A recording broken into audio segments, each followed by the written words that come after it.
girls with their nails done.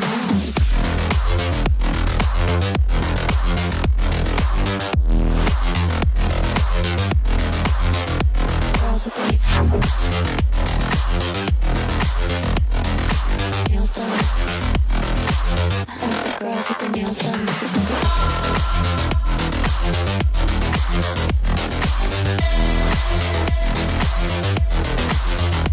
Girls with their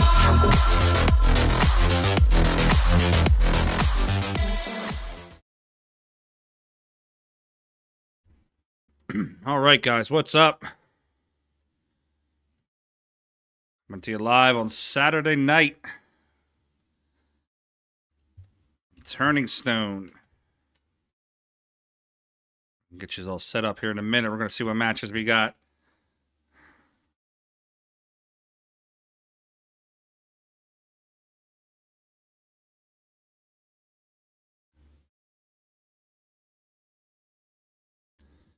A pretty big night for you here. You got Frankie Hernandez, John Mora, Jimmy Rivera, Tom McCullough, Donnie Mills, Johnny Archer, Kevin Clark, Earl Herring. The main table's going to be Thorsten Hamann, Ron Costanzo, Matt Craw, Dwight Dixon.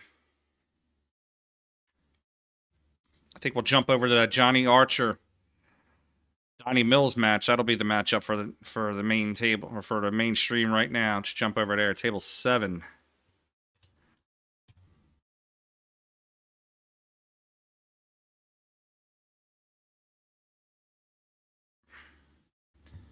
Guys, remember, like, subscribe, and share. Let's grow our numbers.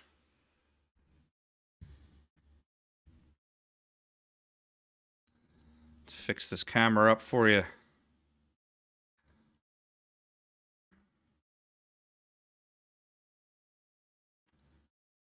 Had a prior engagement today, so I was not able to stream most of today, but I'm here now. I'm here for the rest of the night.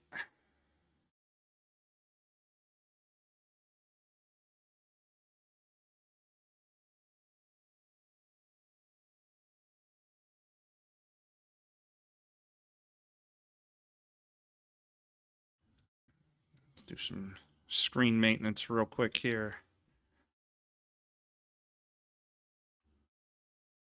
Just want to center this table out.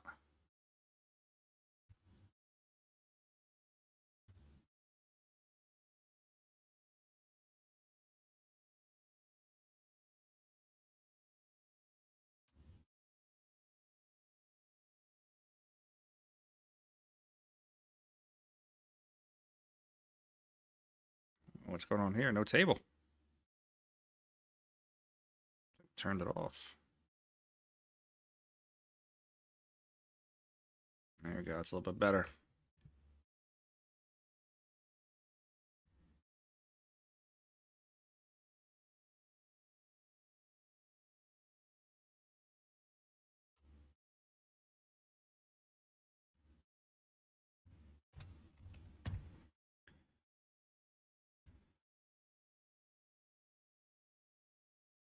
Got Johnny Archer and Donnie Mills. Just getting all my socials put together, get everything out there. Also, on your end, too, don't be afraid to like, subscribe, and share.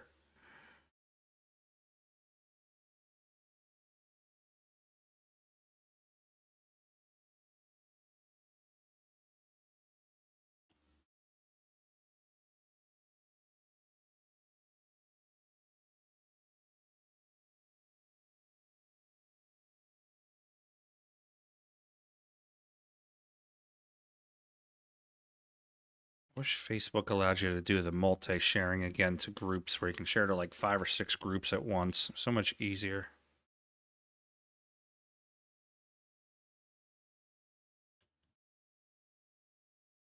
Just pop this chat out here so we can get that going too.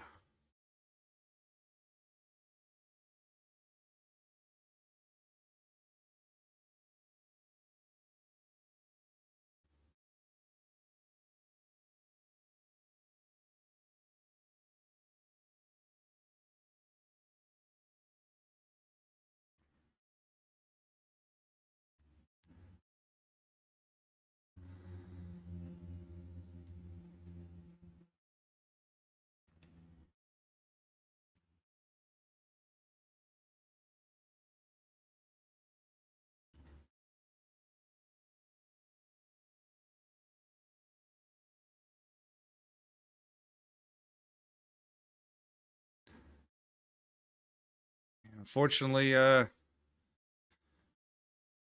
right there, Gerard. Unfortunately, looks like Johnny has a little bit of mending fences he's going to need to do in his career.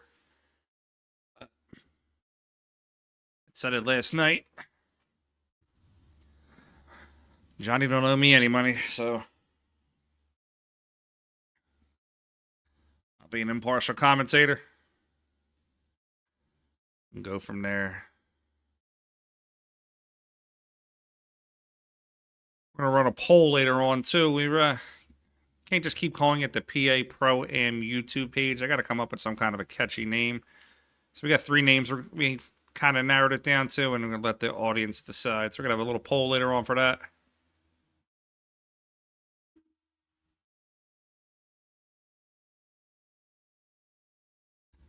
Build them Facebook numbers too, guys. Kind of small on Facebook. Only about 5 people watching. Just growing our audience real quick.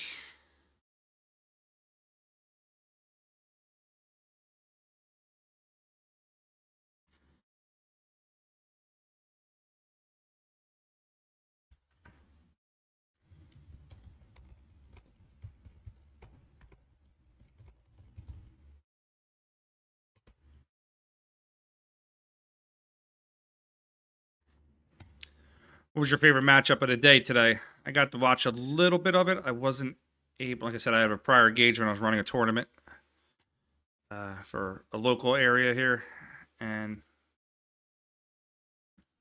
I was not necessarily able to watch all day. I jumped in here and there if I could.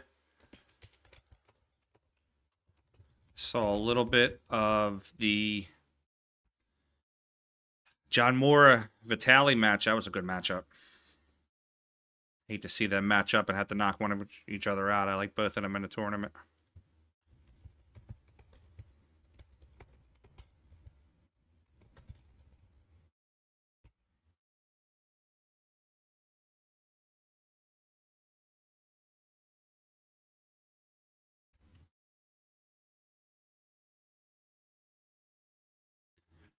All right, here we go.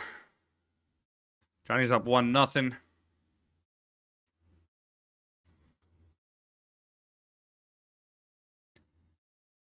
Kevin Clark won again. That's nice. All right, so let's pull up here the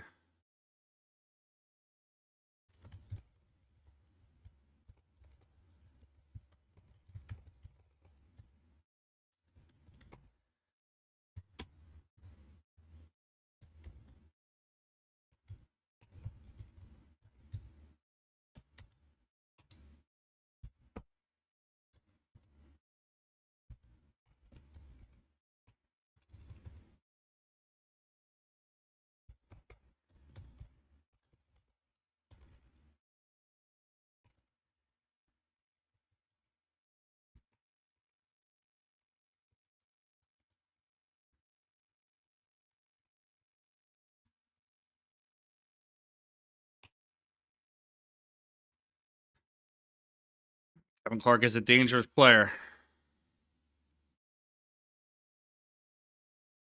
All right, our 3 choices for the names were the Force, the On the Light live stream, or the Revolution. Let us know what you think.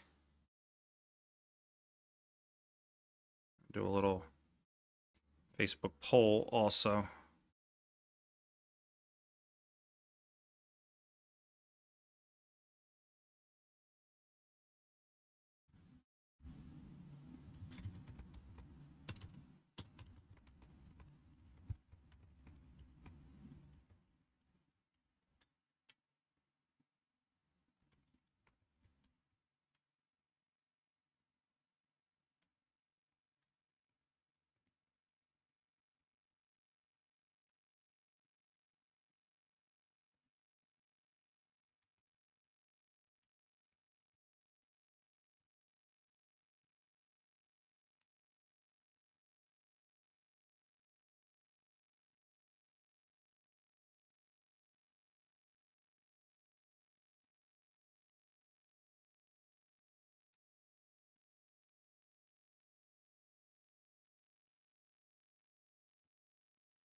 We got 20 up on Facebook. Again, it ain't showing on the goddamn stream. That annoys me. So I have to fix that.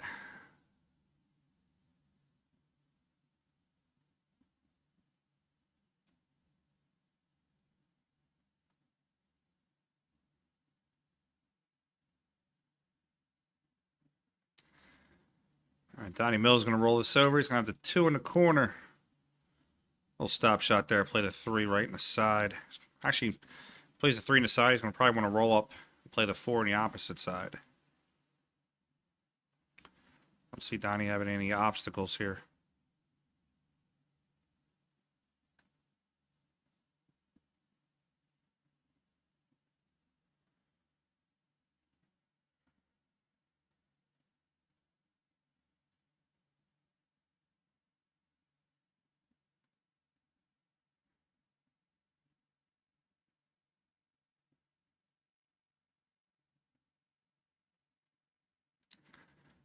I'm going to be here all Saturday night with you guys. So, as long as our Plint matches up, I'm going to be streaming them. Shout out to my friend Nicole. Right before I got on the live stream here, she hooked me up with some Jack Daniels Cokes. We're ready to rock. Jack Daniels, you want to work with me? Get at me. I probably built 1/3 of your facility there.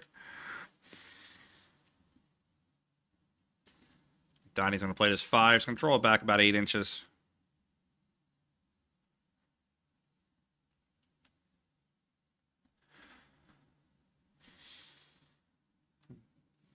Excuse me. Donnie could just poke this, put in the 6, and play the 7 in the side. Or I was about to say he could come out a little further and play the 7 in the same pocket. Not the hardest shot, but he might have to just punch it over a little bit for the 8.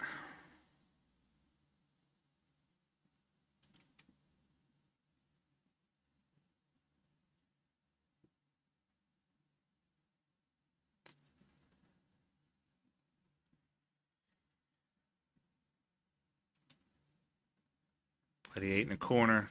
Just leave the cue in the middle of the table. Play that 9 right in the bottom corner.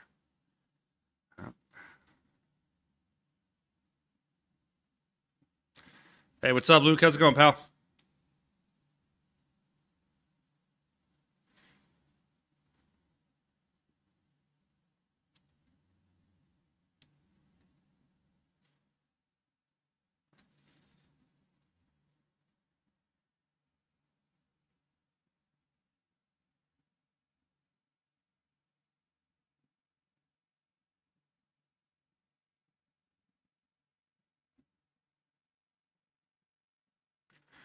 Watch Donnie put that down.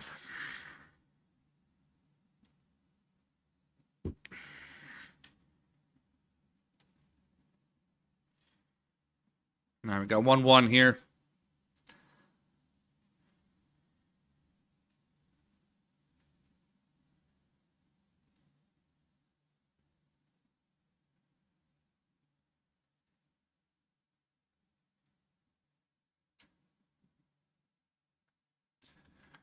Just getting a couple things set up here. Go to that possible picture-in-picture later on. Depending on what sick matches we have.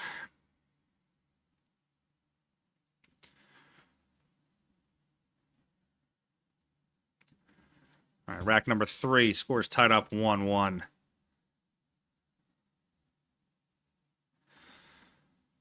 So whose live streams were you watching tonight? I caught a little bit of Windows Open. I know Shark Stream had a little bit on there. Trying to think who else did I know was live streaming today.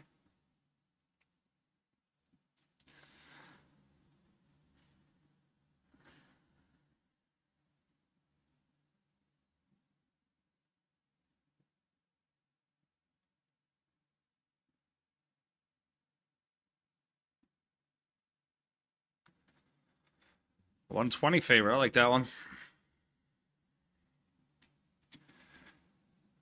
Just want to see what some of the rest of the matches are. We got 8 tonight right now. Getting smaller and smaller here.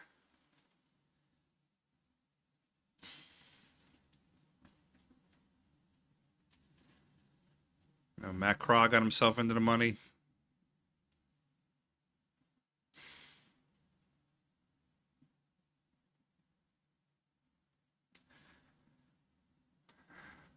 I'm looking at the winner's side right now. Ah, the big leaf is still in there. I like it.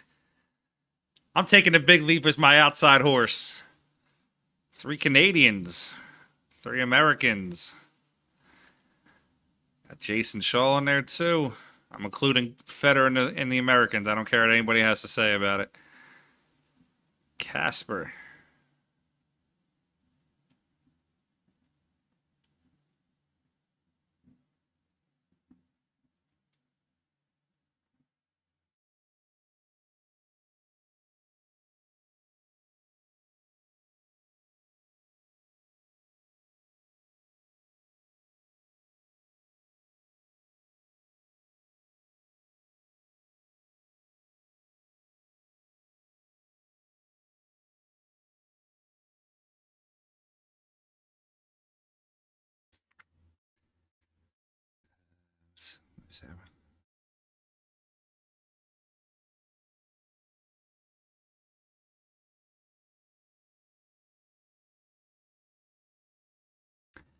Well, the one thing you don't have to worry about me, Gerard, I don't get easily offended.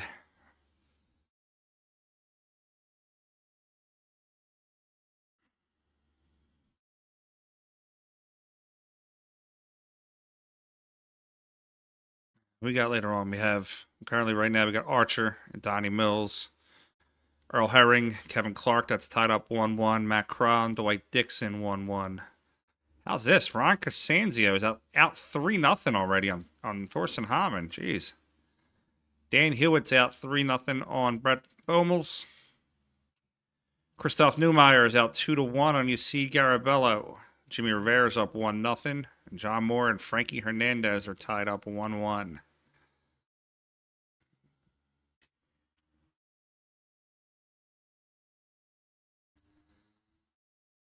Matchup here. Donnie Mills back cutting. I have Poe for that 3 in the side. Looks like the 3 and then the 4-9 combo might go.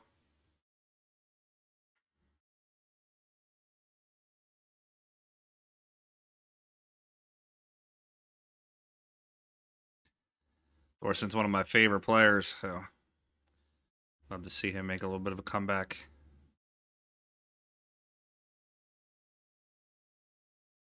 Donnie's going to roll down for this 4-9.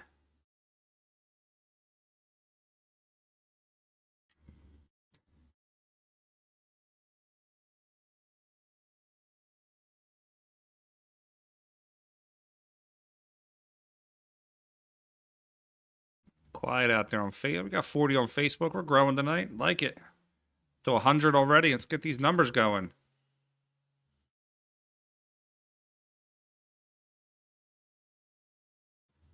Johnny got some kind of question over there.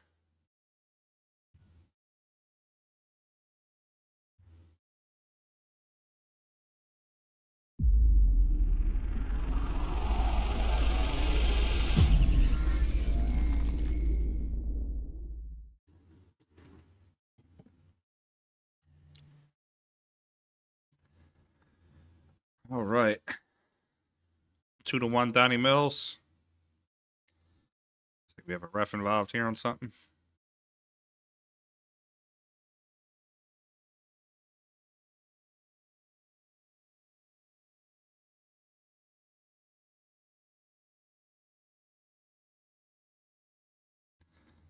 All right, I was bouncing back and forth. What's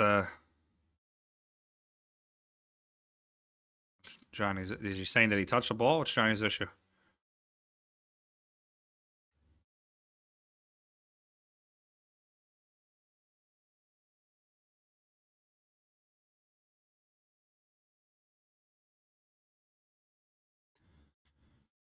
All right, in the Facebook poll, we got 4 for the Revolution and 1 for the Force. The On the Light live streams got 0 so far.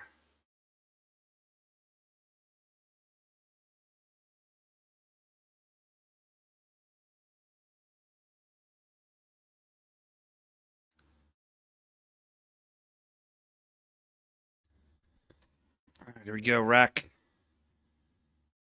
Number 4. Donnie Mills up 2-1 over Johnny Archer.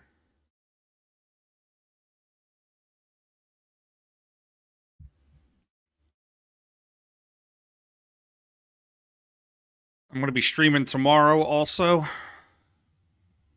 Until they get to a point that it becomes the feature table, then obviously Upstate Al will take over. Al has exclusivity to this event, rightfully so.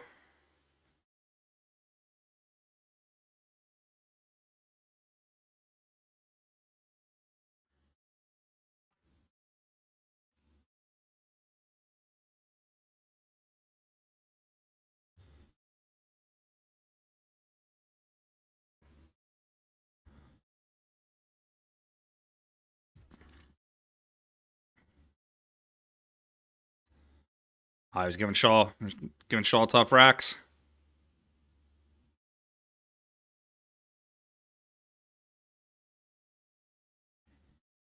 Nice shot by Donnie. Gets down on that 2-ball. All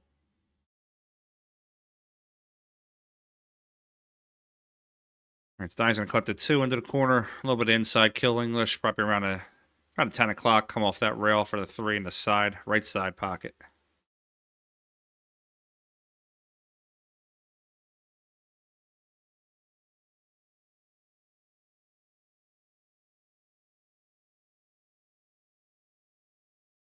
You should be able to just cut this 3 right in the side, roll down for the 5 up top.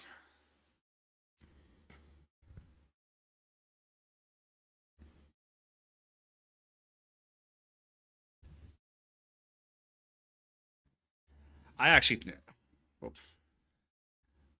Torture, I actually think that's a bigger concern versus whether or not, if there's a gap in the rack, you can figure that out. You can figure what side to break on. The angle is the big thing, because if you're hitting at one square and you're popping it in the side, that twist of the angle is going to pop it right to the point. It'll pop it below the point, up top of the point. A lot of players don't realize the angle of the rack is the big deal. That's actually why I love the new Predator Arena light that we have at Bluegrass. On top of the light, it has a laser that shoots right down the center of the table when you're ready to rack. Just wave your stick above it. It shoots a solid laser down. As long as the front ball and the head ball are lined up with the laser, you're good.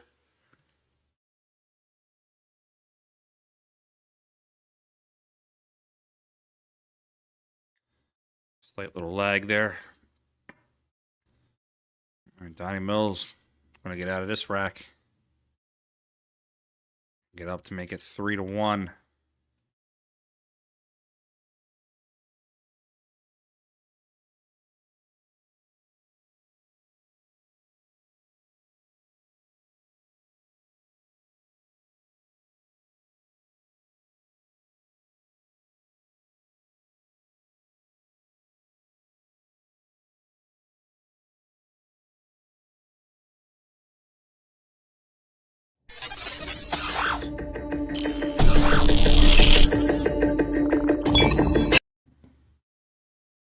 Absolute draw. Yeah, you twist that rack right. The wing ball's hitting. You twist that rack right. One ball's hitting right here. Wing ball's hitting right there. Neither one of them are going in.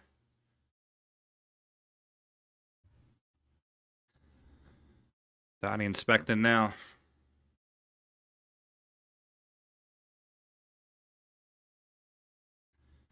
You're saying Johnny will retire by the fall. Okay. Mark that down.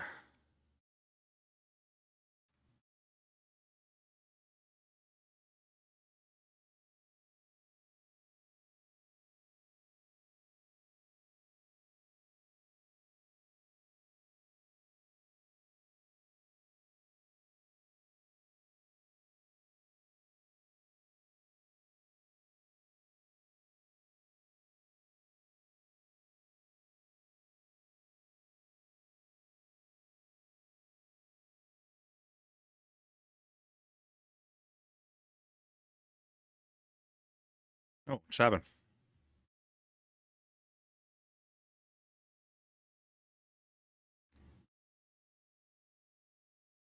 All right, something just happened here. Give me 1 second here, guys.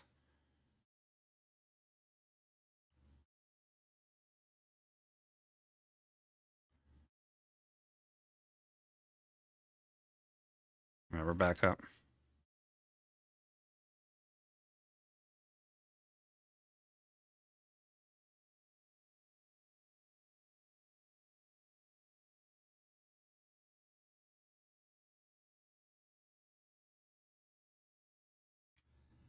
Guys, how's the video quality on your end? Is it coming through okay? It looks like it's dipping a little bit on my end every now and then. Just want to make sure we're rolling out good with it.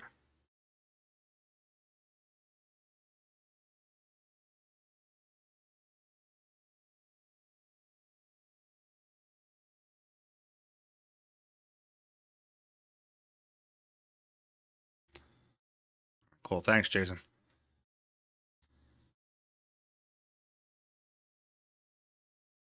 What's up there, Billy? How's it going, pal?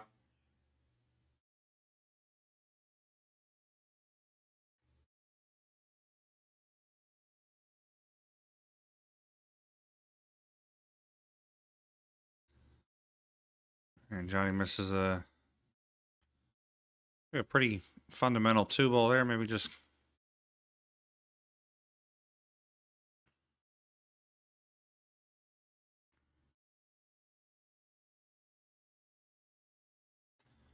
look for Donnie to cut this in and go 3 rails, side, side, side.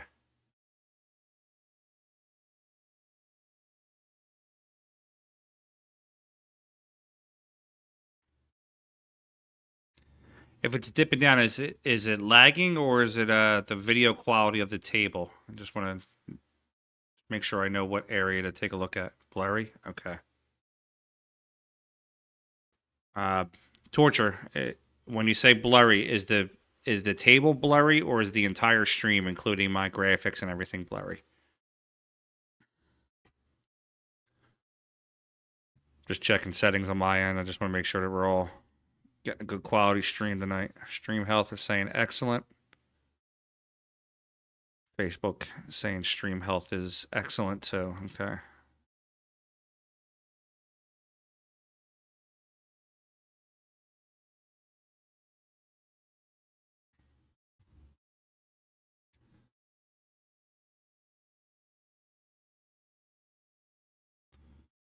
Let's see. Johnny's going to play the. He's picking. All right, he's going to play the 3 into the corner. Come out 1 rail for the 4 on the side. He might even catch that second rail. Straighten out a little bit.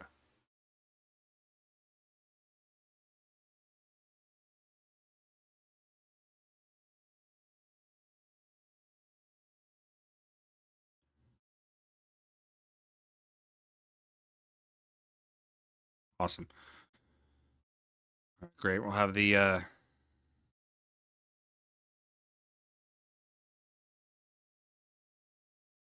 that's our check. I just want to make sure it wasn't a bandwidth issue. I saw it drop once or twice. All right, Giant's going to play the 4 in left side pocket, draw down 1 rail for the 5 in the bottom left pocket.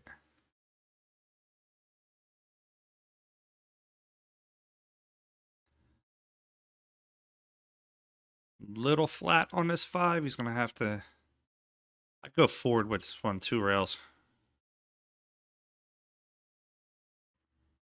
2 o'clock English, go forward 2 rails, play the 6 right in the left side.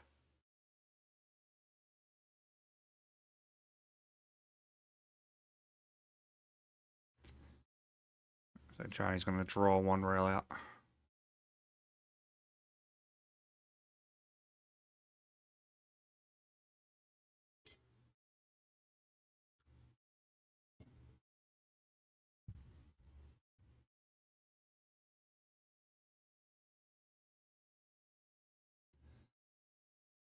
We're all going to get there one day, Luke.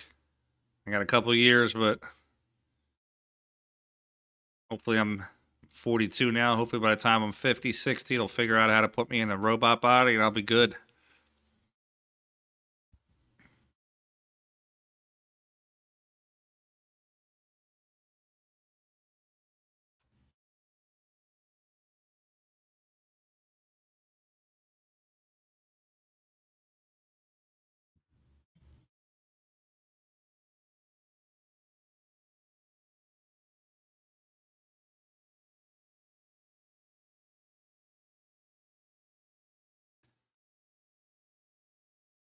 All right, Johnny's going to come down and make the score 3-2, barring any catastrophes here.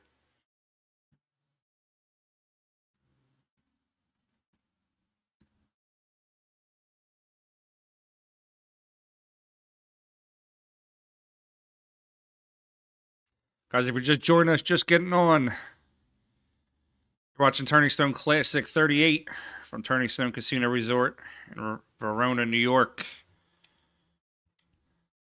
My name is Frank Mialetti. I am the CEO of PA Pro-Am Pool. Watching digital pools stream to us for Turning Stone tonight. We're going to have some great matches for you.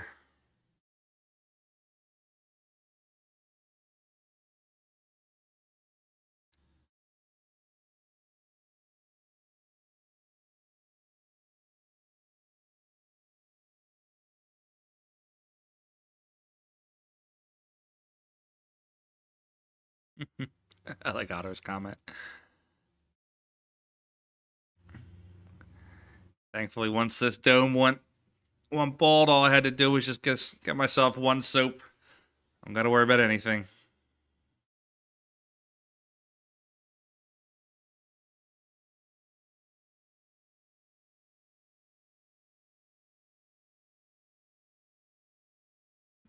Oh, nice. I'll have to give Fedor a shout out. Thanks, famous. Bad break there by Johnny. Got the cue ball rolling a little bit.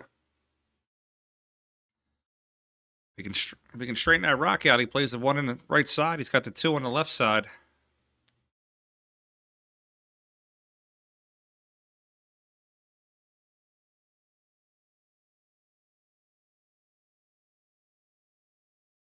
We got some more poll questions here. So we're up to 8 votes on the Revolution, 3 on the Light live stream, and 4 on the Force.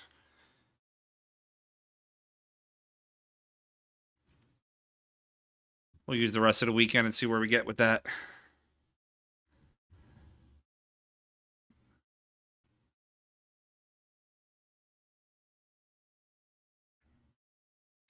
Gerard, I tell my wife that my bald head is a solar panel for a sex machine. She loves it. When Johnny rattles the one up, see if Donnie can play this combo.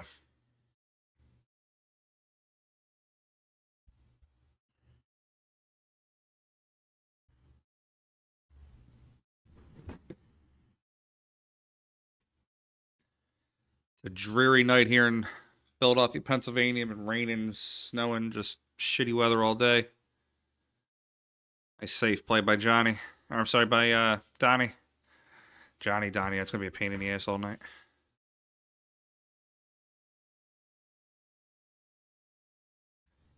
I do agree with that, Torture. Johnny used to have just a ridiculous break.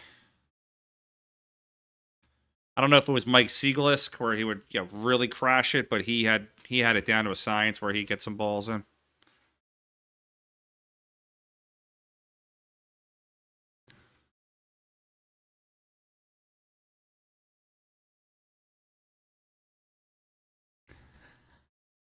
So we have some older gentlemen in the room here. I was actually asked a question earlier today. We were talking about pool cues, me and a couple guys, and they were talking about old pool cue brands that aren't around anymore. What are some old pool cue brands that you guys remember that are not around anymore?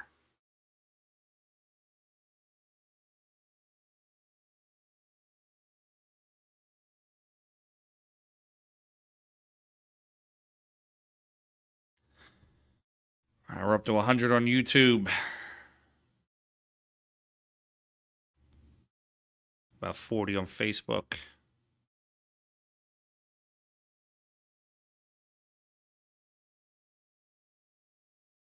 We freeze.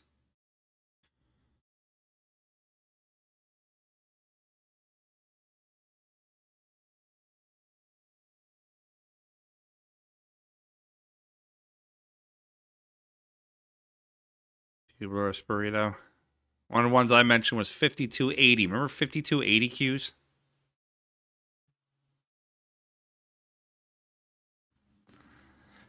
So a lot of you guys that are mentioning these, the Hubler, the Tad. One of my best friends, Kevin Steer, owns Integrity Cues. I see a lot of these cues come in all the time from him, so I'm used to hearing these names.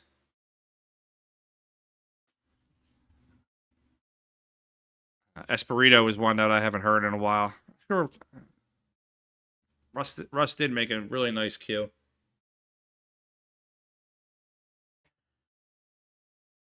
Saw a little earlier. Teresa Tascarello was in the chat. She's the wife of Pete Tascarello of Tascarello Cues. Obviously, they make monsters out there. Thanks, Stacy. I appreciate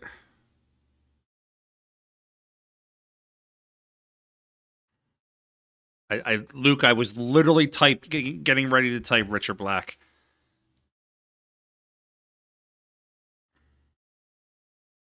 Yeah, I've owned a ton over the years too. All right, it's gonna be ball in hand to Donnie Mills. How about Burton Spain? Haven't heard that name in a while either with pool cues.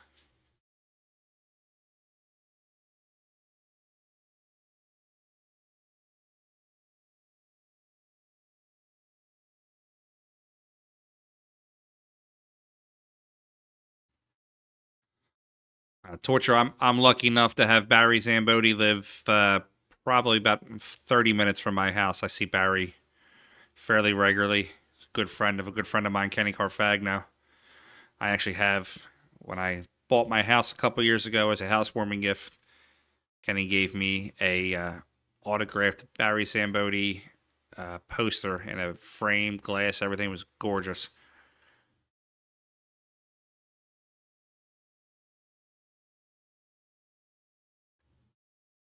Yeah, famous McDermott's still out there. They just signed a bunch of good players to their roster.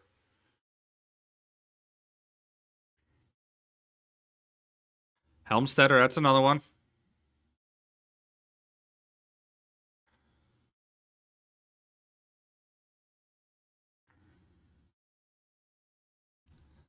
Luke, I've been lucky enough to play with a couple Gus's over the years. Just fabulous cues.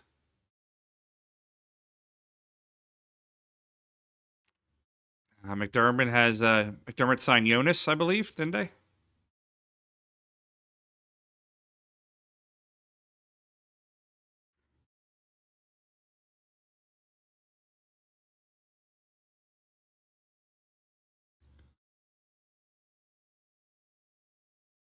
There's Kenny right there. Thanks, Kenny.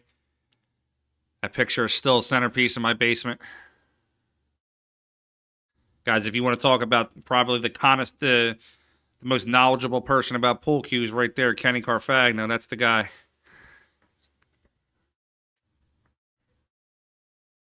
He's literally he's like an encyclopedia for pool cues.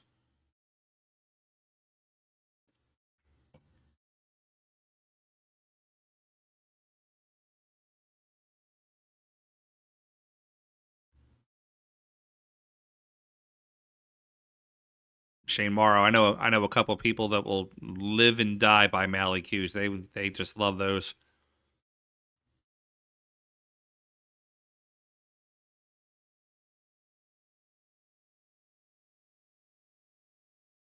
Four-piece with the screw-ons. How about the pool cues that turned into the cane when you'd walk with it and then take it apart?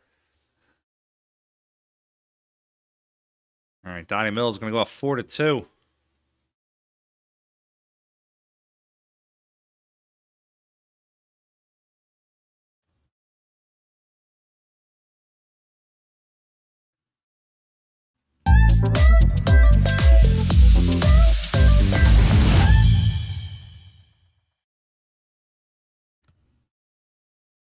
Seeing that promo there, that was Lucas Werner, who was the winner of our 2023 Pennsylvania State 10-ball championship. Him and Matt Craw had a nice epic battle at the end there.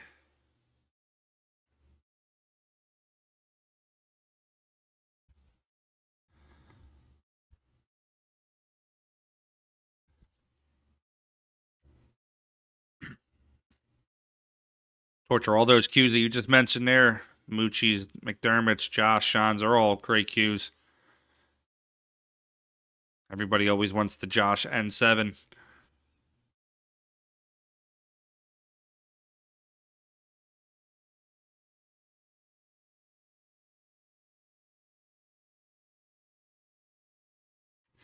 How about maximum cues? Anybody remember those? They were like looked like the low budget version of a Moochie.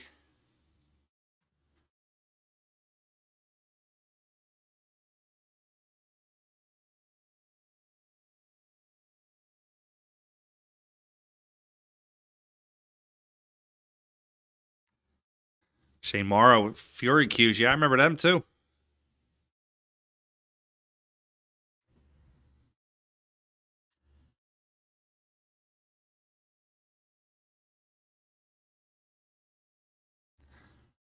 So I know as we get older, our what would you call it? Our taste mature. So what was one cue that you got when you were younger that you were like you thought that you were going to take over the world with this cue, and then as you gotten older, you realize, yeah, it's not the greatest cue I thought it was going to be. Shane, no, this is Turning Stone up in Verona, New York.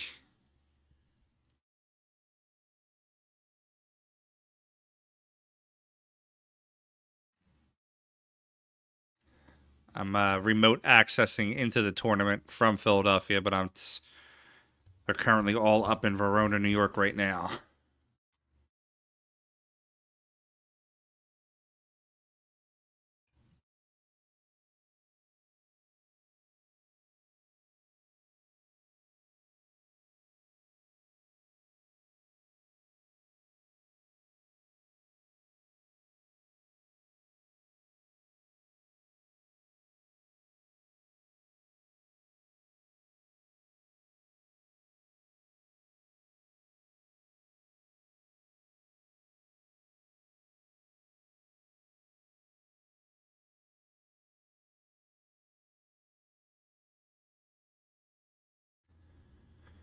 All right, Donnie's got this 5. Pull it off one rail for the 6 top right corner. No problem, Shane. LEQ with a 3/8 10 joint. Willie Hoppy Q. $50. Wow, that's a nice one.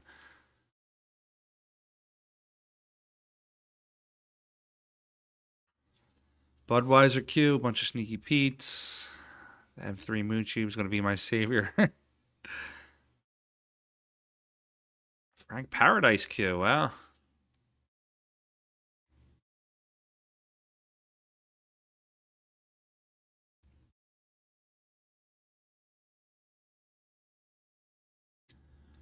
Andre, in my opinion,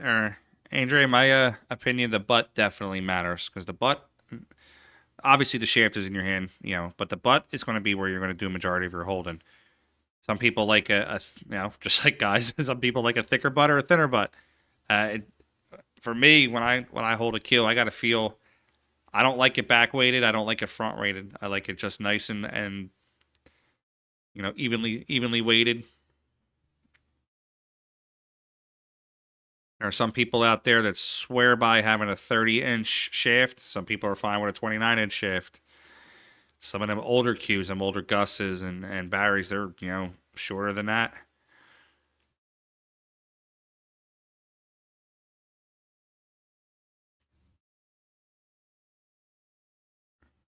My advice for you is pick one that is that's going to work for you.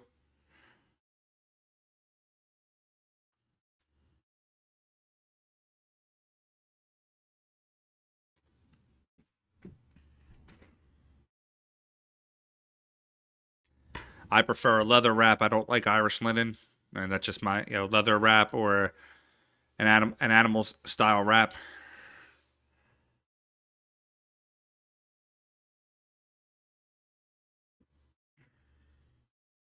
Exactly. Everybody has different cues for their styles. I mean, look at Earl's cue. It's 175 inches long. Probably weighs 15 pounds. He plays well with it.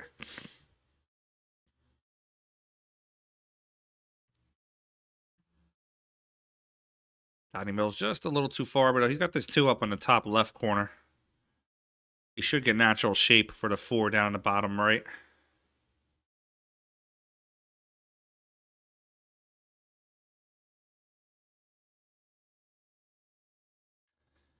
Got the Viking Q. Viking Qs are definitely out there.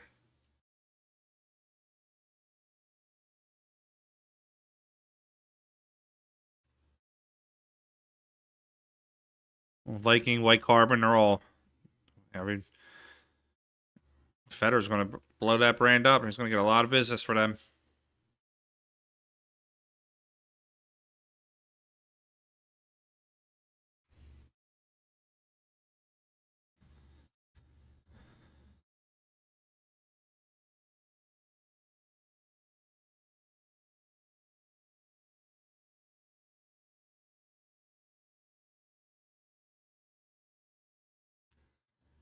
Torture. Even the best baseball coaches will tell you never check your swing. Swing through.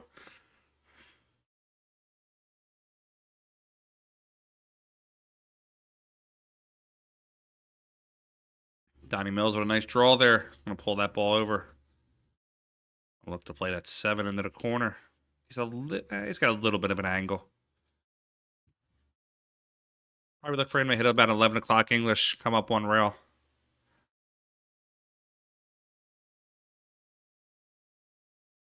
Shane, I remember when Sean Putnam was one of the fiercest competitors out there, man.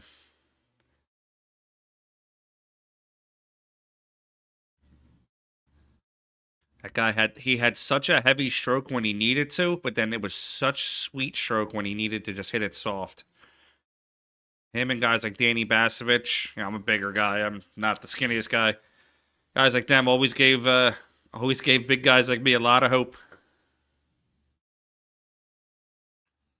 Donnie misses a pretty elementary 8-ball there.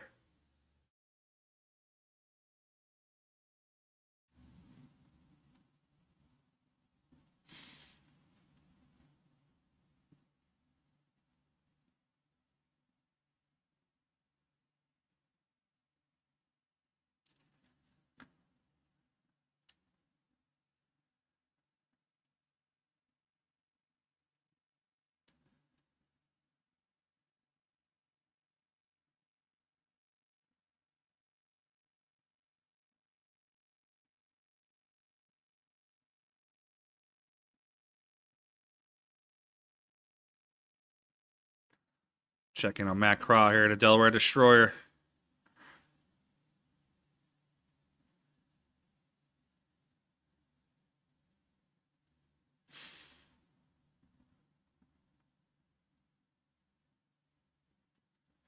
While we're waiting for these guys, I'll give you a couple of scoring updates real quick. John Moore, Frankie Hernandez are tied up 4-4. Jimmy Rivera, Tom McCullough tied up 3-3. Yassi Garabello is up 4-3. Christoph Neumeyer. Dan Hewitt's up 7-2 on Brett Bomels. Ron Costanzio was up 5-3 on Thorsten. Matt Krause up 6-1 on Dwight Dixon. Kevin Clark up 5-1 on Earl Herring. And currently right now 5-2 Donnie Mills over Johnny Archer.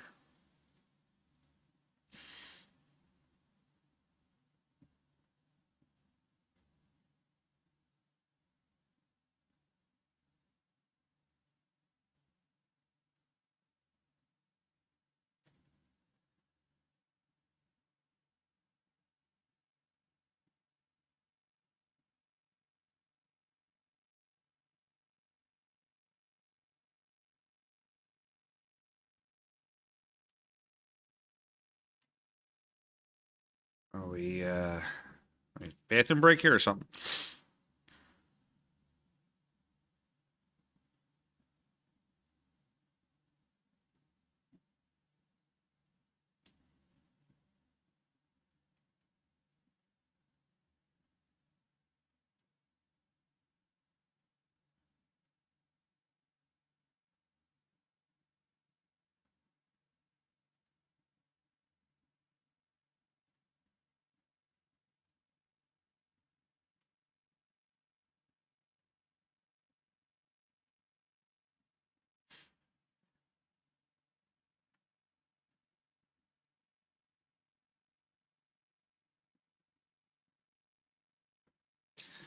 All right, I guess while we're waiting, we'll shout out some of our sponsors here for the event. Since we're Waiting for these guys to come back to the table.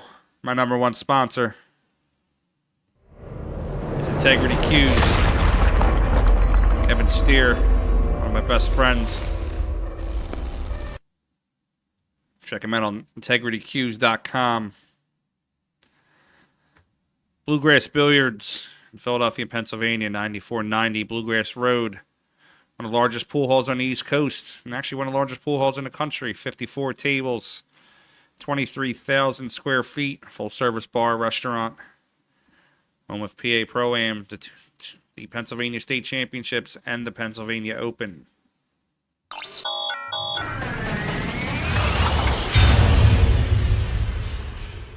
KamuiTips.com. Kamui was actually our first sponsor, besides Integrity Cues.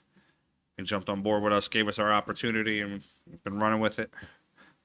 A couple friends of mine, Margaret and Tyler Steyer, they have their billiard instruction business. You want to reach out to them, they have fantastic rates, and I would highly recommend them for training sessions. 8910ball@gmail.com is how you can reach them.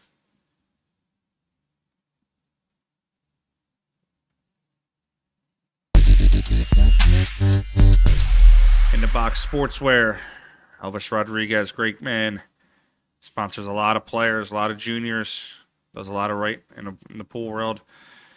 Created these fantastic jerseys for us for the Pennsylvania Open coming up in September. I got my InTheBox jersey on right now. Johnny Archer. Say about a quarter tip at 2 o'clock English. Come 2 rails. Play the 8 in the corner. Come the right side rail, left side rail. Come back for the 9 in the bottom left.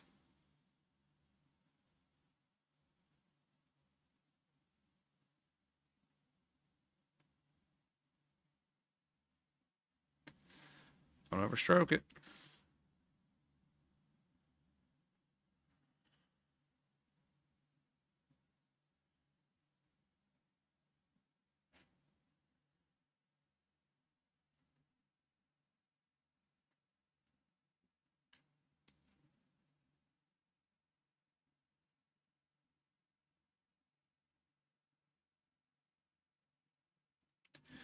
All right, Johnny's going to make it 5-3.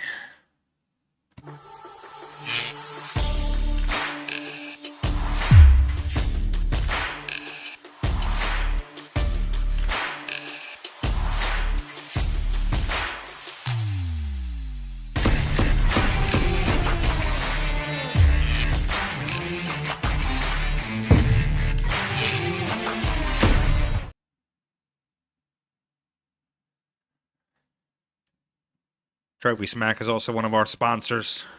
They create some of the most amazing belts that we use to give out for our championships. Take a look at these ones here.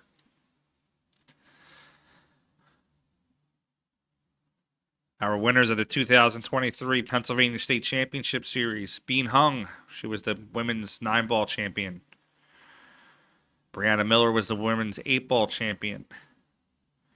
Sean Malayan was the 9-ball Open champion. Joey Korsiak was the 8-ball Open champion. Lucas Verona was the 10-ball Open champion. And then our 2 junior players, Jose Vicente Jr., 13, Nico Conkle, 660 Fargo at 16 years old.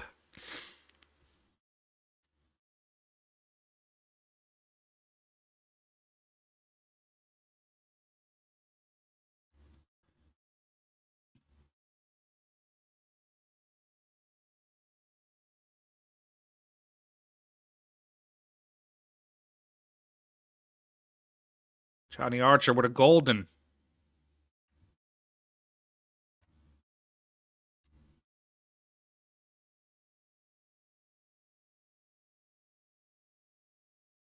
Kicked in golden.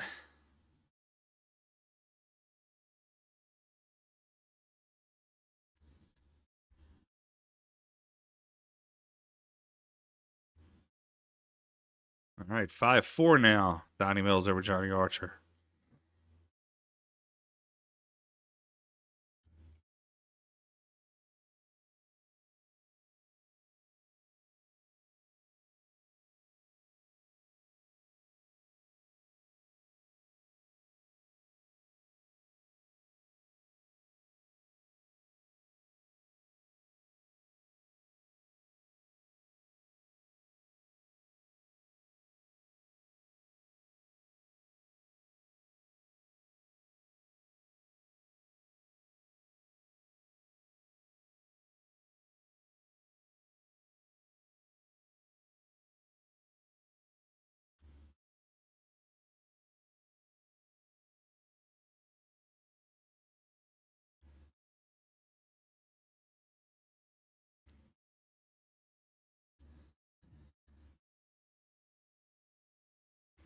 Yes, Torture. Lucas has won Pennsylvania State Championship a few times. I actually took over the Pennsylvania State Championships this year, so it was kind of his first time winning our event.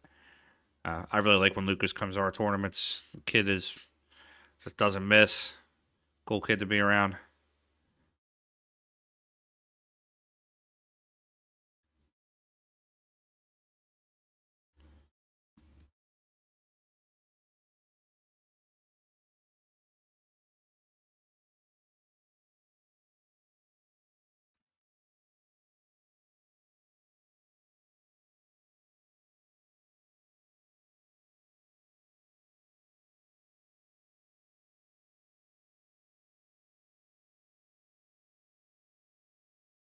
No, Tiro Archer lost to Shaw earlier. This is actually the B-side matchups that we're watching right now.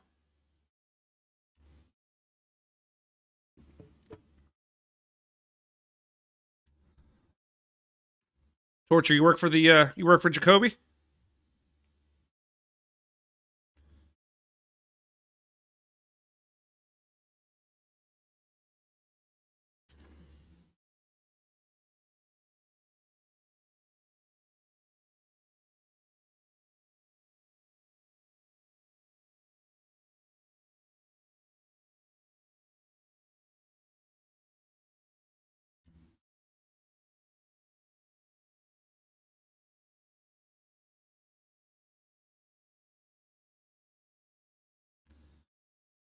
Johnny's looking at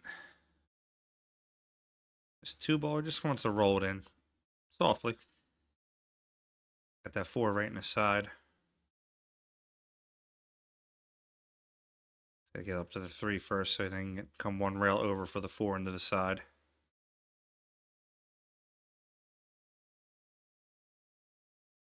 A little straight on it though.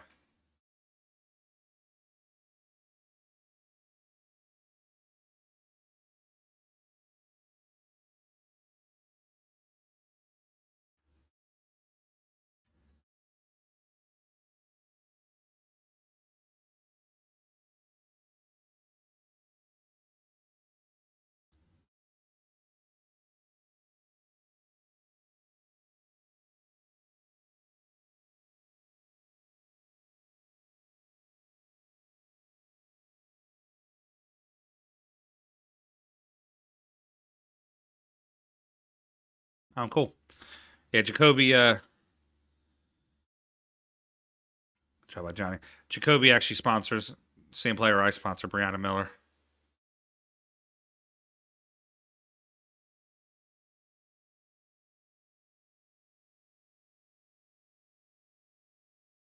I like Brandon's cues. I think they hit really well.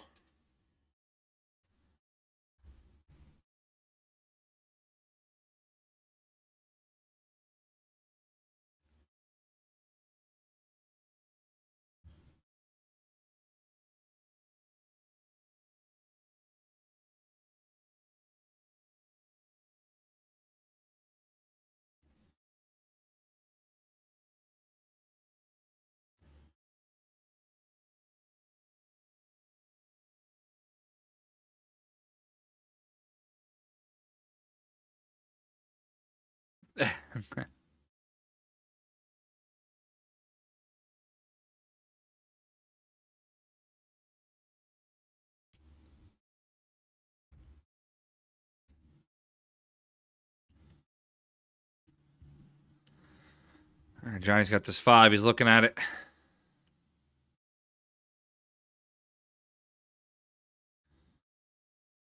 Going 5. Taking the lint.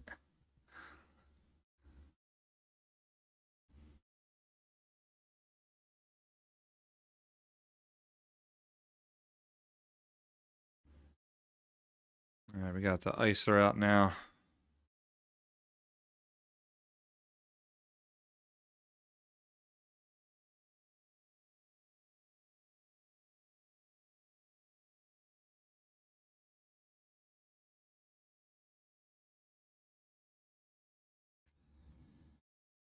Torture. I think John Hennessy shoots really well. It's just a little, for my taste, it's a little slow.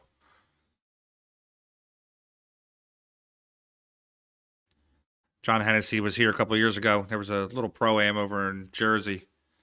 I think John Hennessy came in second. He lost to Josh Brothers. And, man, the guy can jam. He can make balls, but it was like, I think I could have changed the oil in my truck quicker than he shot some of them balls.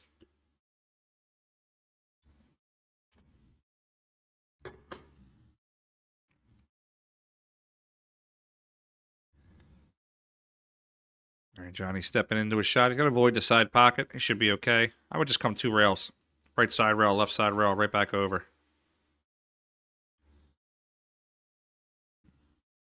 Oh, exacerbated body English there. Human rain delay.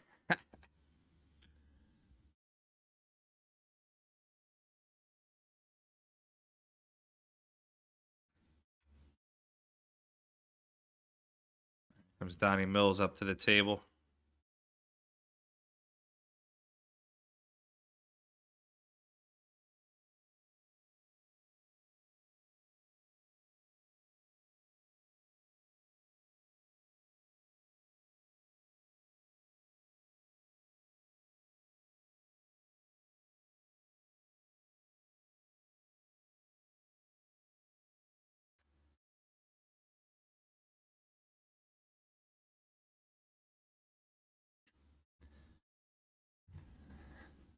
Billy, a few people are not fans of Johnny Archer. I know Johnny just from meeting him a few times. Nice guy to me. I don't personally have any hate or disrespect towards him. I always thought Johnny was good for pool. I know there's a whole big thing out there in social media about him and Oscar Dominguez, and I've actually made a comment a few times. He doesn't owe me money. I'm not involved in that, so I don't dislike somebody based on what they owe somebody else.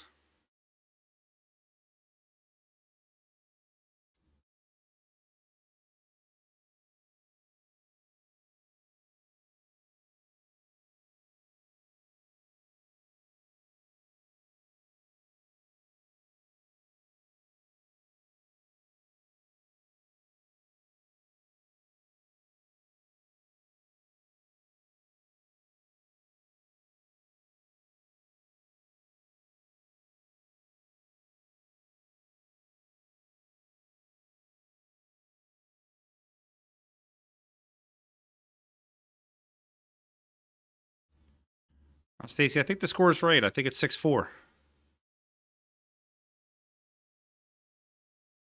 Johnny had missed an 8 ball, which would have tied it up at 5. At 5-5. I'm sorry, would have tied it. Johnny would have taken the lead. It would have been 5-4, but he missed the 8 ball, and Donnie Mills got out.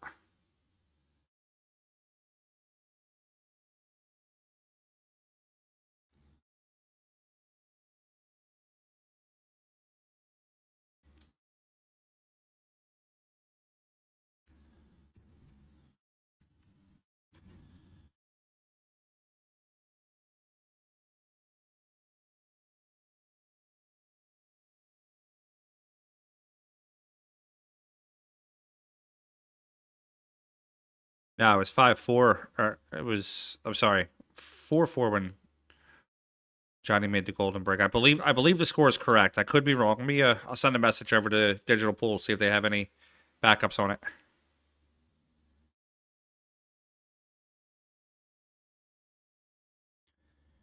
Speaking of Digital Pool, shout out to Digital Pool again for letting me stream this event and all the other streamers out there that are streaming this. I personally think it's great for the sport that we can all put it out there on our channels.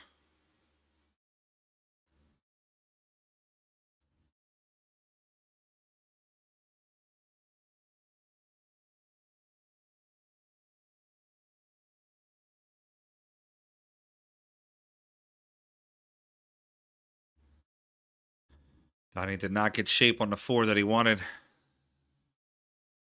For dying to play safe here, he's going to push the 4 down the bottom right rail. Should come 2 rails right behind the other ball.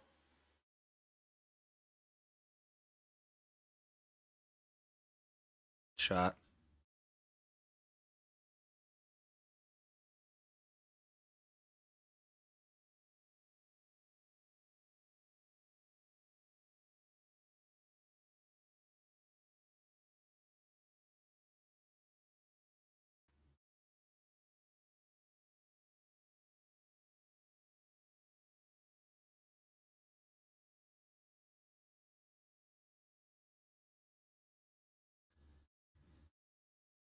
We got a referee here. I'll keep an eye on this particular shot.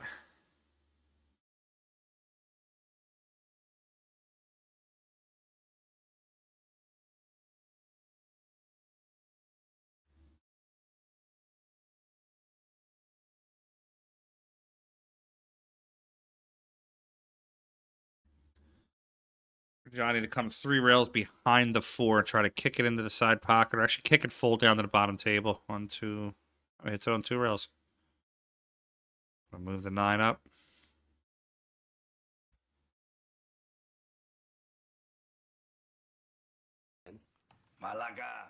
Thanks for subscribing, Gary. Appreciate it.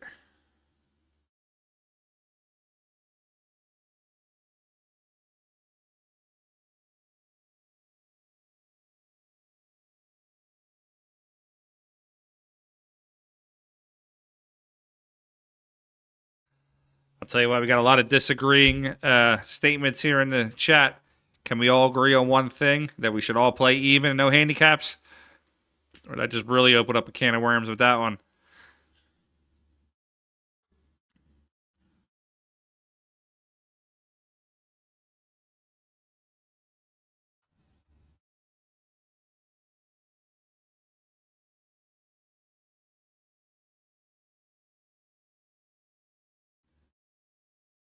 Donnie Mill's got the 6 into the corner.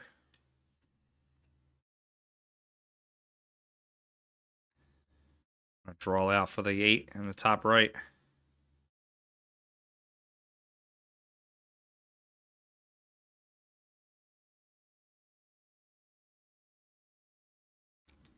Torture, I'll take 10-1 on the money. You got all 3.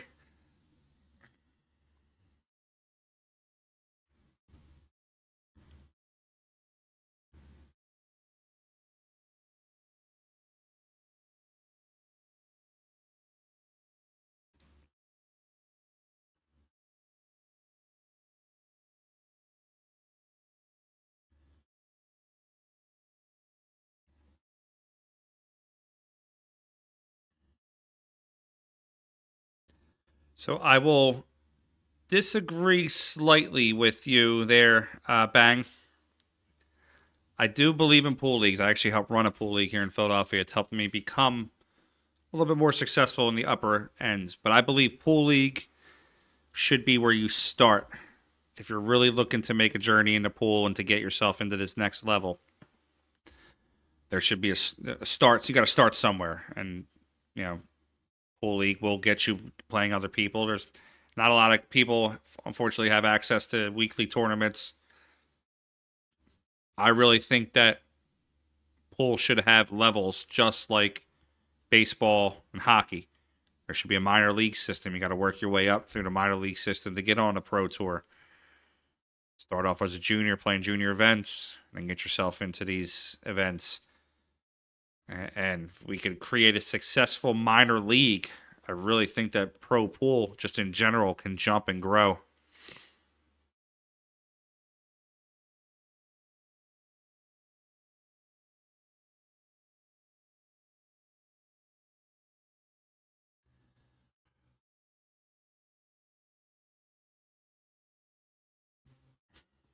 Yeah, Torture. I'm not a fan of the point system on making balls. I think APA was it APA 9 ball is basically straight pool with 9 balls.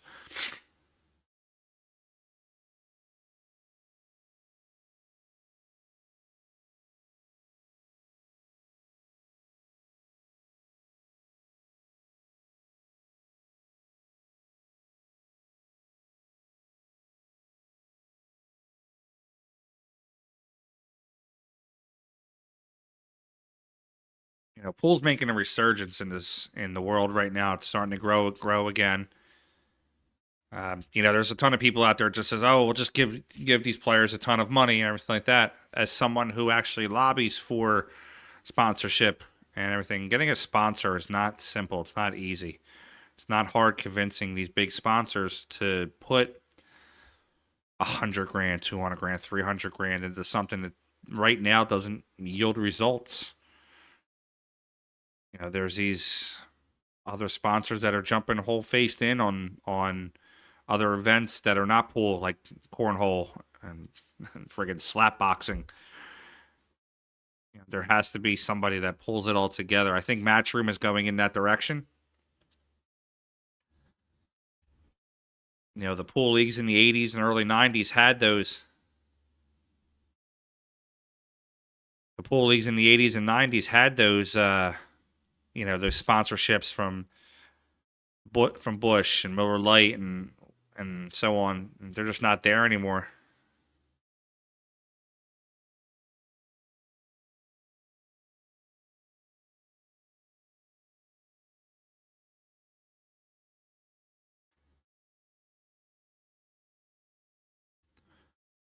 Johnny's gonna play a see that ball take a nice roll at the end? Wow.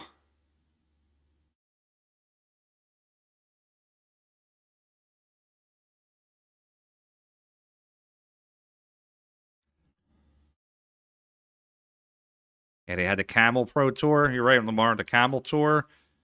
Obviously Bush League. That's where Bush League name comes from. A couple of different pool leagues. Nips it. It's a good hit.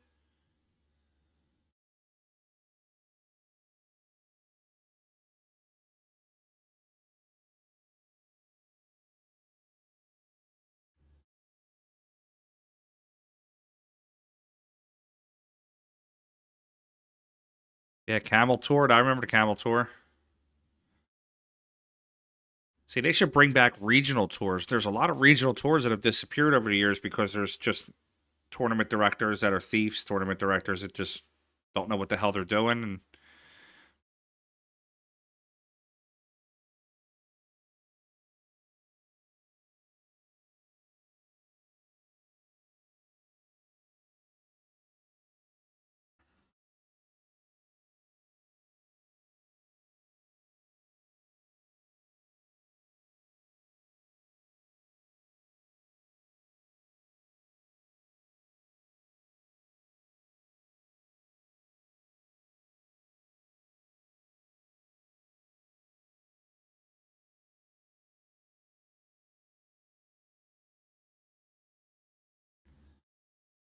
right, Donnie trying to get up on the two.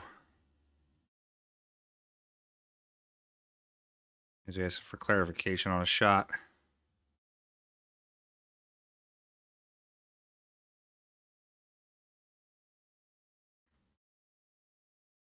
Looks like he's going to swerve around it. Oh, I got around it, just didn't get there.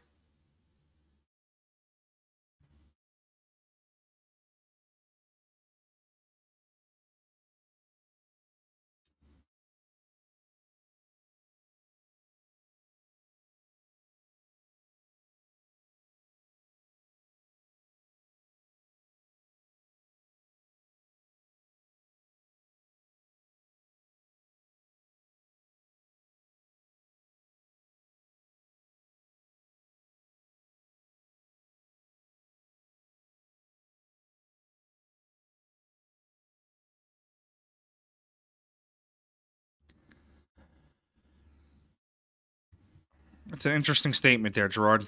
Do you see it possibly the other way, where if WPA doesn't look to get along with Matchroom, it could hurt the sport?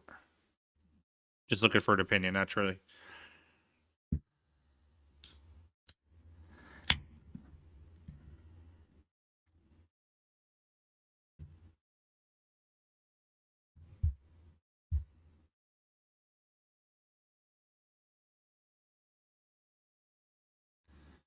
Ball's got to roll a little bit more to get down for Johnny. Johnny can still cut it in the side pocket. Just let the cue loose a little bit. Plays it on the side here. He's probably going to come.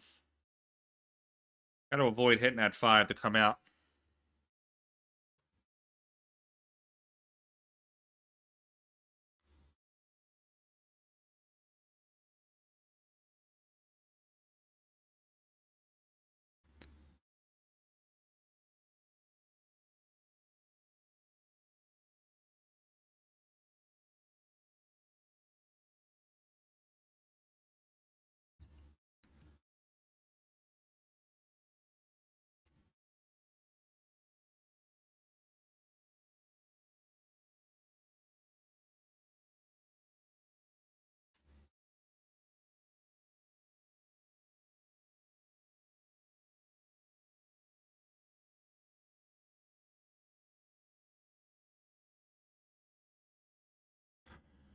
I think I'll split the world for these, but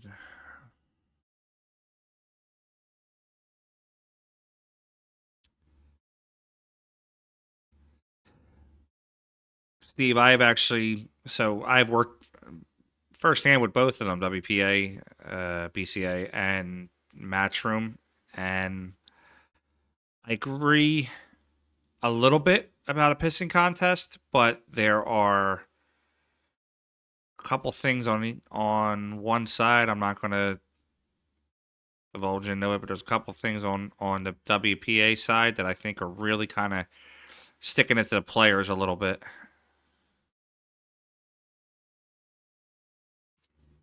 Torture. That's where it comes in. They need to get those.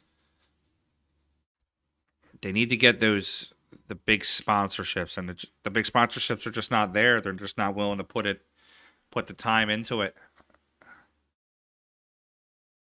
There's a ton of, lack of better terms, cowboy federations. I'm one of them. You know, I started a tour in Philadelphia because I got sick and tired of the tournament directors around here sucking, and I wanted something to be better, so I jumped in on it. And you know, there's a bunch of people like me around the country, and there's a bunch of people like them too. And unfortunately, when the players still support the people that are like them, then that's why we have issues.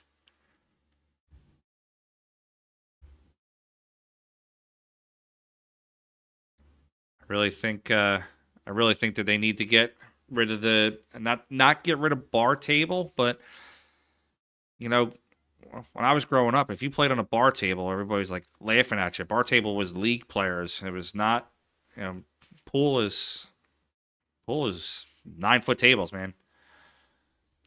You know, bar table has its place. Don't get me wrong, but I don't want to be another tournament guy that just runs tournaments on bar tables to cash in. I want badass action. I want great matches, and I have not run a bar. I've been running my tour now for over a year and a half. I have not run a single bar table match.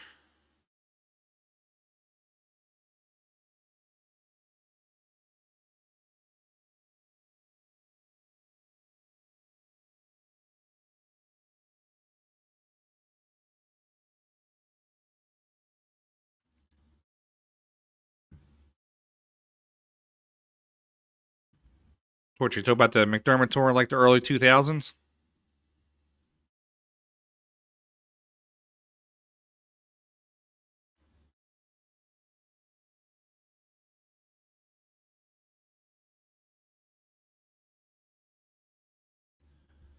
Johnny looking to put this 8 into the corner and get himself onto the 9.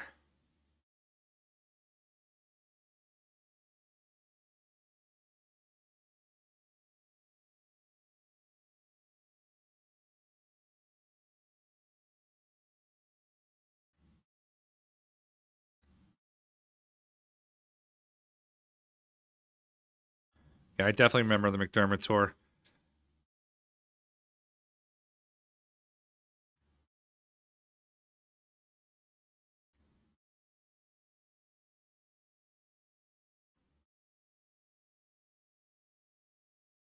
Gerard, you're right. So much money has been made on the valleys, but the valleys were, in my opinion, bar boxes were made for bars. They were made to have the pool room in the bar, so you didn't have to go to the bar because back then a lot of the bars didn't. I'm sorry, a lot of pool rooms didn't allow drinking.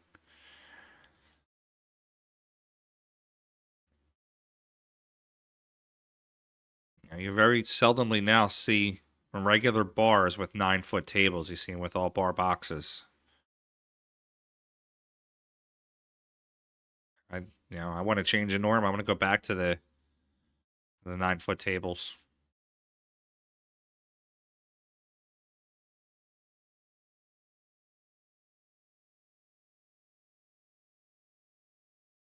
Wake, that tour is actually still going. One of my sponsors, Fast and Loose Designs, ran by Chris Santana, runs the Mez LA 9-ball tour, and it's definitely alive and well.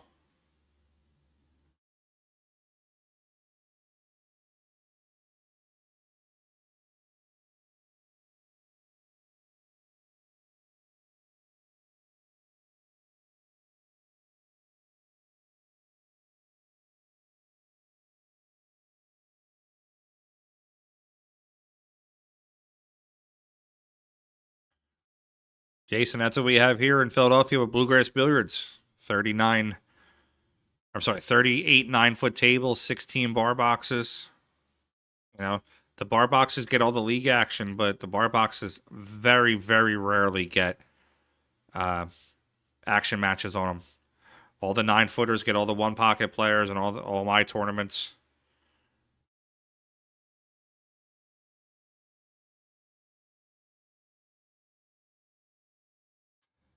It's funny you mentioned. I actually literally just gave away a 6-foot Valley table the other day to the guy to help me put the lights up in Bluegrass Billiards.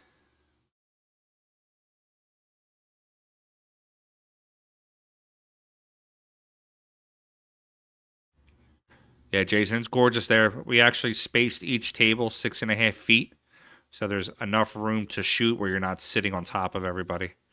So imagine the size of the place if there's 6 feet between each table and there's still 50 tables in the place.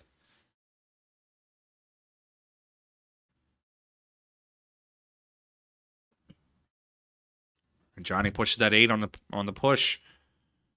Donnie Mills got the fire at that 1. Just looking at it.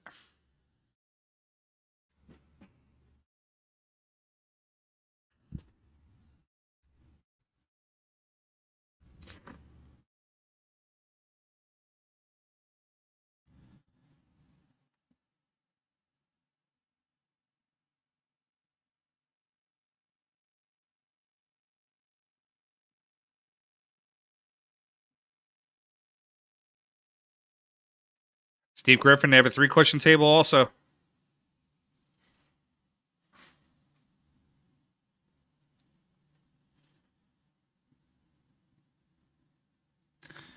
If you guys are ever on the East Coast, make sure you come by.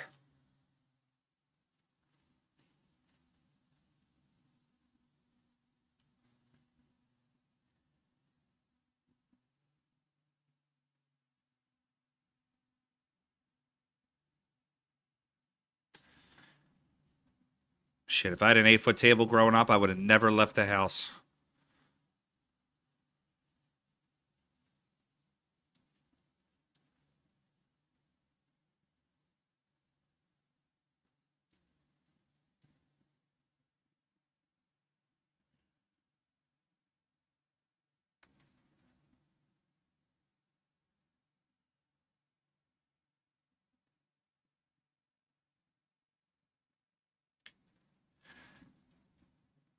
Steve, I don't know if we're the largest room in the country, but we're definitely one of the biggest rooms in the country. Torture, I like Gandy. I had a 9-foot Gandy in my old house. I loved it. Gandy Big G.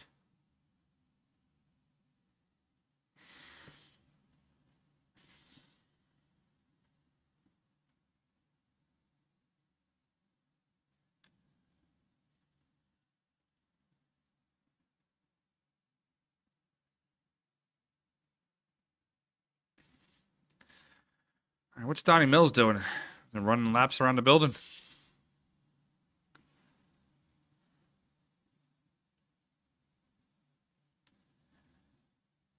No, mine wasn't the drop pockets. Mine was the it looked like marble. It was the gray one. The gray Big G. It had the ball return in it.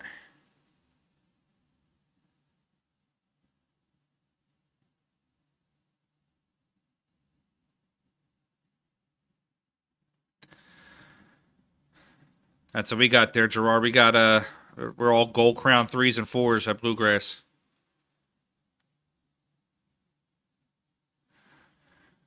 Wake, the next time you go to Bluegrass, you got to get yourself the mozzarella sticks. They are the greatest mozzarella sticks I've ever tasted.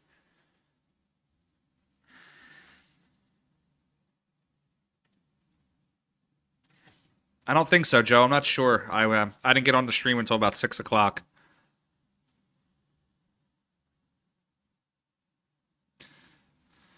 One down. It's called Bluegrass Billiards.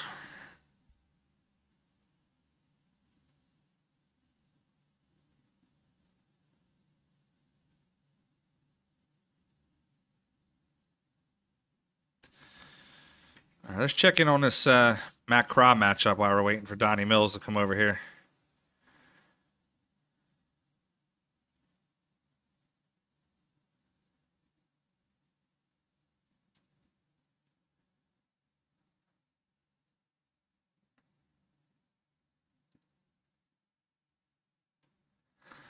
think Donnie Mills might be on the pot. I have to give him a few more seconds. Chris's Billiards. That's on Chicago, isn't it?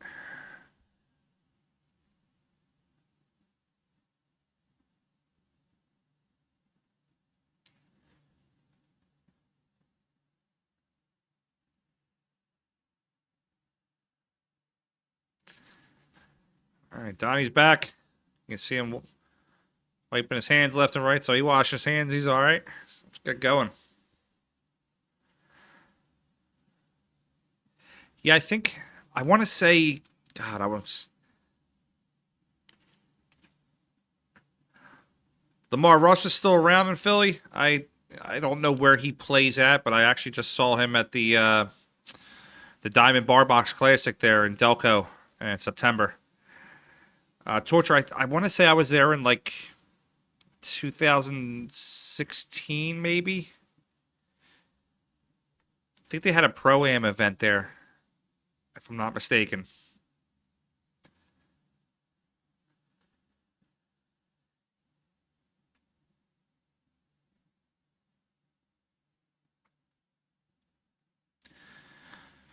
One down. What's your Fargo?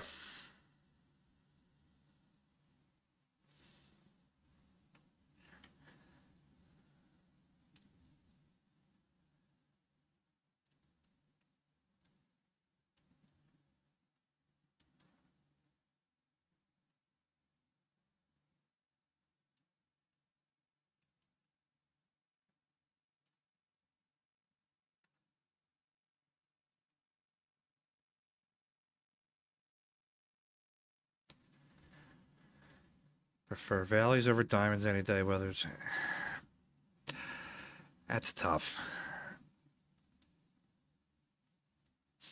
I like the way a diamond rolls.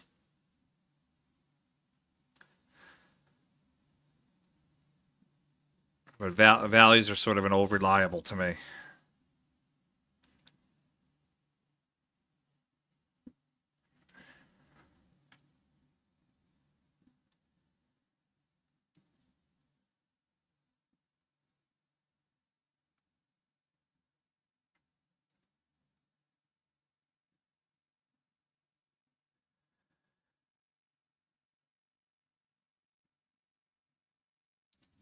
%, agree with you there on Jason.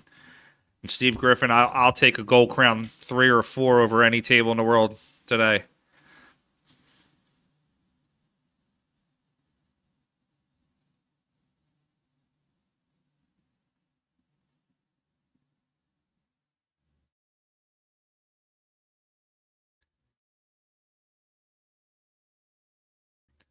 All right, Donnie Mills going to get himself on the hill.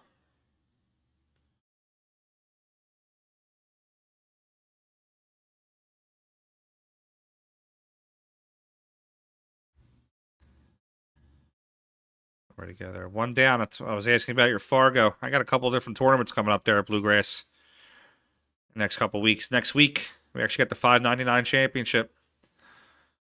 Fargo $5.99 and under with 200 minimum robustness. Double elimination, race to 6 on the winners, 5 on the losers. Finals is a modified race to 8. $100 buy-in. Then in February, we got a $4.99. Pretty much the same rules. And then in March, Flyer's not done yet, but in March we have a Matchroom qualifier event for the rally in the Shenandoah Valley. That's actually going to be a tiered entry based on your Fargo.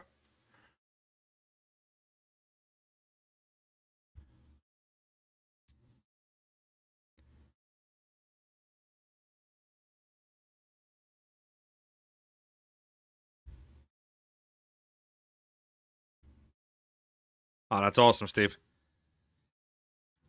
Gerard and Luke, even Torture, you guys might remember this. Remember the gold crowns that had the ashtray inserts? That's actually what I learned to play on, was the gold crowns that had the ashtray inserts in them.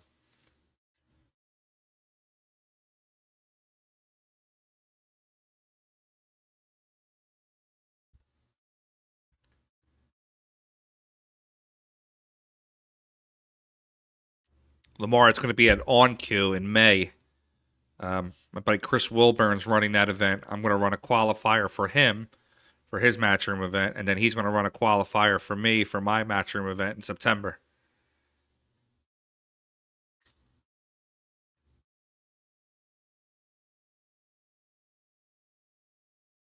I think Johnny's going to need to come around this 4-5.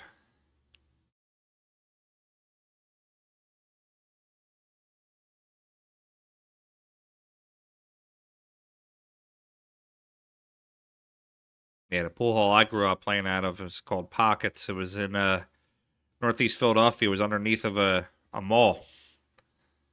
You go down the back steps. It's just an old, dingy, dirty pool hall with action. They had poker games in there. It was a gambler's dream.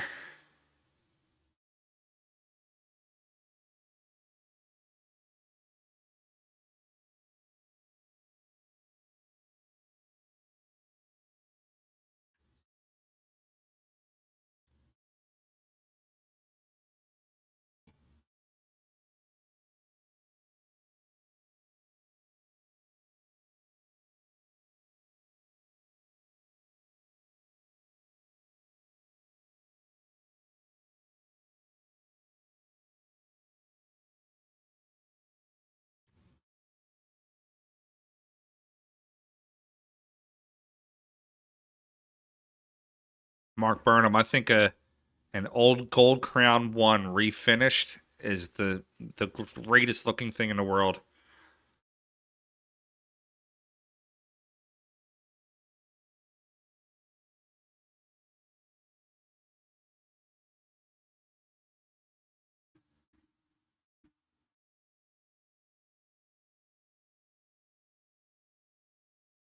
Donnie Mills makes a square hit on the 1. It's going to leave. Might marry up. They're sitting on top of each other.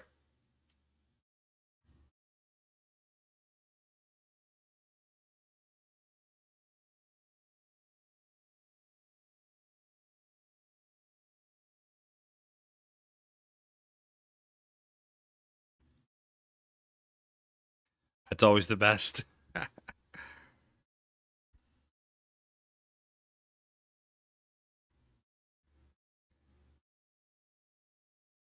All right.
All right. Got a good hit there.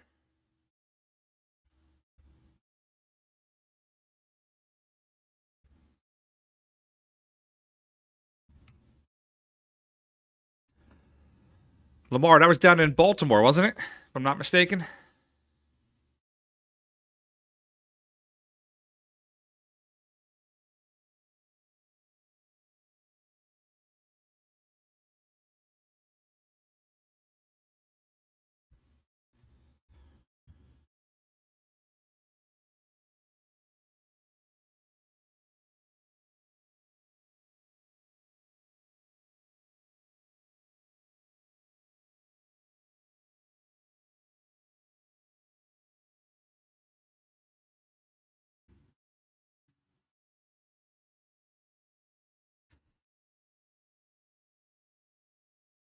Yeah, I think I played on that table one time. It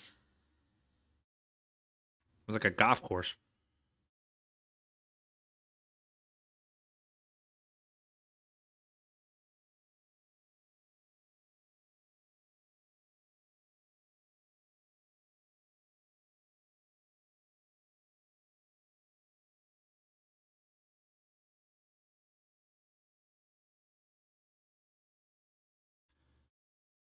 All right, Donnie's going to shoot this 2 into the corner, try to clear the 6.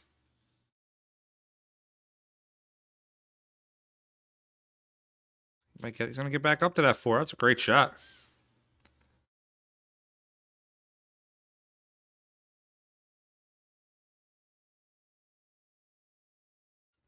I always like the pool halls that have the sign to say no gambling.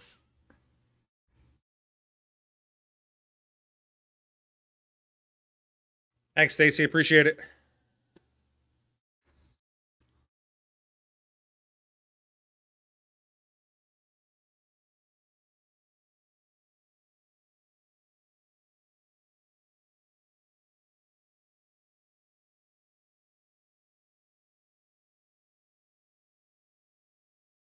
All right, so Lamar, the owners of Tacony are actually the owners of Bluegrass. Drexeline was obviously in the Hall of Fame of pool halls. Fusco's is now called The Spot. It's about 3 miles down the road from there.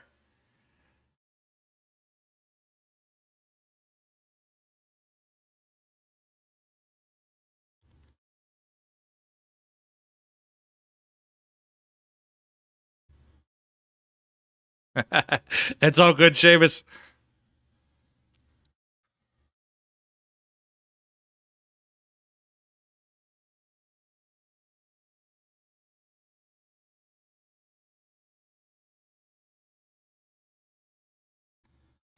All right, Donnie Mills is going to eliminate Johnny Archer.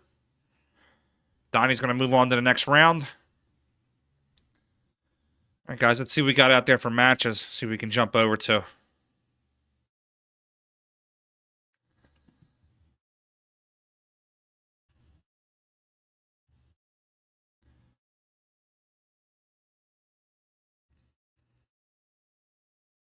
Have 3 matches left. Torsten made a comeback. He's tied up 7-7 with Ron Casanzio. Let's jump over to table 5. There's Christoph Neumayer and you see Garabello.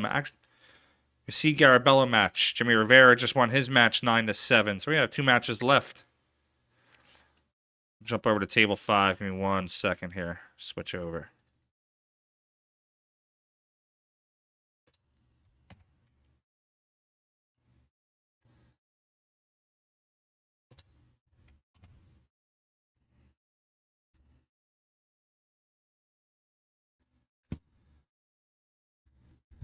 Getting down to the nitty gritty here.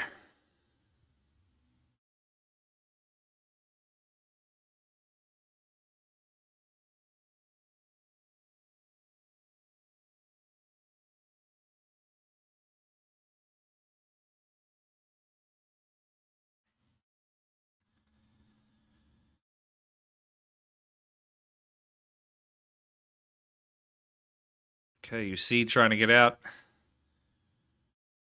Get himself onto the hill.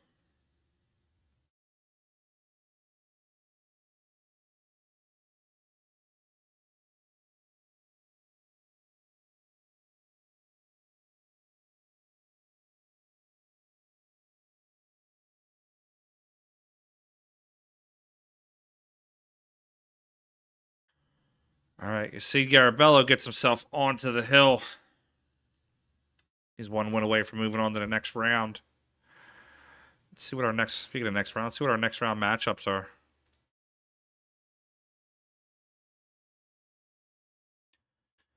Next round matchups are going to be Rodney Morris versus Jonathan Smith. Jayson Shaw versus Waleed. Fedor versus Vincent Barivage. The Big Leaf, Eric Jorlifson versus Casper. Jimmy Rivera versus John Mora. Dan Hewitt, Matt Crockett. This should be a good match. How about Donnie Mills versus Kevin Clark? We might have to go dual streaming on this one.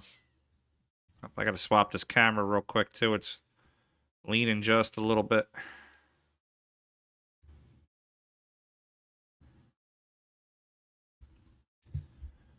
Do a little stream maintenance real quick.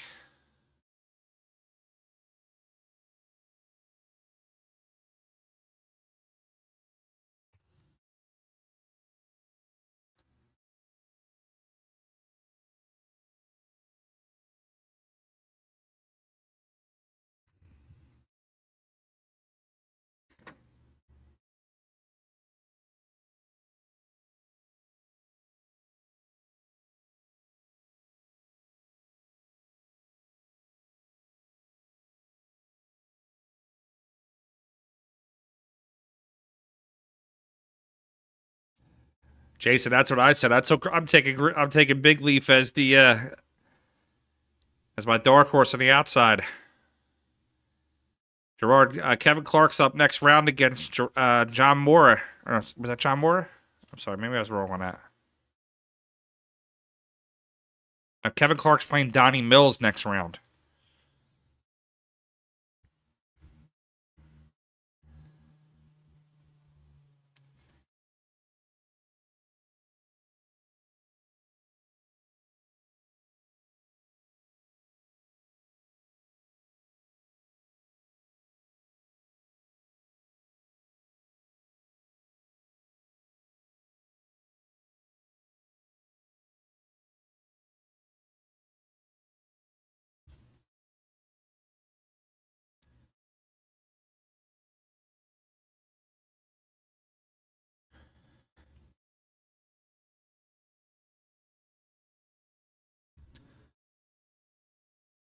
Everybody, Facebook land over there is quiet.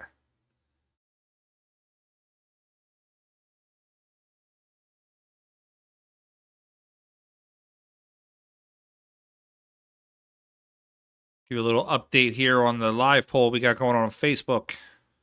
So right now, the Force is in the lead with 13 votes. The On the Light live stream has 11, and the Revolution has 12.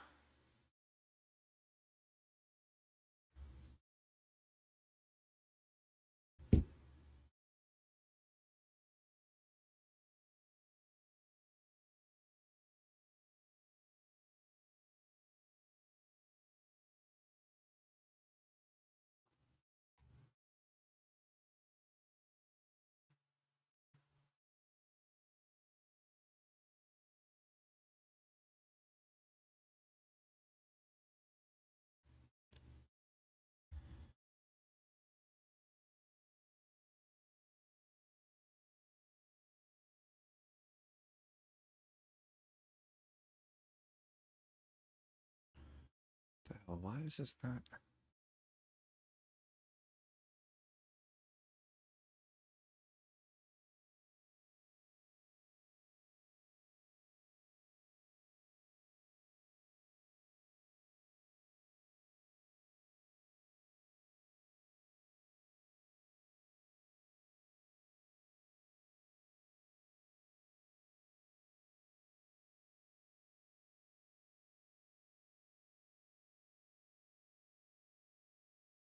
You got it, Gerard.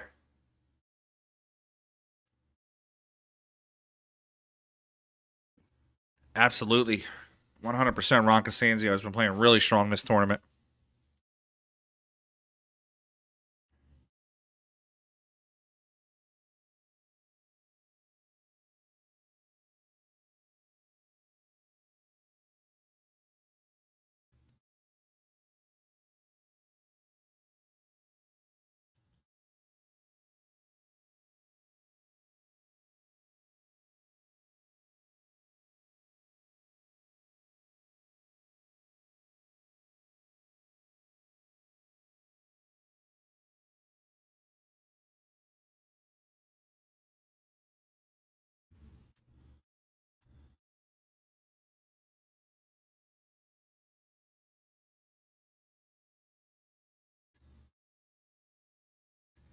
Unfortunately, guys, I can't stream the Torsten match because that is the main table, and that's a Upstate Al exclusive. And then next round, when the matches get called, if Fedor or Jayson are on the mainstream table, again, I won't be able. That's a Upstate Al exclusive, but I can grab you any side table. We just got to see when the table assignments go out. We'll see what tables are going where, and obviously, I'll bring you the best action I can.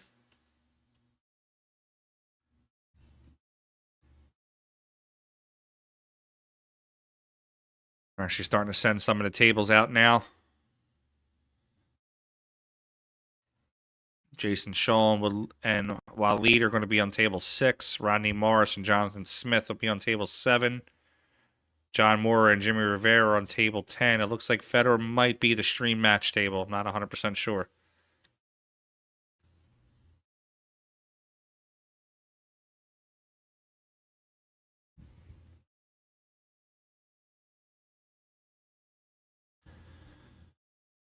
Look for Christoph to play it safe here. Going full into it.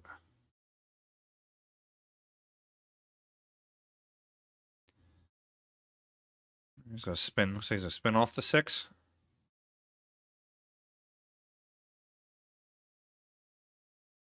He didn't quite get there with it. He can play the 6.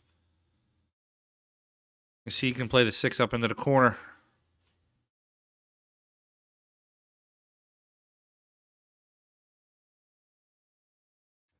One down. Yeah, Fedor does stream on his channel unless he's going to be on the main table. And then the agreement for the independent streamers is that Upstate Al has exclusive rights to the main table. So any of the side tables we get to stream, but if Fedor's on the main table, that'll be Upstate Al exclusive.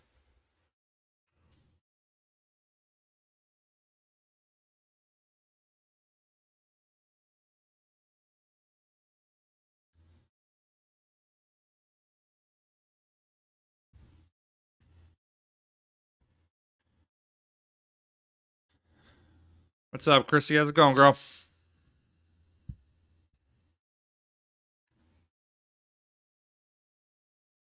Yeah, I actually have the Torsten match on my cell phone right now. I'm kind of dipping down looking at it.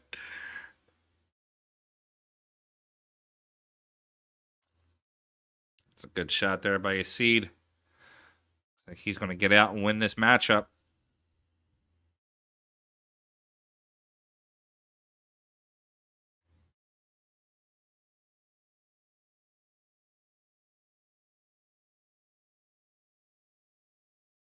All right, and you see Garabello is going to move on to the next round. Guys, give me a second here. Let's just see what matches they have set up. All right, so Kevin Clark, Donnie Mills is on table 11. John Mora, Jimmy Rivera is on table. I like John Mora, but Jimmy Rivera is my guy, man. He comes to my matches, to my tournaments all the time. Consummate professional. So I gotta go with North Jersey there and take Jimmy Rivera in that match. He's a definite underdog, but I want to see Jimmy Rivera get that.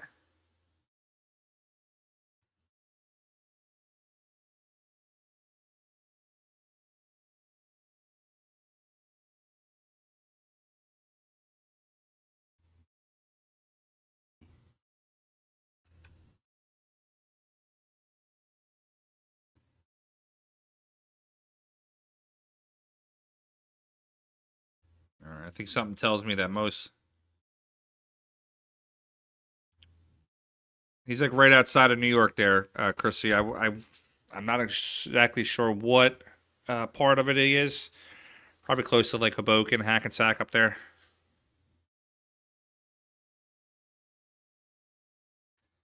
I think what we're going to do for this next round, we're going to do the picture-in-picture like we did last night. Once the table assignments get put out there.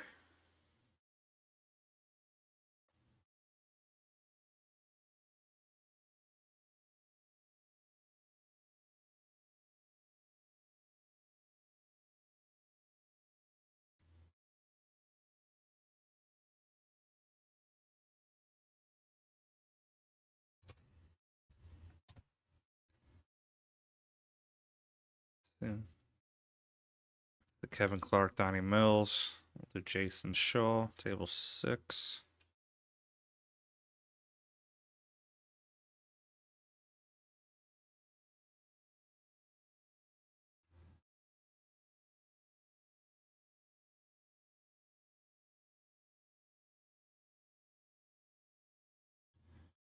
Just getting everything set up for this next round.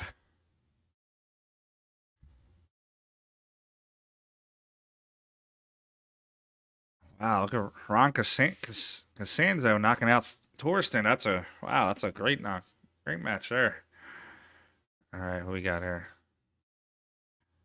Numbers are dipping down a little bit, guys. If we can, let's like, share, subscribe.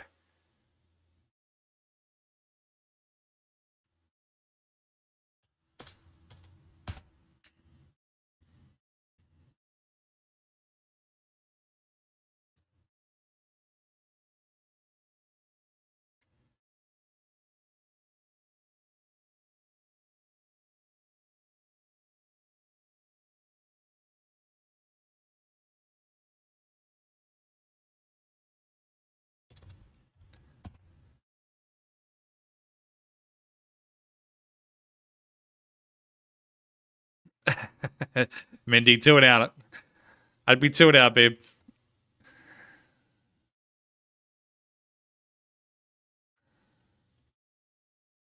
Mindy's my wife, guys. She has all the love for me in the world.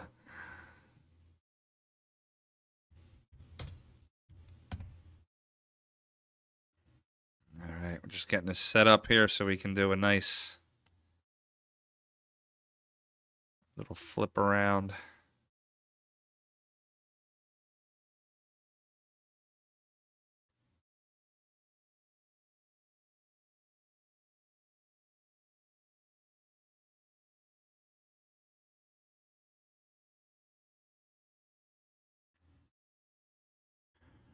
Ron Casanzio is going to move over. Oh, the big leaf. Eric Yorlifson is on the mainstream.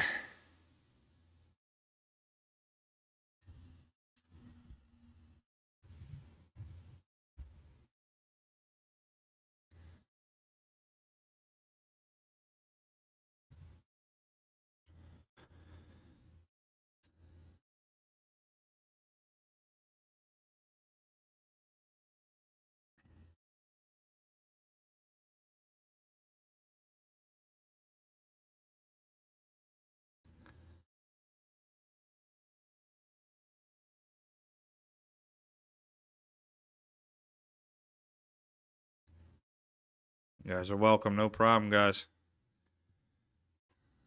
All right, so what do we want, guys? So they haven't called a Fedor match yet. We got Shaw. Got John Moore. We got Matt Craw. We got Donnie Mills. So let's go with the Shaw for a little bit, and then when Fedor pops up, we'll switch over to him for a little bit.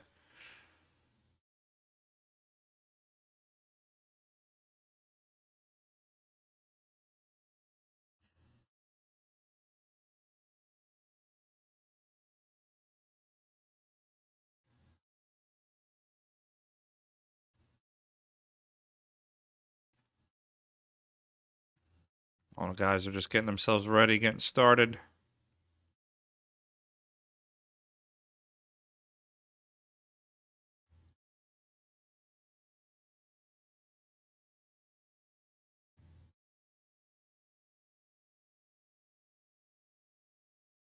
So we are definitely down to the final 12.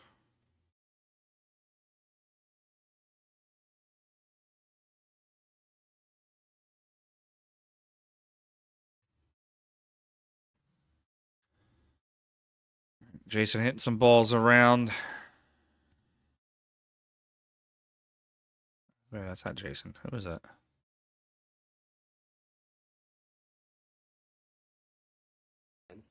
Malaga, you're professional. It's table 11, right? Donnie Mills. Okay. All right, Fedor's on table 5.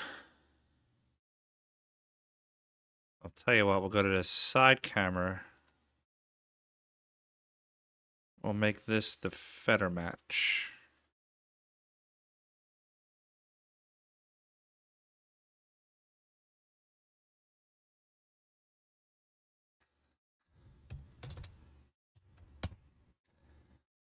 All right, guys, no guarantee on anything here. I will try to do my best to jump between all of them. Make sure that we get some good representation.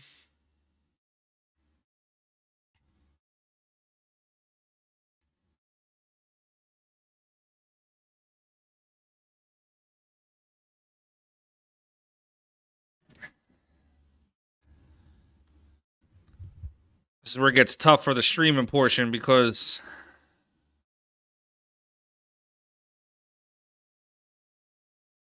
you got all the good players left. You want to watch them all at once.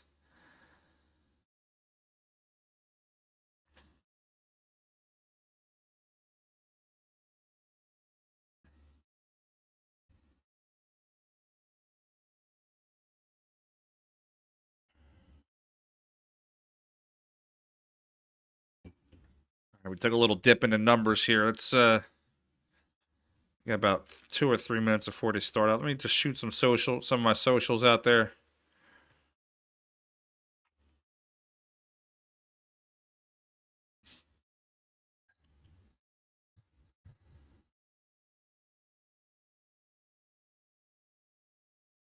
If you can, I know a lot of you liked, subscribed, and shared earlier. If you could do that again, that would be great.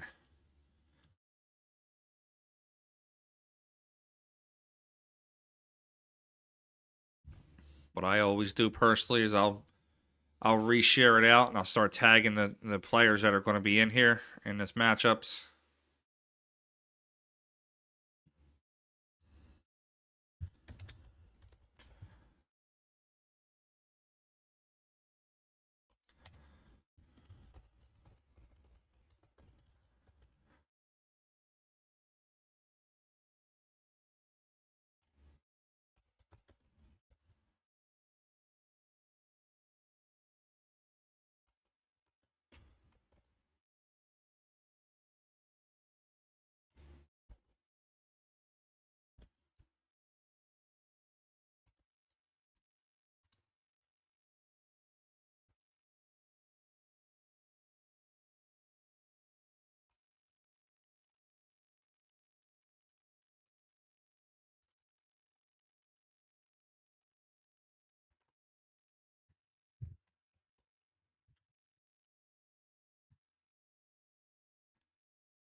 Just going to do 2 share outs real quick.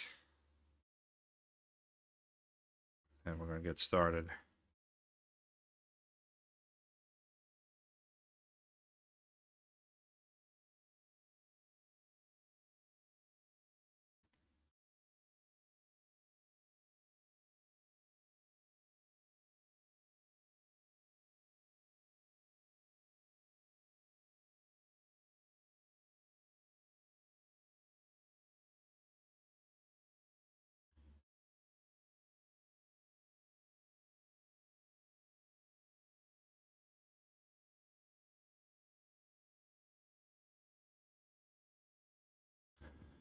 All right, so we're going to look at it this way.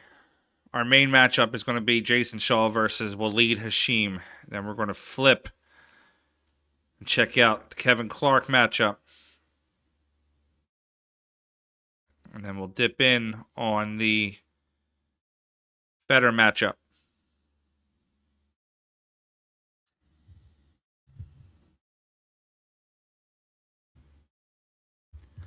Thanks, Arnie. I appreciate it, bud.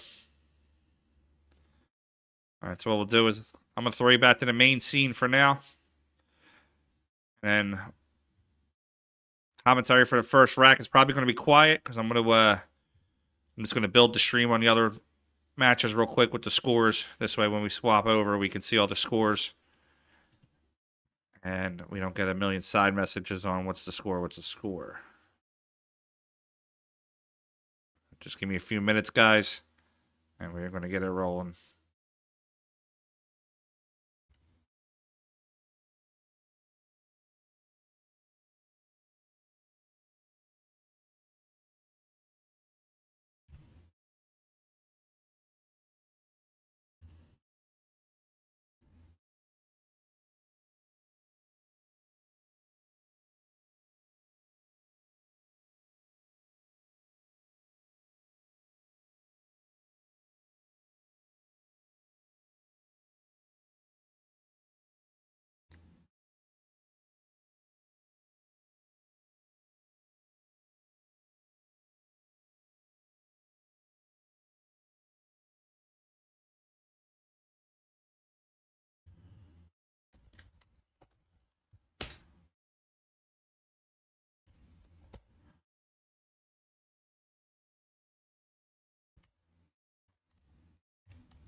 All right, I believe we're ready to rock. Let's see. Got Jayson Shaw up there. Kevin Clark, Donnie Mills.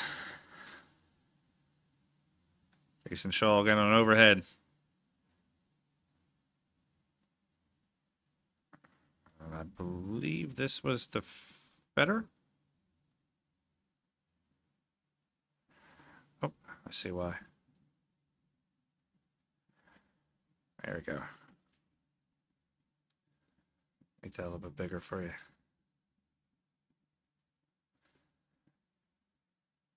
All right. Let's get back to the main screen there.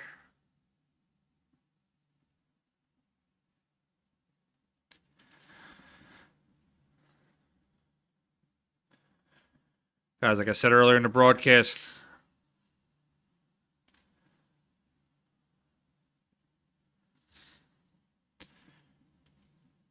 tips are always appreciated. If gentlemen would like to, and ladies would like to make a tip, top left-hand corner there, Cash App. I would urge you to tip Upstate Al first, but if you feel so inclined to send me one, you may do one there. They're always appreciated, never expected. Thank you very much for sticking around. Try to bring you the best matchups we can tonight.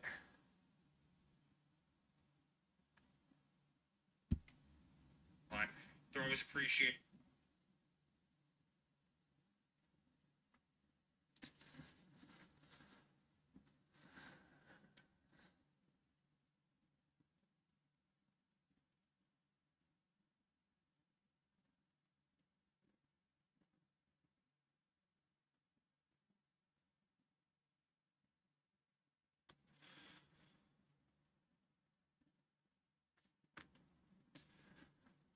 All right, Jayson gets out.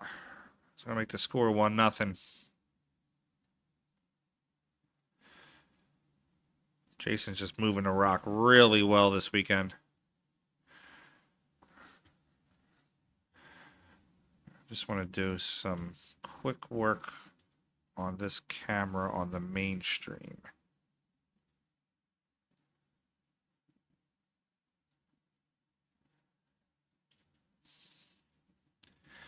There we go. It's a little bit better.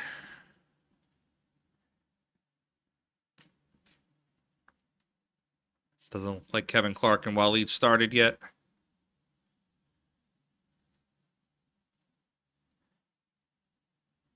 Vincent Borage is up 1-0 on Fedor Gorst already.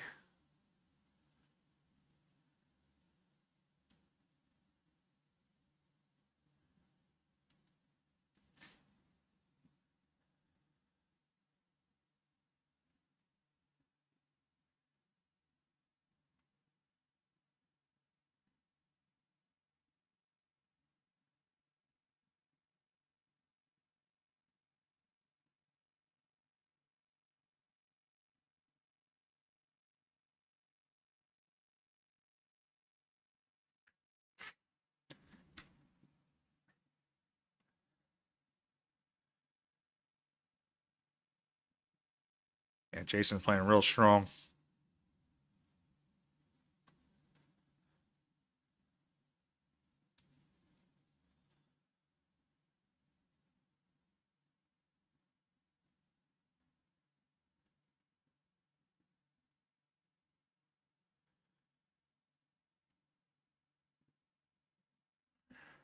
Dry break for Jayson. It's going to bring Waleed to the table.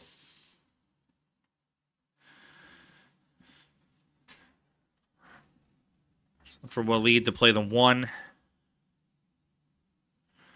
Obviously, top right corner come around for the 2 on the right side pocket.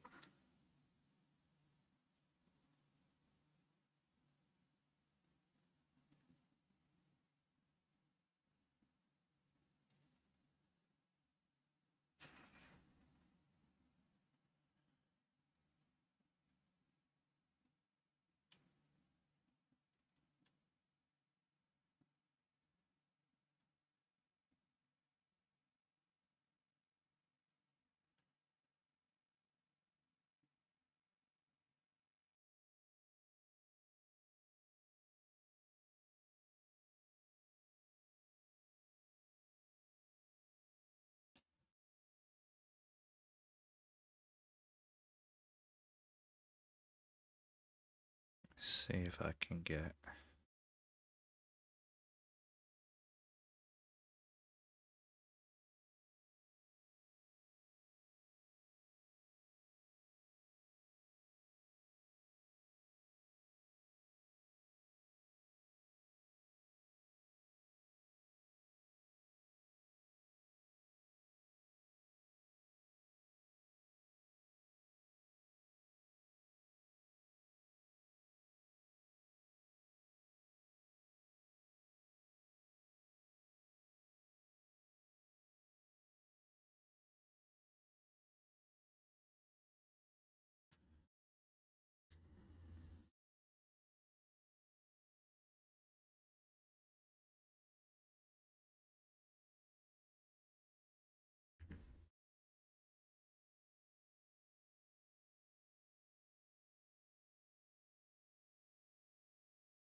All right, we got quiet during the chat. Everybody's watching too intently, jumping back and forth.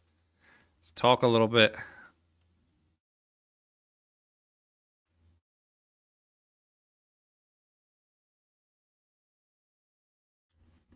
All right, well, lead. I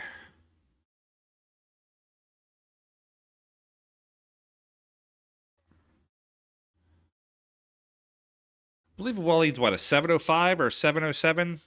Fargo.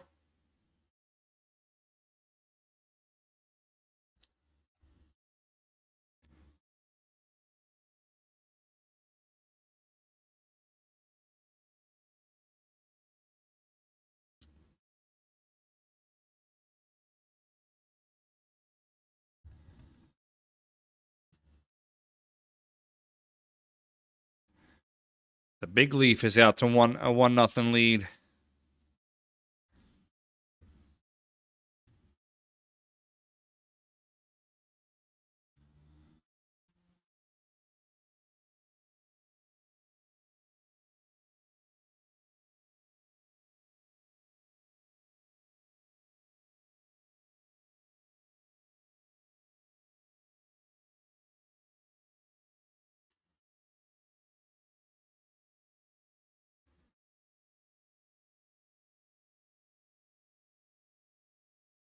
All right, Waleed trying to get himself on the board against Jayson Shaw.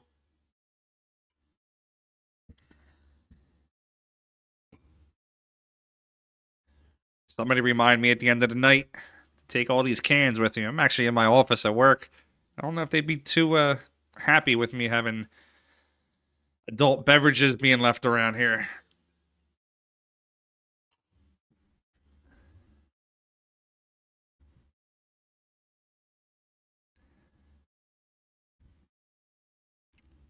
I'm telling you, if anybody knows Big Leaf and that name catches on, you tell them where it came from.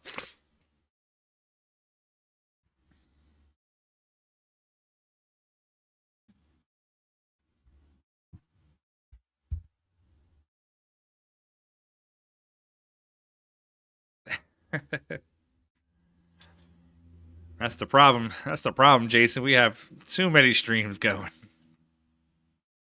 That's a good thing and a bad thing.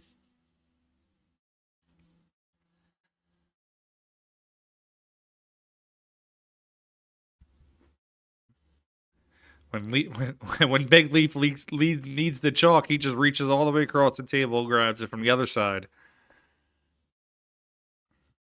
Oh. Waleed misses a big 8-ball. It's going to give Jayson a possible. Is that Joey Ryan you're talking about, Jason? Windows open?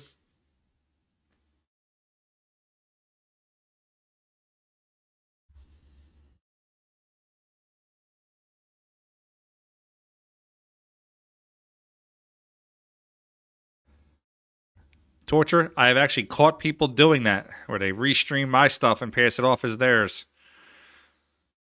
Jayson Shaw smoked that ball in. All right, check out. Let's flip over that Kevin Clark match. Donnie Mills is up 1-0 on Kevin Clark.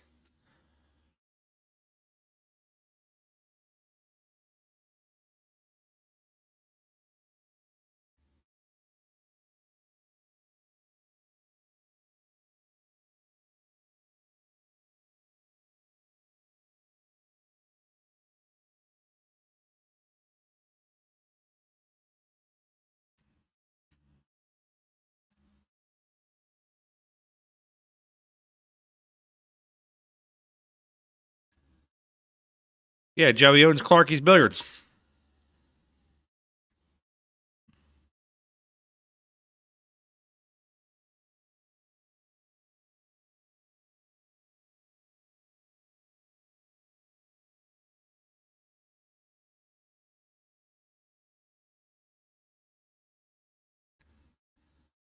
Jayson Shaw up 2-0.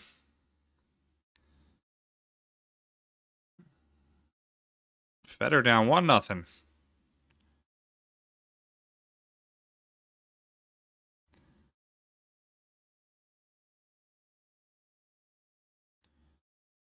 What's going on here?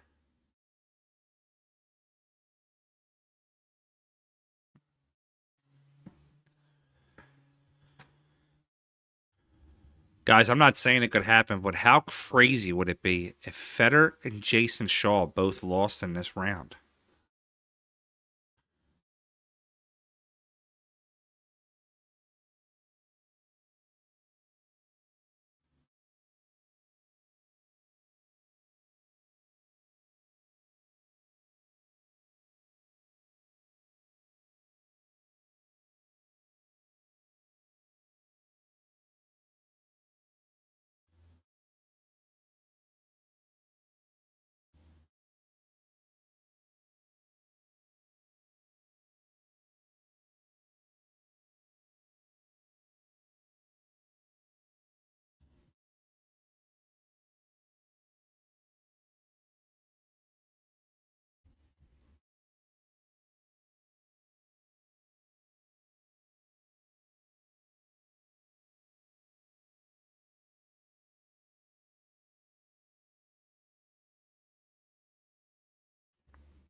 Torture now. I sent them a very expletive filled message, and they kind of got the idea.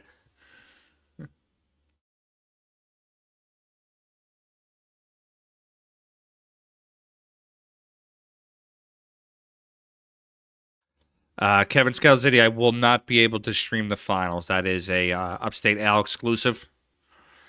I will stream as much as I can until the point that it's only Upstate Al left for the exclusive. All right, we got a little bit of a lag issue here on this matchup.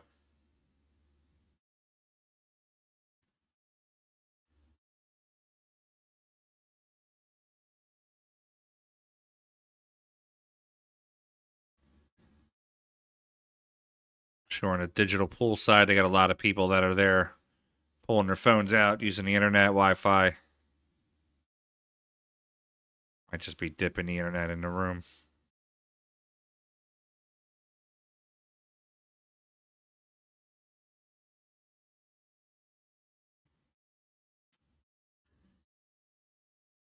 Fedor in a tough spot here with the 2-ball.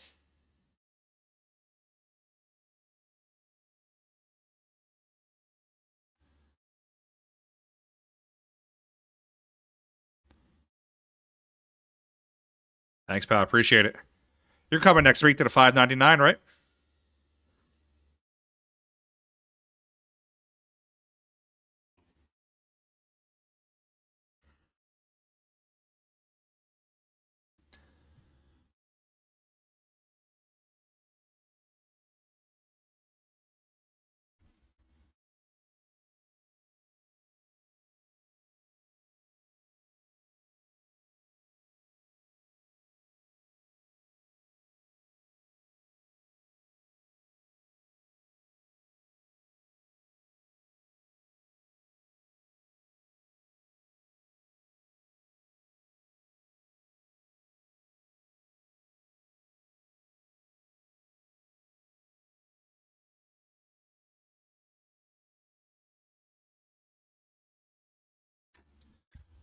Awesome. All right, Kevin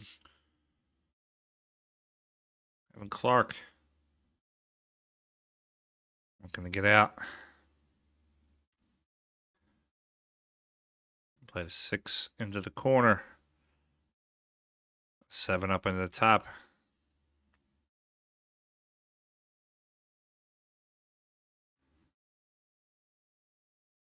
All right, the scoreboard ruined it for us. Kevin Clark ties it up 1-1. Watch Jayson run some balls.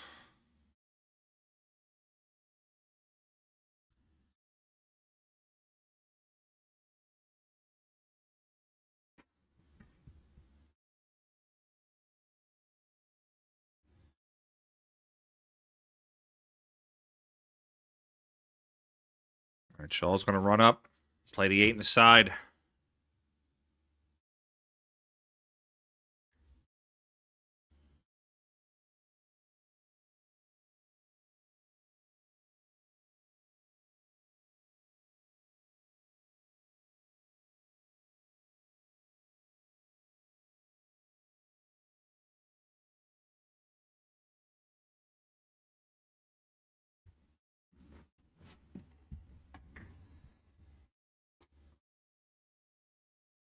I like Kevin against Donnie. I'll be honest with you.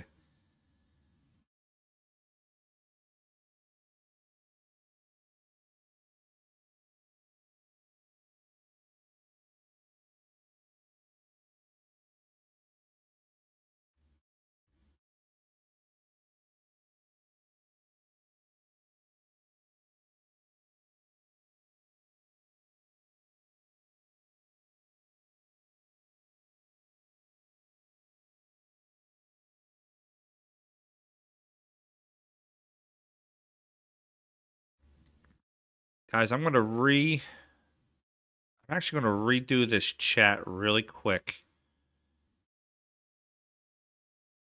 Yeah, Shaw is playing real strong this tournament. I'm going to redo this chat real quick just because I'm jumping from table to table to table. I want to leave the comments up there. So just give me a second here to readjust the chat portion.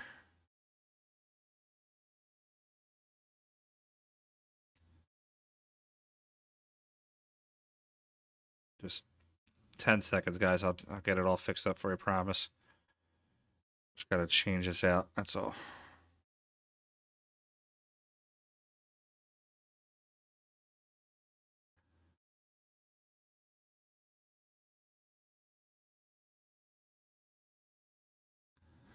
All right, there we go.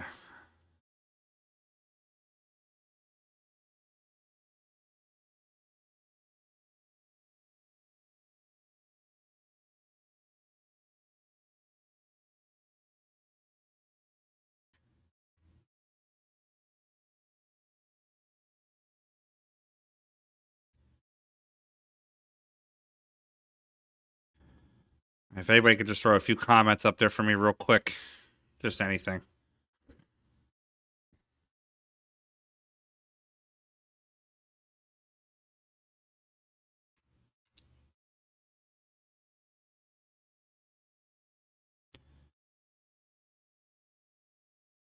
There we go. Thanks, Jesse.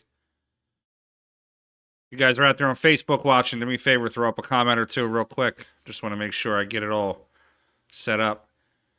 So normally I have the comments move away. So what we're going to do is we're going to have the comments that we're going to stay on the screen. This way, if I'm bouncing from, essentially, we'll call it room or table. I'm bouncing from table to table. The comments will still be up there.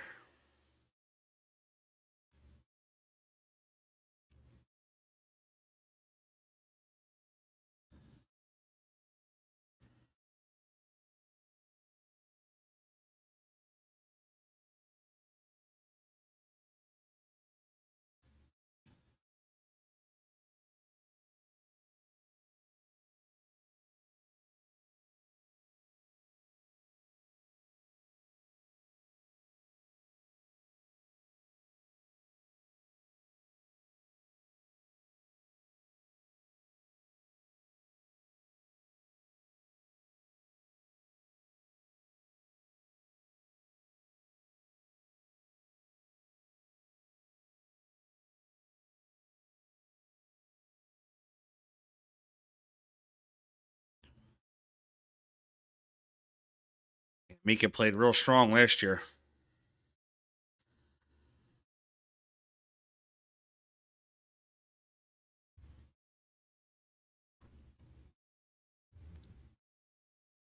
There you go. Let's build these numbers back up. Got 100 going. Experienced a little bit of a lag. I said there was a lot of people in the room there. Can't really see on the left side there. There's probably 100 or so people in the crowd watching.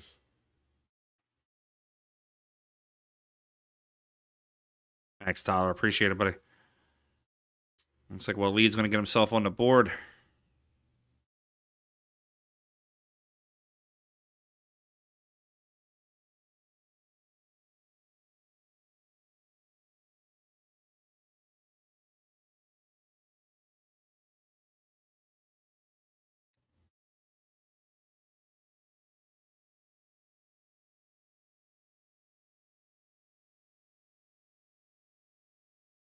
I didn't realize that camera was off. Let me check that camera real quick. Do a little stream maintenance.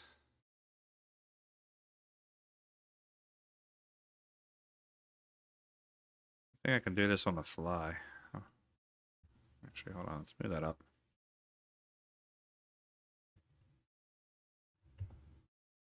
A little more room to see that. There we go. Jump over Clarkie's match. The match is tied up 1-1.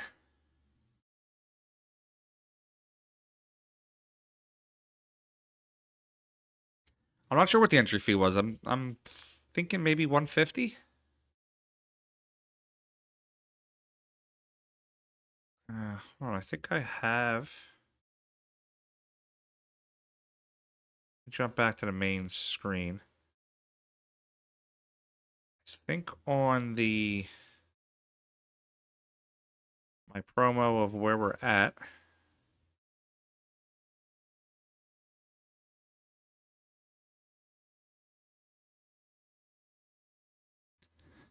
Yeah, that's just the promo sheet. It didn't tell me how much is in there.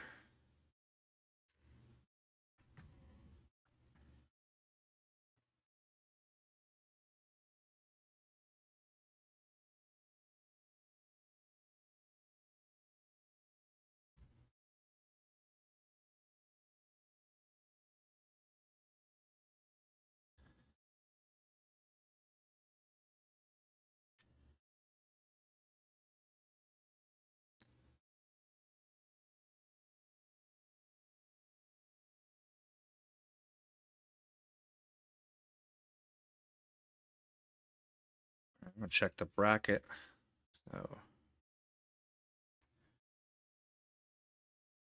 all right. So the winner of the Fedor match plays the winner of the Big Leaf match, and the winner Jayson Shaw plays the winner of Rodney Morris.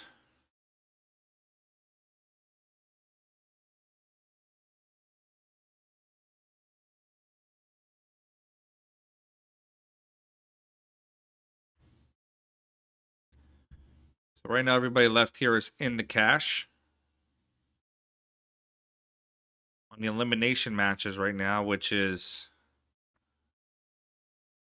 John Morra, Jimmy Rivera. Jimmy Rivera's up 3-0 on John Moore. Go ahead, Jimmy. My guy. All right, Dan Hewitt. He's up 3-1 on Yacine Garabello. Ron is up 4-0 on Matt Craw. Kevin Clark, Donnie Mills tied up 1-1. So that's 13-16 round. That's 950 to the eliminated player. Player moves on to the next round, gets 1,200 in that round.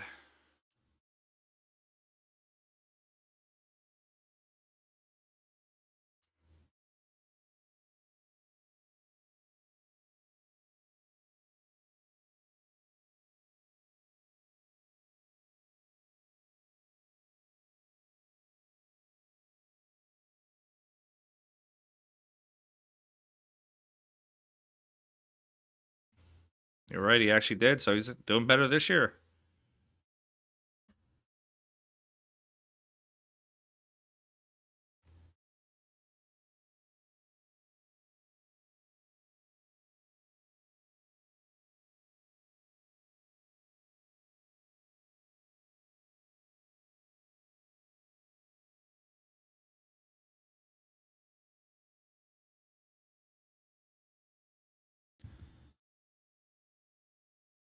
All right, we got Fedor.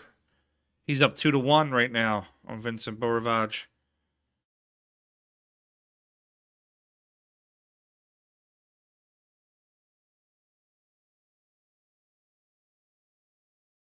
just jumped. I think we're a few seconds behind some of the racks.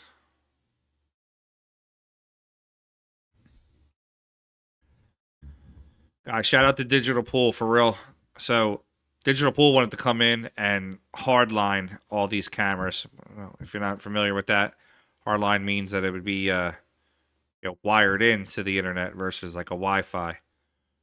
Wired in is always the preferred choice when it comes to something like this. It's much faster.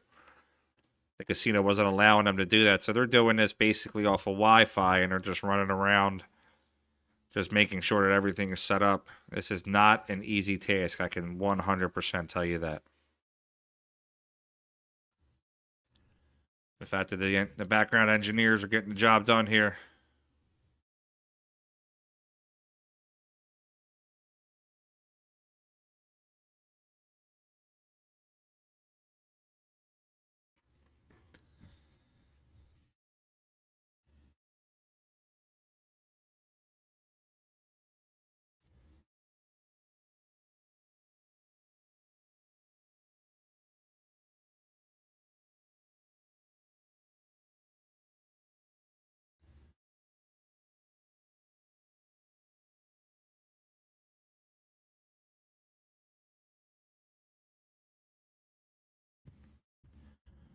One down. Unfortunately, these are score feeds. I can't enlarge these on this particular stream.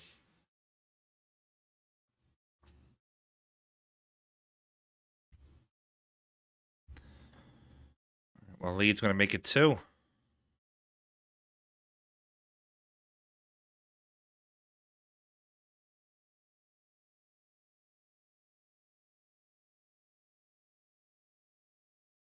I'll see what I can do here. I can't guarantee it, though. Let me try a couple things real quick.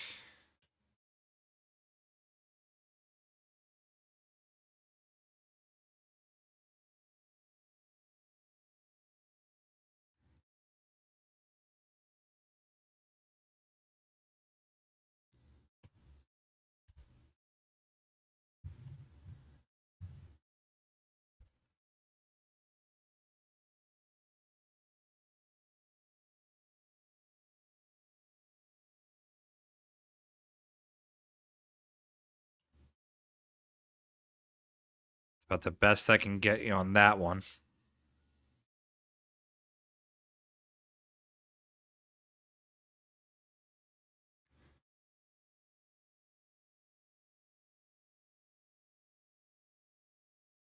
Fedor up 2-1. Prize payouts are on Digital Pool. I'll read them off to you. This is what they have on their site. So, and I don't know if this is accurate or correct. I'm just reading off what they have. So this particular round, the losers of this round, so the B-side players, they get $950. That's 13 through 16. 9 through 12 gets $1,200. 7-8 gets $1,600. 5-6 gets $2,000. Fourth place $2,700. Third place $4K. $10K for first. $8,500 for second. Not a bad weekend. No problem. One down. You got it, buddy.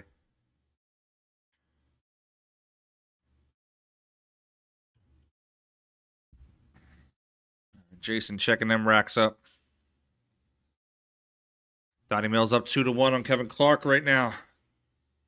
Kevin's got a tough shot here.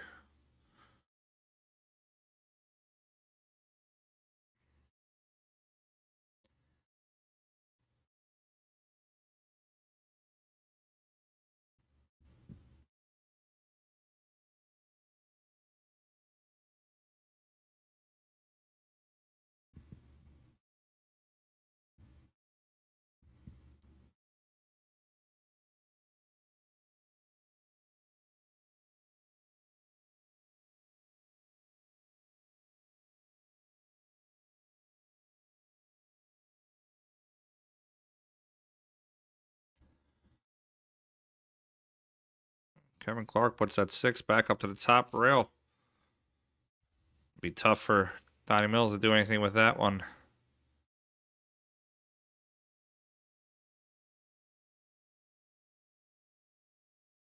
Fedor still up 2-1.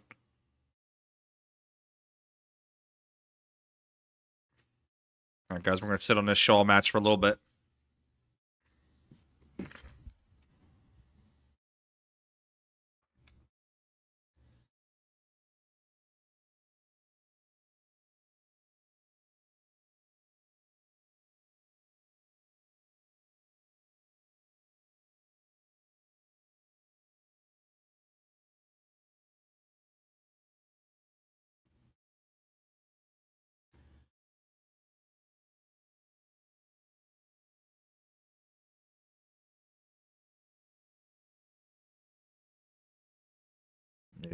Maybe my old eyes are reading that wrong.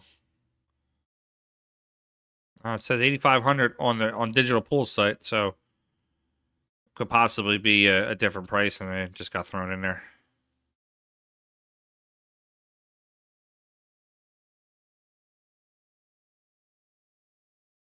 All right, Jayson rolling down to that 7.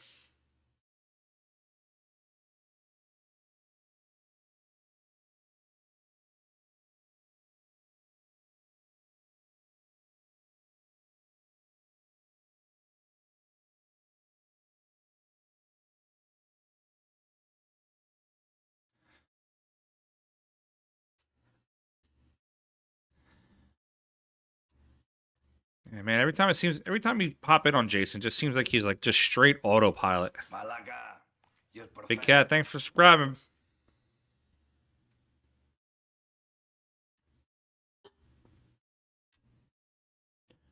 All right, Shaw up 4-2. Race to 9.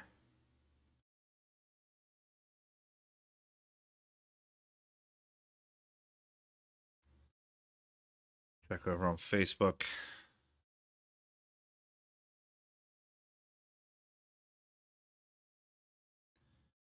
We're going to throw the poll up again tomorrow. Currently, right now, between YouTube and Facebook, in the lead is the On the Light live stream with 23 votes. The Force with 19, and the Revolution trailing behind with 14.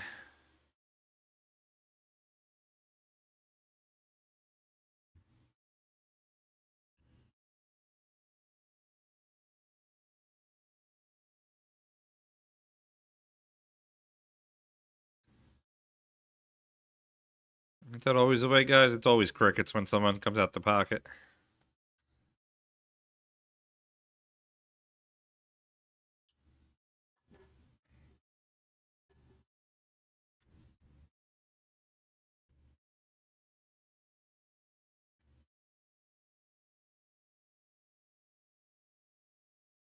All right, Jason's got this ball down to the corner. He's got to come in between that 3-6, or he's just got to run into the 6.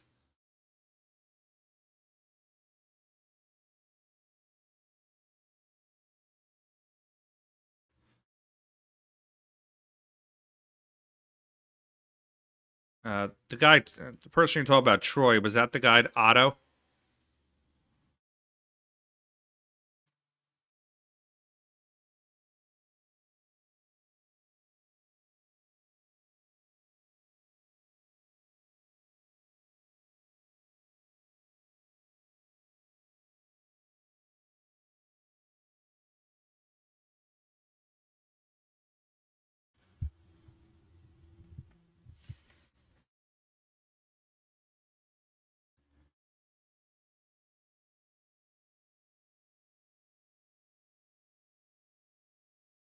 Oh, I wasn't sure if he was the guy that was in the chat. Name Otto.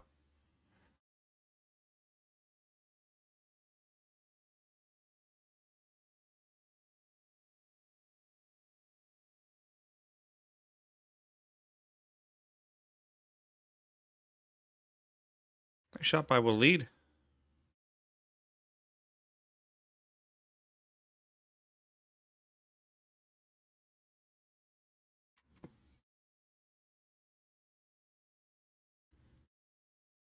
Okay, I gave Otto a little timeout. He's just been a little too aggressive.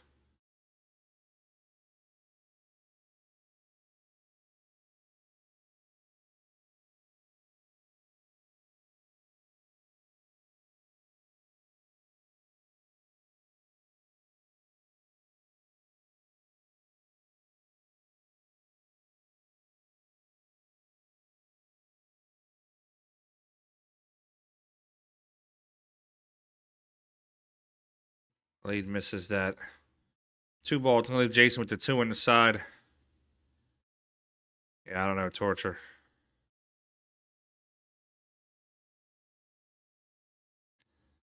I'm a pretty nice sized fella, but I don't go looking for trouble against big guys. All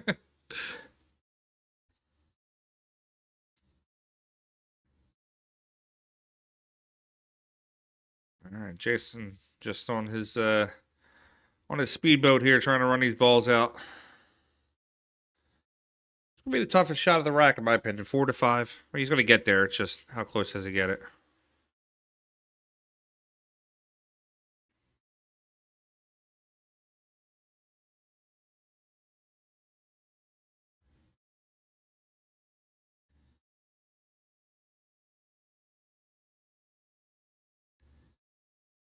Good shot by Shaw.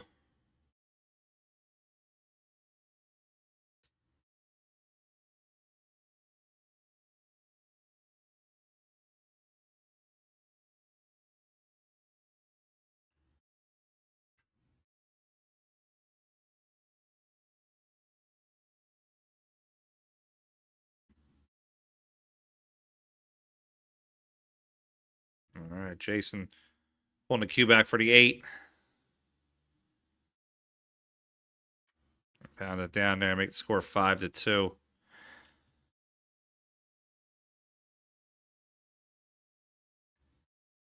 Jayson pops it down. Let's go check some other scores here.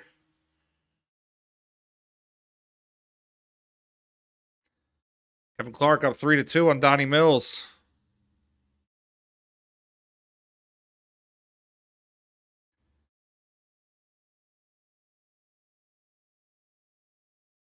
Yeah, you got that right, Torture. He definitely makes it look easy. Better up 3 to 1 on Vincent Borage.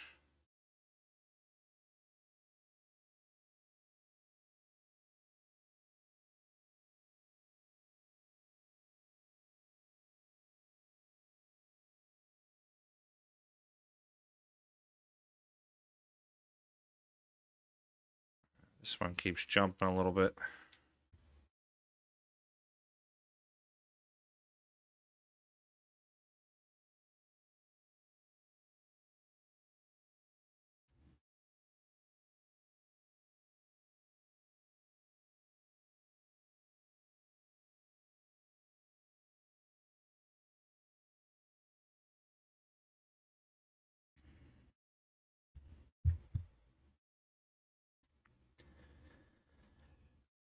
Yeah, just about to type that up, actually. Rodney Morris up 4 to 2.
All right, Jayson's got the shot on the 1.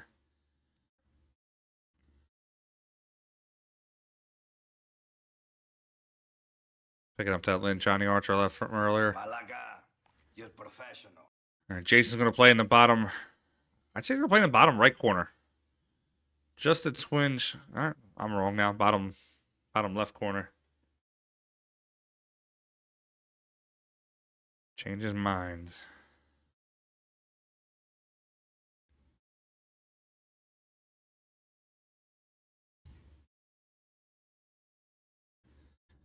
So if Jayson goes to the bottom right, then you put just a hair of inside left. Just let it roll down. He's gonna go bottom left. He's got to pop in between that 6-7.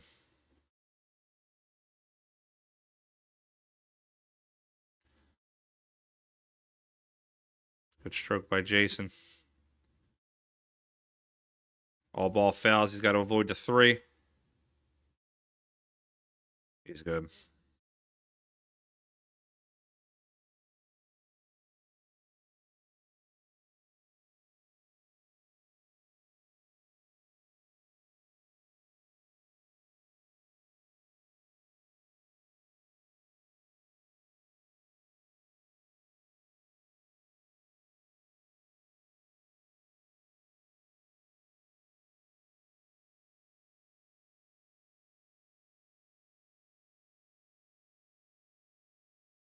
All right, Jason's going to go 1 rail up right in between that 6-7.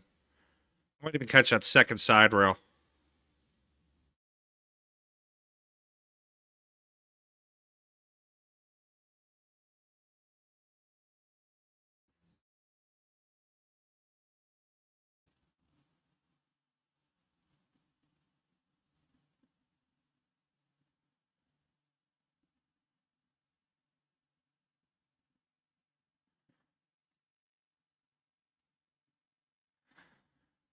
Yeah, I play pool more like a garage band of kids just starting out. My little 600 speed.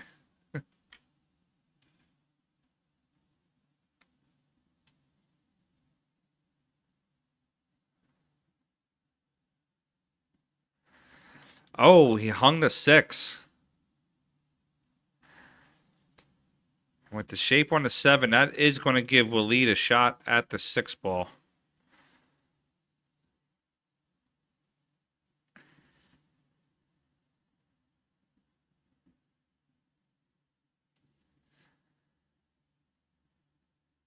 Waleed's got to be careful of the side pocket on this shot. If he tries to come around the table, he's got to be careful of the side pocket. So right around 7 o'clock English. Come about 3, possibly 4 rails.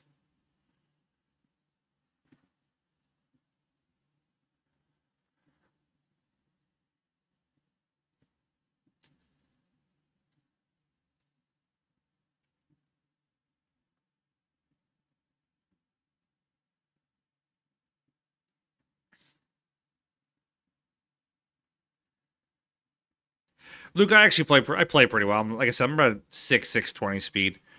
I just I get more enjoyment out of doing this. I know I'm never going to be on the grand stage with these guys, and I'm cool with that.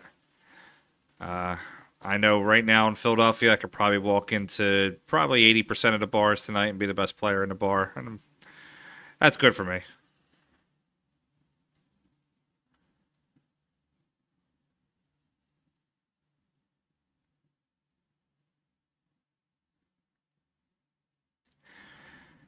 Yeah, but this is a tester shot, though. Always got to do it. If he just shoots this 7 into the corner and just kind of just holds the rock where it's at, he's got enough room to cut that 8 and come a couple rails out.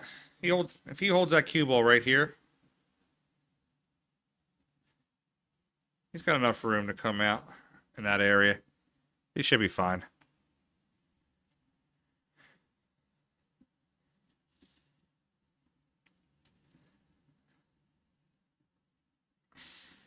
Looks like the table behind them is taking forever to shoot.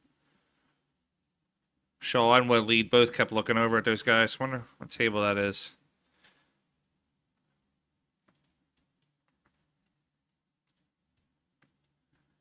That table 5. Who's on table 5?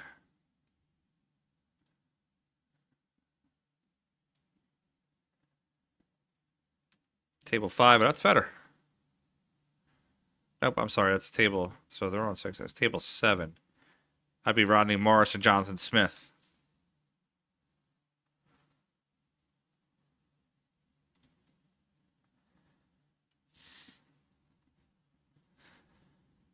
All right, so like I was saying, for Waleed here, it's just a little tester shot. Just back cut it. Come around table 3 rails. You should get right on the 9.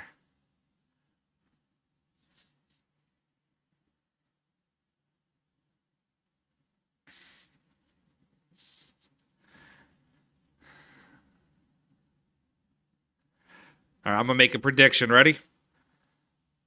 I'm going to say Shaw and Big Leaf in the finals, and Big Leaf puts Fedor out.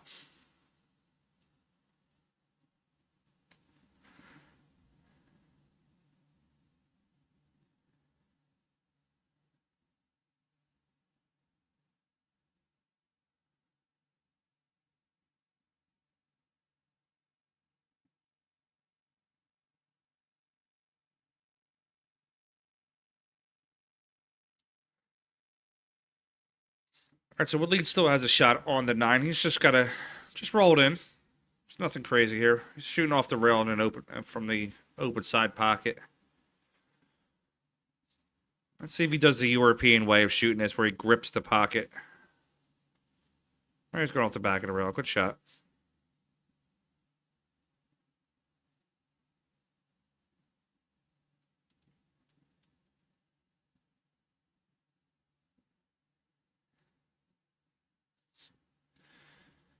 All right, well, lead puts that one down.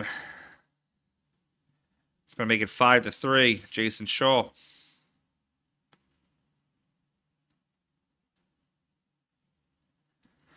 Kevin Clark, Donnie Mills are tied up 3-3. Kevin Clark makes a good hit on the 1. Looks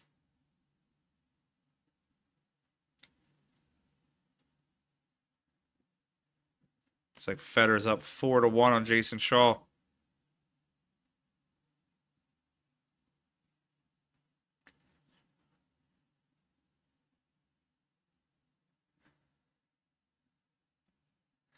You know what, Luke? There is a lot. I actually like that statement that you just made. There is a ton of players, in my opinion, that just way overreact with what they get left on the table when it comes to just shoot. They get.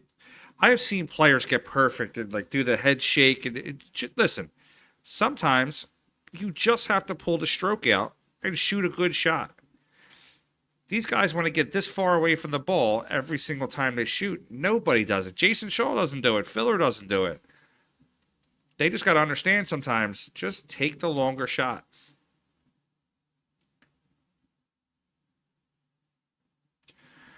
My wife is starting to get to be a higher level player, and I've had to explain that to her a few times. Just take what the table gives you. Take the longer shot.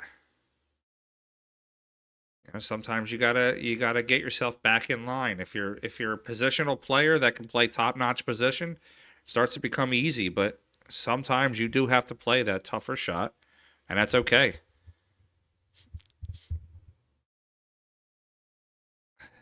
Yeah, I had a tournament today. I watched 3 guys do it. It hit me with a trigger.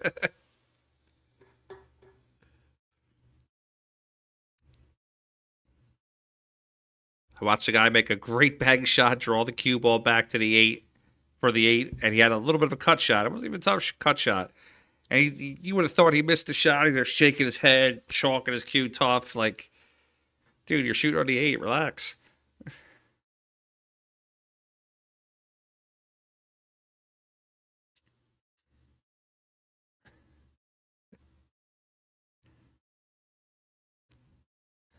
All right, Jason, take a little bit to rack up here. Let's see what Kevin Clark's at.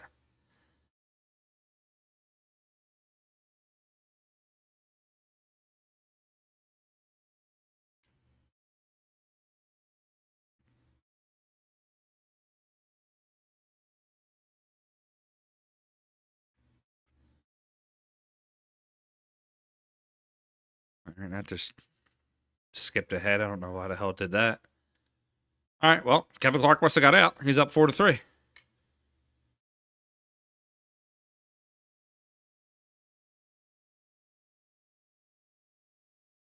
Fedor's up 4-2. I'm back to the main table. Guys, I'm going to step away 1 second for a restroom break. I'll be right back.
All right, guys, I'm back.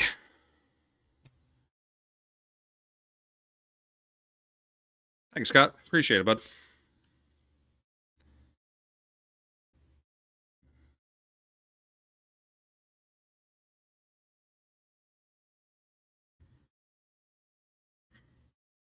Great shot by Shaw.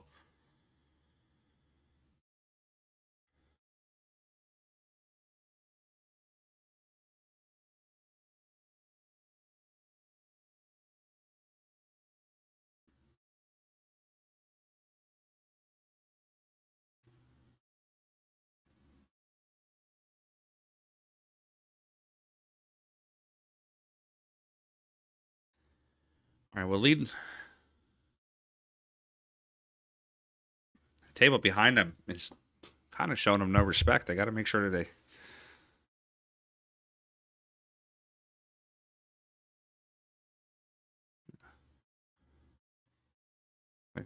Lacking just a little bit of professionalism there. All right, well, Lead's going to take a walk around the table, clear his mind, get himself back down onto a stroke. Looking for two rails here. Side rail right around the one, the top diamond.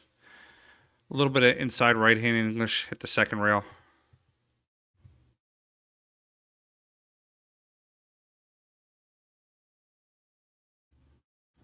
I went into it more full.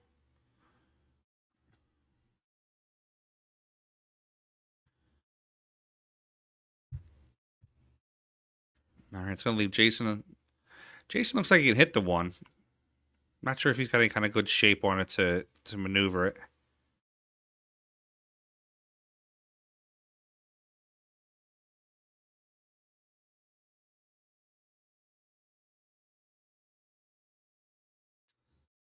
Four to three on that Kevin Clark matchup.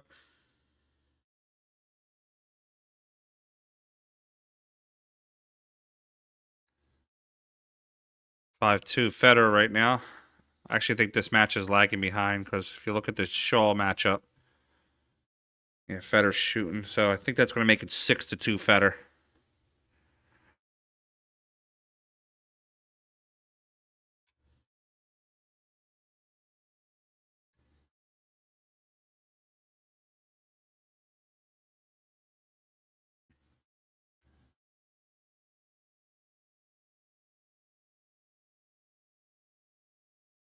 Jayson has to avoid the 9 here.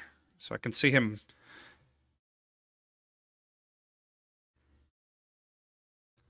I can see him popping this one to the left side. Yeah, great shot. It's going to sit though. Jayson won for it. I don't know if I would have. I mean, obviously I don't play as well as Jayson does, but I don't know if I would have won for that. I think I would have played a little bit more of a safe.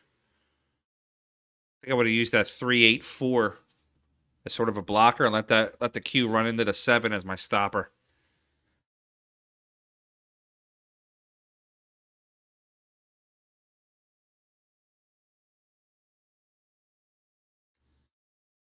All right. Well, Lead's got a little bit of work.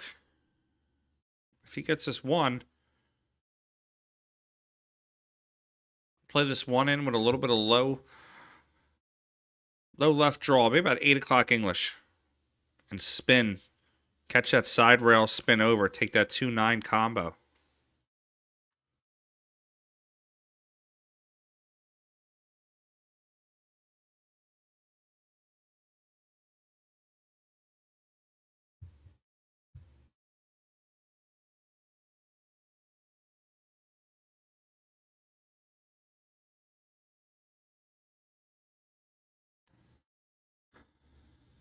All right, so Walid opted for the run out versus the 2-9 combo.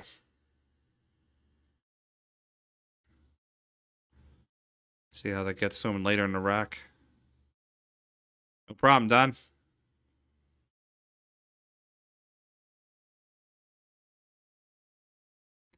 The tough shot's 3-4 because he's got to essentially do a 180 flip. Roll this ball down a little bit.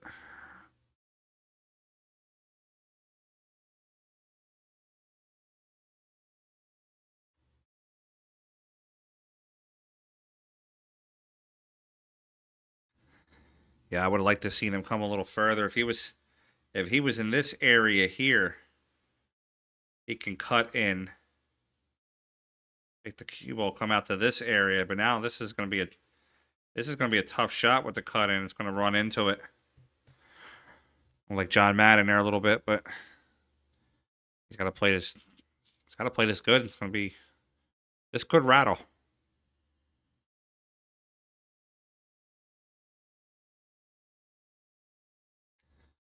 Yeah, he overstroked on the ball.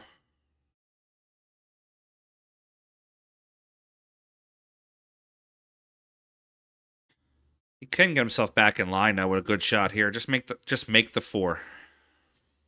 If he makes the 4, he should be in shape for the 6. I'm sorry, for the 5.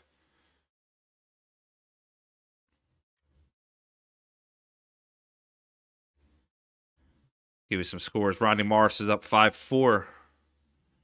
Fedor's up 5-2. Casper Matikainen is up 5-4 on Big Leaf. Donnie Mills, Kevin Clark 4-4. Ron Costanzo 8-2 on Matt Craw right now. Dan Hewitt 8-3, and you see Garabello. That is some interesting scores there.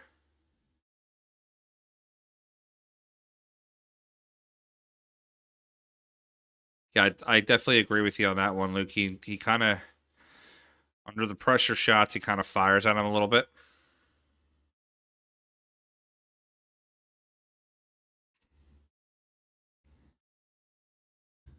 You can still get out here. Just roll the 5 in, let the cue roll past the 6. You might be able to play them both in the same pocket.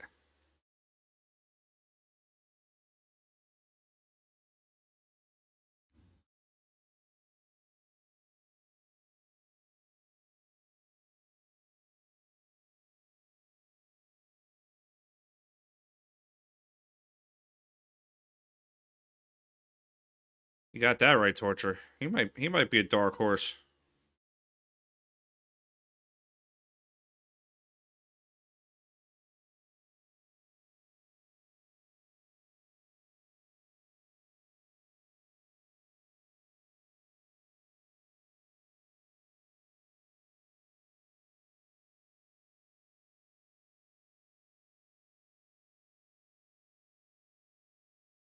He's got to come with a shot here.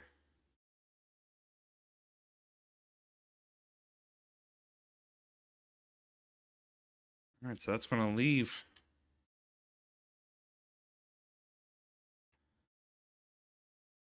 Well, lead pretty straight on the 7.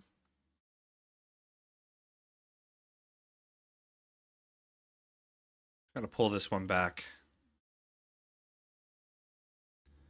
About 24 to 32 inches on this shot. Got to pull it straight back.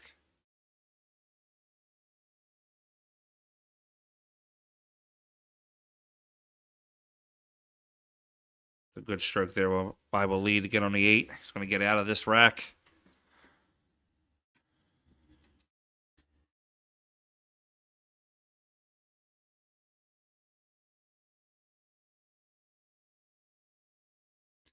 It's got to be tough in the background there with the referee. I'm not saying he's doing a bad job. I'm just got to be tough getting down, having him eye line you like that.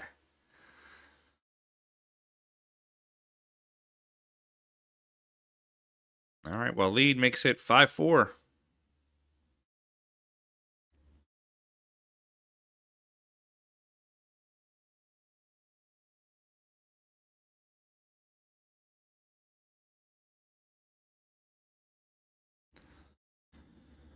All right, Donnie Mills sells out that 6 ball.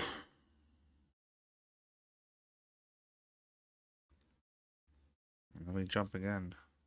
What the hell just happened? I think every time I pop over, it takes the feed from the last time I was there and then updates it. Oh, not going to jump into that one too much until we start to get into the later matchups here.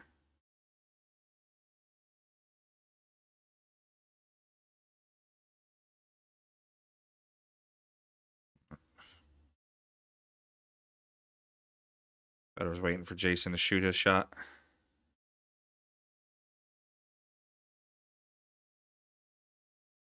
Maybe that was behind too. I think this might be a me issue. I'm not sure if it's digital pool issue.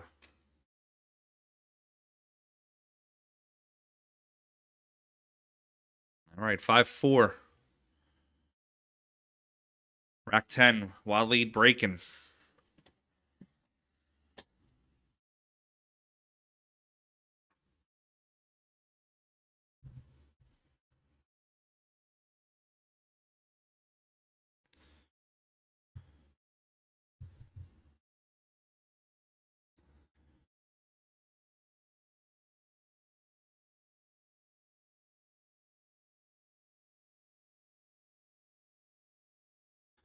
Yeah, I definitely agree with that one.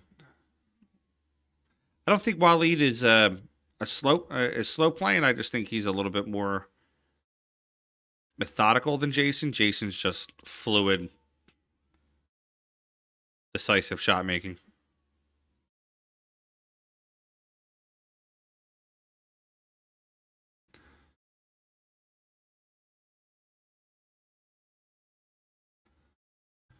All right, wing ball's down. I have a shot at the 1 here.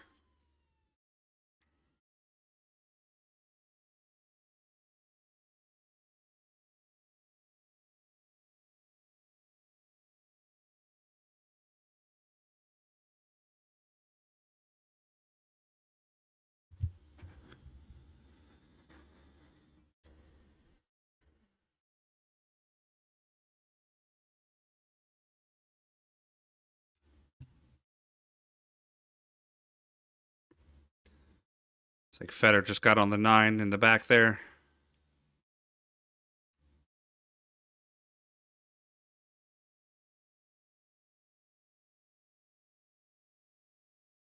Fedor pops that down. See if I can update on that score.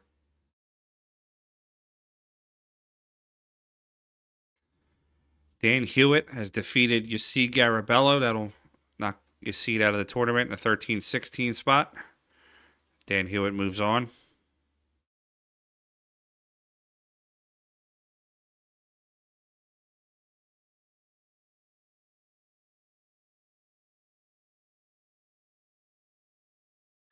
Oh, absolutely, Luke. Wildlead's playing very strong. Very strong pool. What is... I don't even know Wildlead's... What is his Fargo?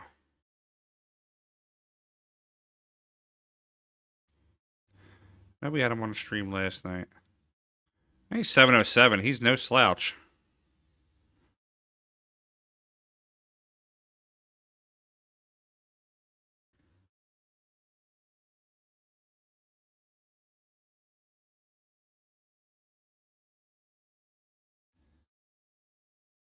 It's a strong shot.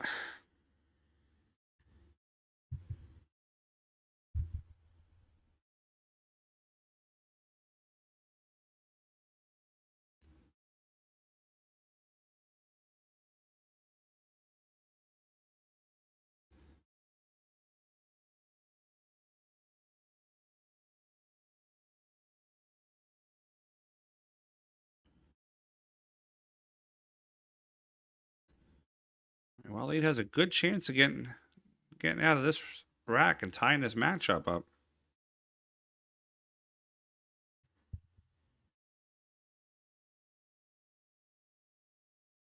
Yeah, I don't know the exact number, but I do know he has won this event a lot of times. For a while, I think he was using this event as an ATM.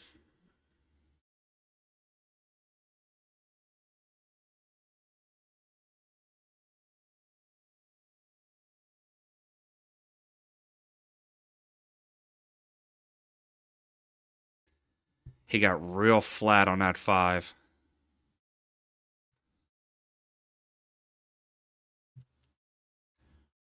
Real flat. He's going to punch this one off the rail.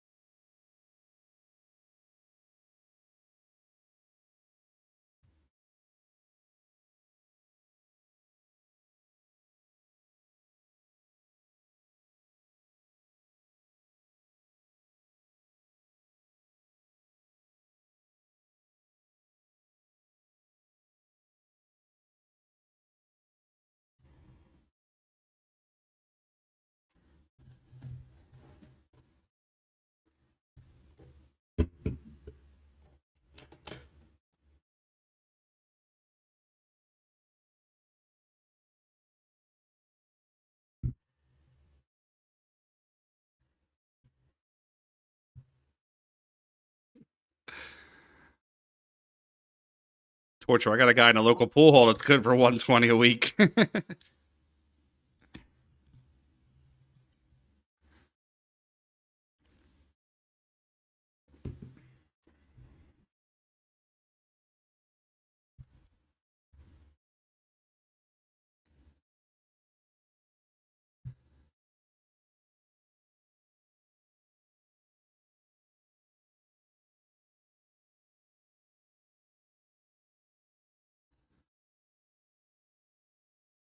Okay, looks like Waleed's going to make it 5-5. Got a little bit of a matchup here. 130 Fargo difference between these two. I know it doesn't account for everything, but it does give you a little bit of a insight in their skill level.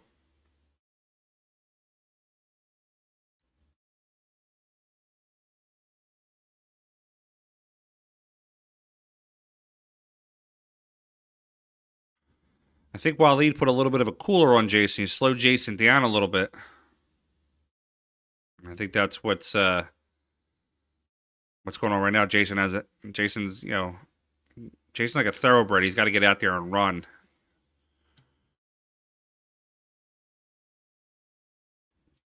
$118 on the stream, guys. If you can, hit that like, share, and subscribe button for me one more time. Try to get some more people onto this stream. I know it's Saturday night. It's 9 o'clock. It's head to the bar time. Or head to the local choke and puke to go out for a little bit, but let's try to get some of them on the stream. 5-4 Kevin Clark over Don Mills. 6-2 Fedor over Vincent Borage.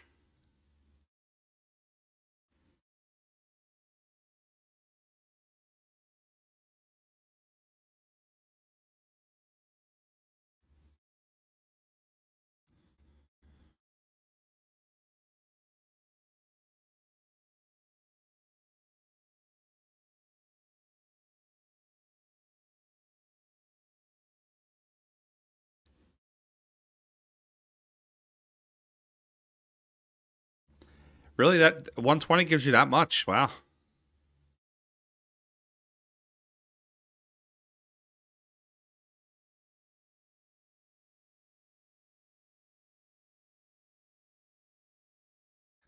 You know what I like what Waleed's doing here? He's inspecting the rack, making Jayson take a look at it, taking a few seconds. I guess you could call it pulling a move, but he's keeping him in the chair.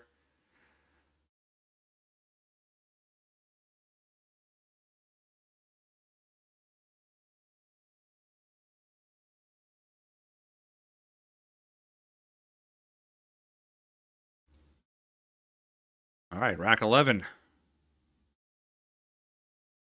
Waleed and Shaw all tied up, 5-5.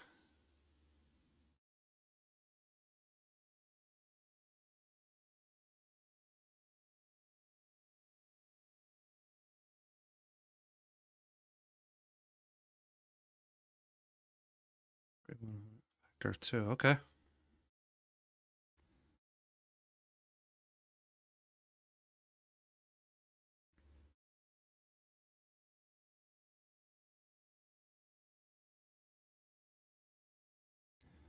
I know for handicapping purposes, it's usually 60, 60 Fargo points as a rack, usually. You're absolutely right, Luke. He's definitely keeping him stalled up there. He's not. Jason's not getting a chance to run the balls.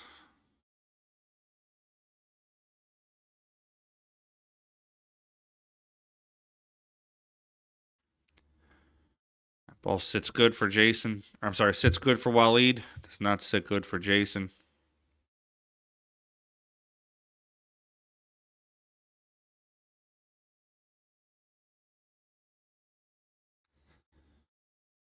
For Jayson to try to play it safe and hide behind the 9 or the 4.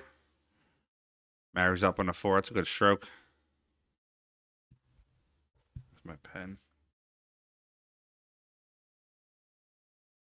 I think Waleed's got a 2-railer.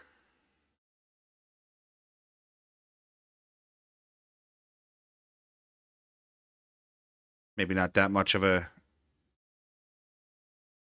in-depth angle there.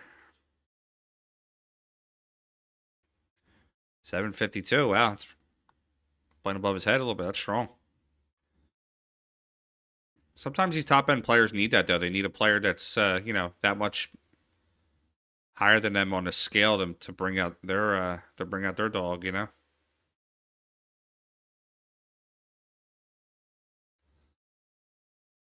Okay, and now we're talking about it. Here's Jayson's chance.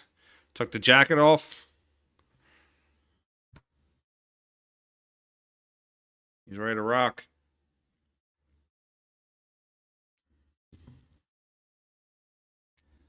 Three to four could be tough.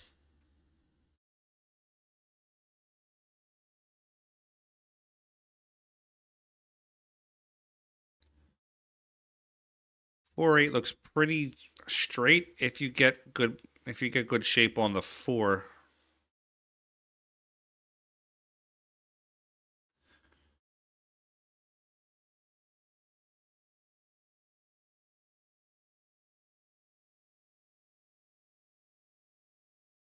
.920 effective. Wow.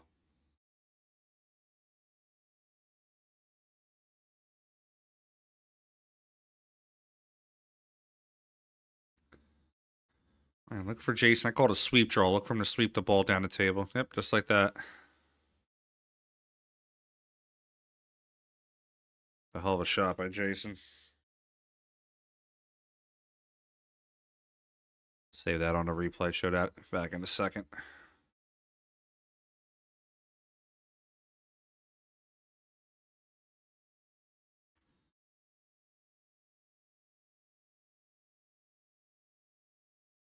Jayson's going to play the 5 up on the table.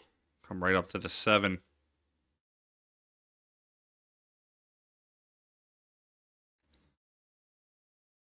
Punch it right off the side for the 8.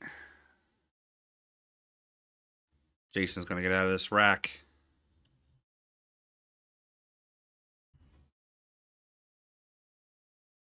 Gonna make it 6-5.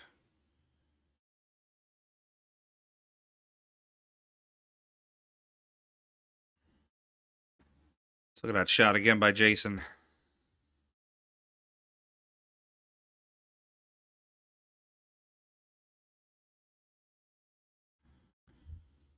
That was the shot that got him out of the rack.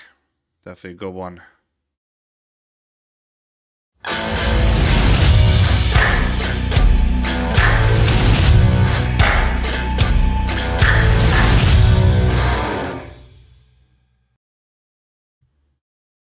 All right, rack 12. Shaw's up 6-5. Let me give you some more scores from around the tournament here.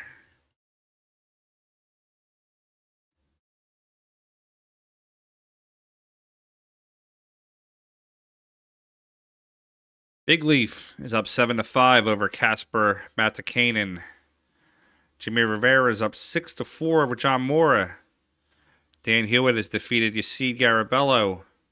Donnie Mills, Kevin Clark tied up 5-5. And I believe Matt Craw was defeated. Rodney Morris won his match 9-5. And Matt Craw was defeated 9-3. That eliminates Matt Craw in the 13-16. That's a good showing for Matt.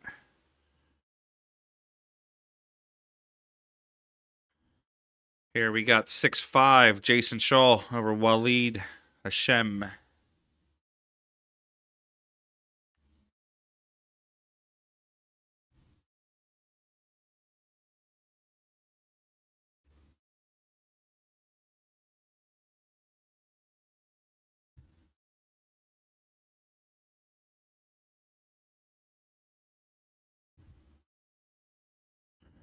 Now there's some very strong players left. Let's see.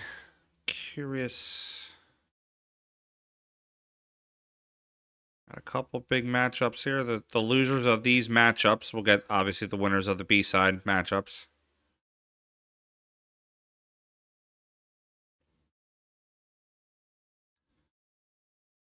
So the loser of Fedor's match will play Ron Casanzio.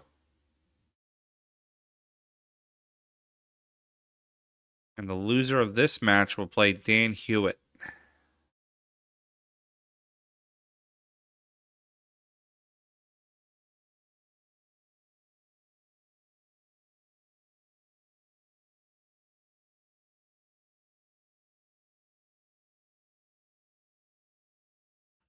That's a big number.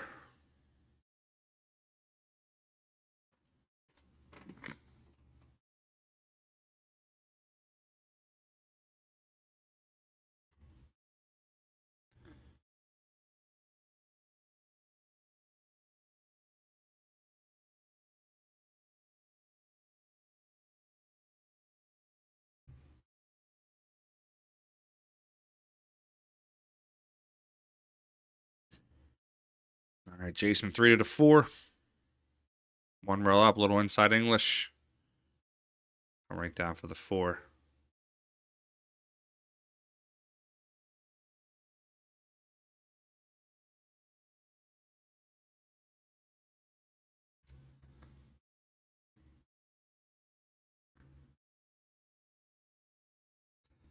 Jason looks like he's going to draw the ball. I think maybe the high 3 rails around.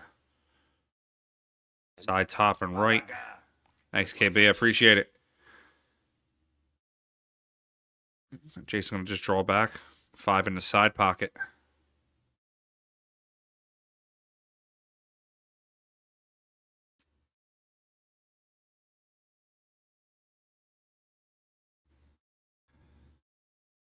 Torture, he could be a road player that doesn't play Fargo tournaments. Maybe played 1 or 2, like a 2 and out, and just never really played Fargo after that. Got a couple guys in my pool hall that I know are easily 650 speeds, and they got like a 295 Fargo. One guy laughs about it. He's got a 12. His Fargo is 12.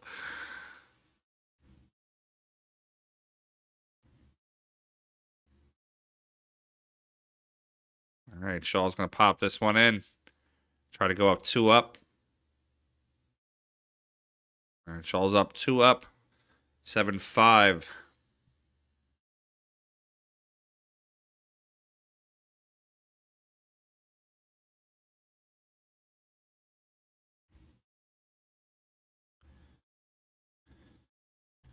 Guys, take a look here at our 2024 PA Pro-Am schedule.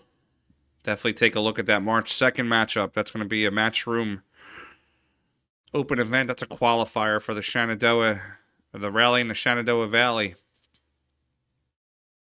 Each one of these will be live streamed. June 15th is going to be an open tournament also. Take a look at that 10-ball open. And then, of course, we have our big week. September 10th is the Pennsylvania Open Week. That's a Matchroom rankings event in Philadelphia. We're also going to have the Pennsylvania State One Pocket Championship that week.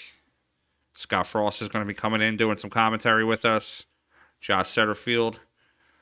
I'm working on a big name celebrity. I can't tell you yet. I don't want to jinx it. I'm hoping to God everything works out. I should know within the next week or 2. Take a look over the summer, too. June 29th. We're going to do our first ever Banks tournament. 9-ball Banks. Should be a fun one. Each one of these will be live streamed. And then right after the Pennsylvania Open starts the rest of our 2024 Pennsylvania State Championships. Make sure you like and subscribe so you can watch all these. Enjoy the action. And coming soon will be PAProAm.com, which will have everything available there also.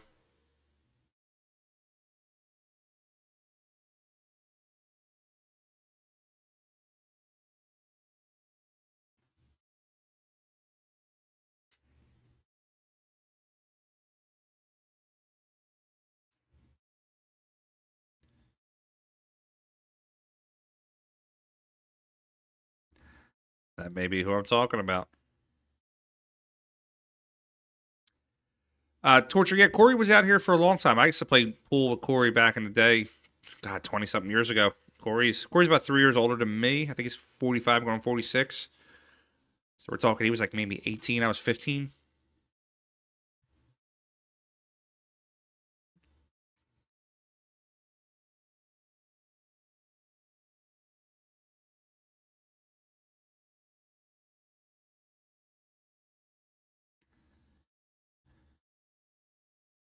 All right, Shaw is up 7-5 in this matchup. Rack 13.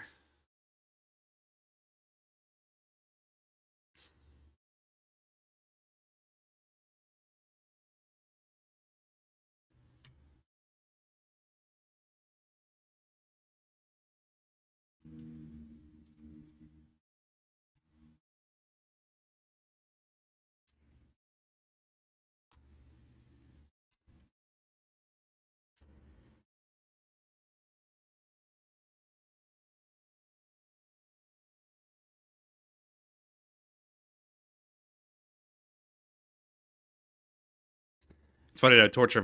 If I go up to Corey today, it'll take him a few seconds less talking for him to like we weren't like phone friends or Facebook friends or any of that kind of stuff. I mean, we were Facebook friends or whatever, but if I went up to him today and we started talking, it takes him about a minute or two, and then he'll remember me from back in the Tacony Billiard days and a place called Sticks in Philadelphia.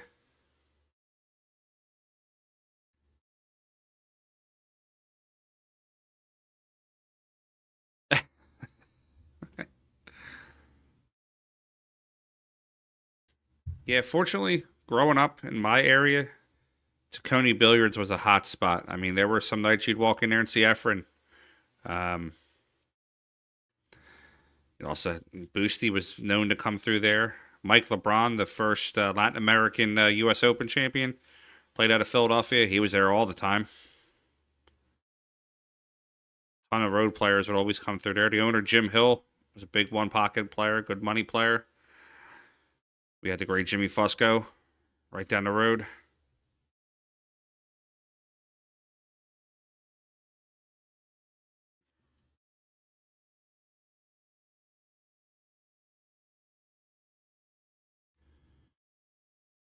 Of course, you had the legendary Drexel Line Billiards. A gentleman named Bob Madoff used to run that.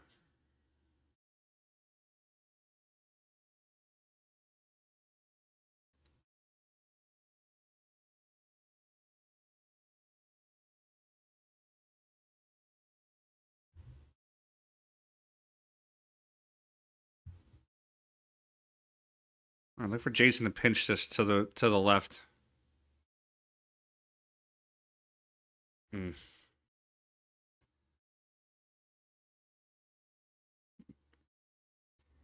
There's usually a one of my friends or subscribers, Rafi from the area. He's like the encyclopedia of pool, and Rafi's been everywhere. Played with just some of the best players in the world, just locally. I mean, I don't think there's a player that's come in this area that Rafi didn't know about. That's a hell of a shot by Jayson Shaw. Dennis Hatch is a killer player. He was on a couple Mosconi Cup winning teams, I think. We're also lucky enough to have the Super Billiards Expo out here with Alan Hopkins, and I'm hoping this year, I'm actually going to be talking to them soon. I'm hoping this year to be involved a lot more with the Super Billiards Expo. It's literally in my back door. It's a 30-minute ride down the road.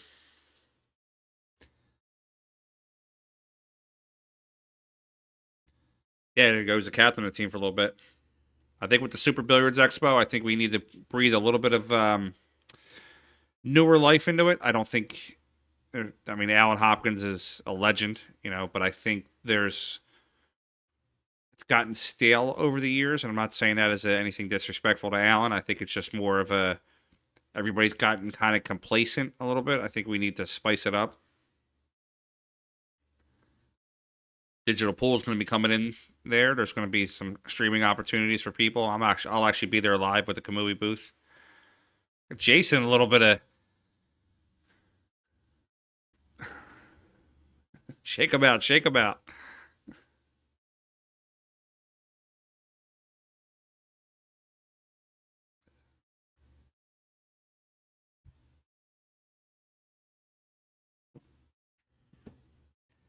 Yeah, Jesse, you're from Pittsburgh. You're out in the area.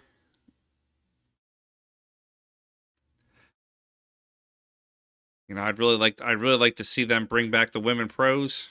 Unfortunately, I think there was I don't know the whole backstory, so please don't quote me on it, but I think there was a little bit of a falling out between the WPBA.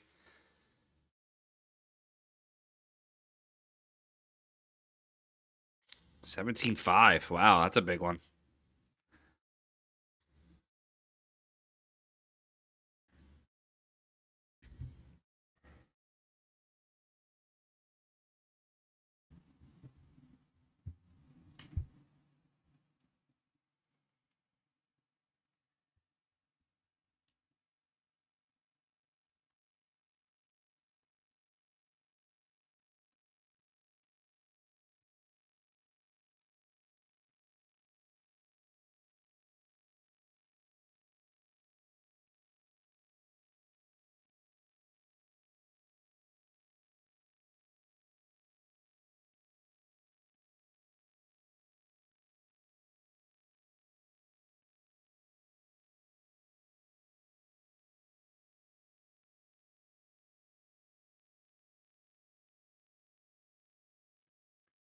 All right, Jason's on the hill, 8-5.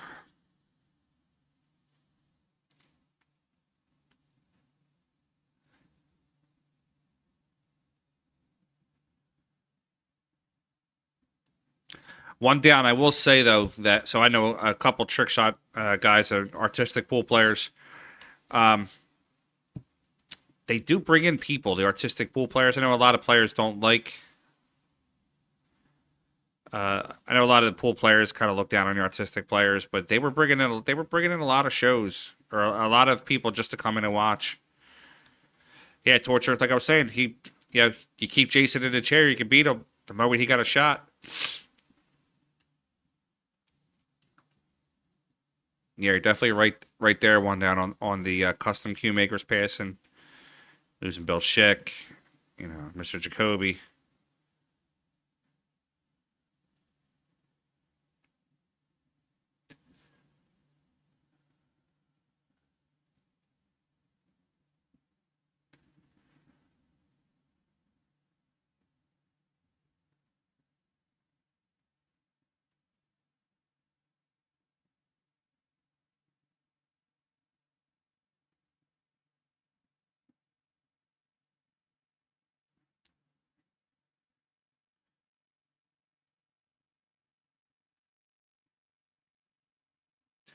Torture, is the Chicago Billiard Cafe still open?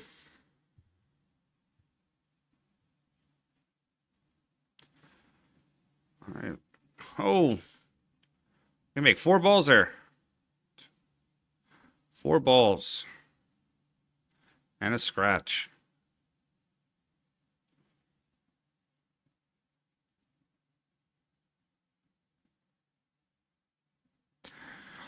One down. I actually have a couple of Dale Perry's, like the original custom Dale Perry cues.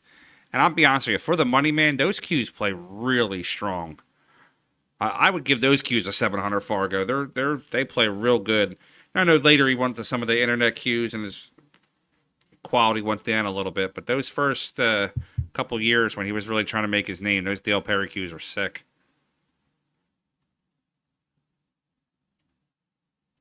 I liked it when it was it's now called the Valley Forge.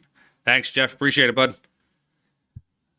Guys, Jeff Duda in the chat there is going to be the floor manager for the Pennsylvania Open. I liked when we were at Valley Forge. It's now the Valley Forge Casino, but it was the 2 levels. It was the upstairs and the downstairs. And man, you'd come walking downstairs into that pit room, and everybody was in action.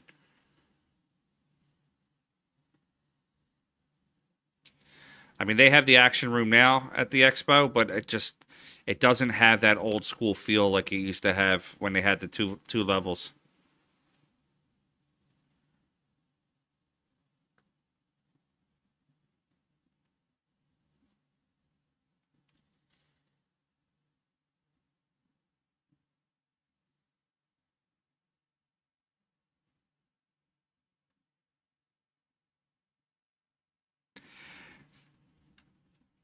Yeah, Torture. I'd been to Chicago Billiard Cafe one time too.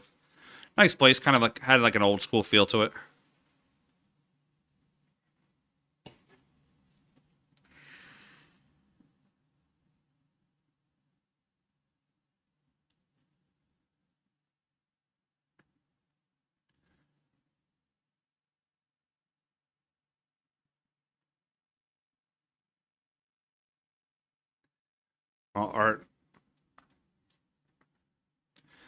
All right, Waleed's making this a game, 8-6. Are you guys who in this chat's going to be at the expo there? Actually, so one down there, the expo is now in the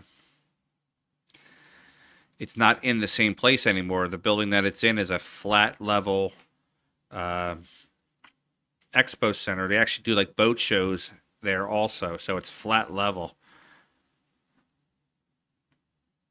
The place that you're thinking of is what I like. It used to be called, it's the Valley Forge Casino.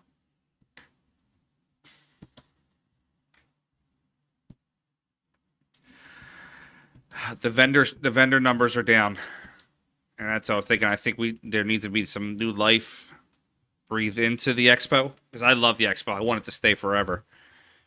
I like Alan. I like Alan's son. Dawn Hopkins has been on my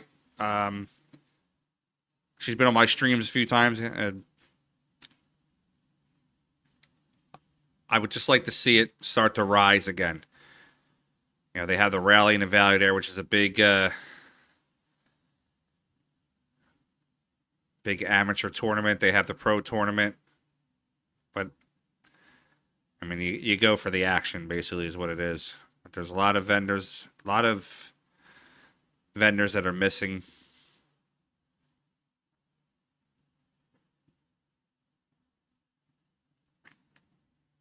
I think with the state of the economy, with COVID hit a couple years ago, kind of, they tried moving it 1 or 2 years. They moved it to Edison, New Jersey, and it just did not have the numbers that it used to have.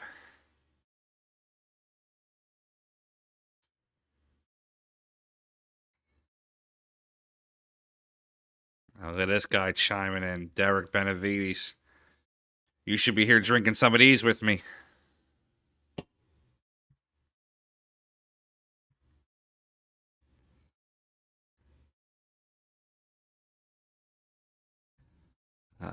I will find out for you.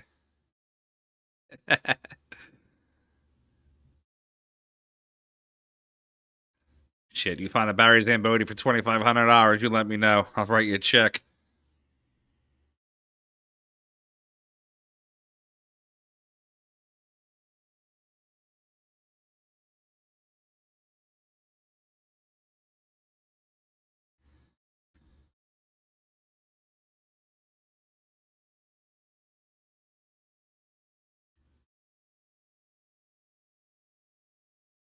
Ooh, Waleed misses that too.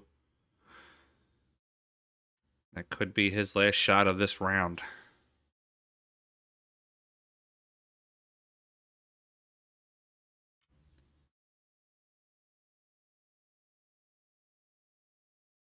Let me see when.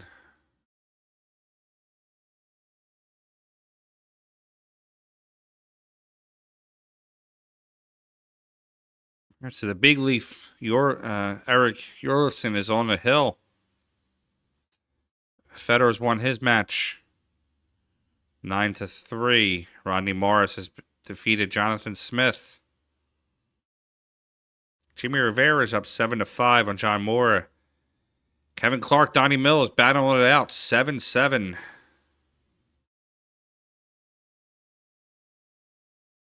I don't see anything scheduled yet on Digital Pool. I just shot them a message to see, have them get back to me.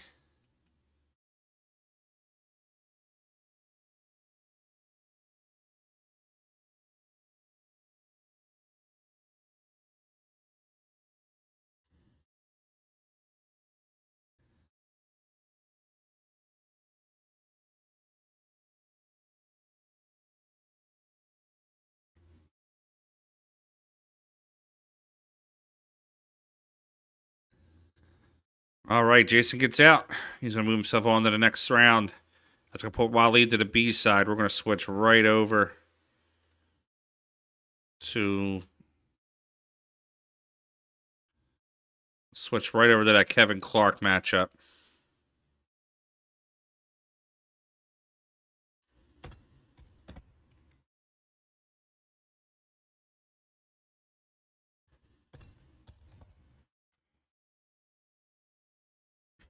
All right, Kevin's kicking at the 8 ball. Hits the 8. Gonna leave Donnie Mills a shot at the 8. He's gonna try to get back for that 9.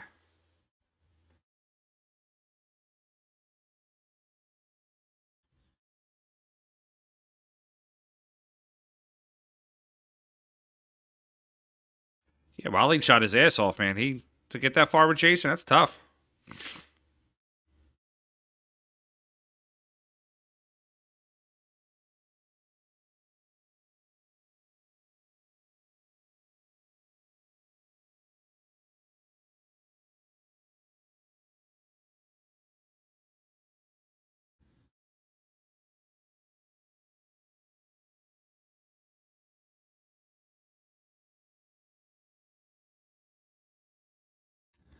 All right, Donnie Mills is on the hill.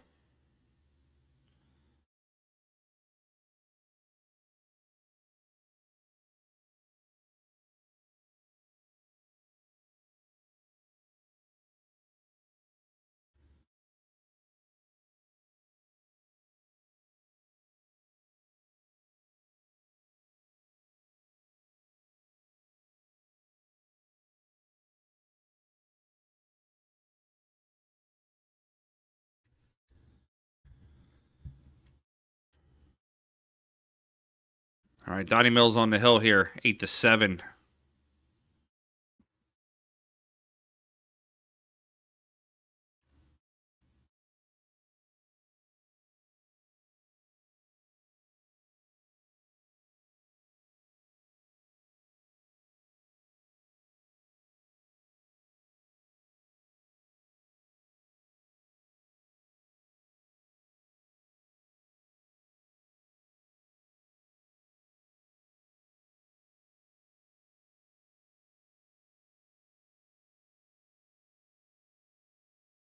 And the Big Leaf wins his match. He's on to the next round.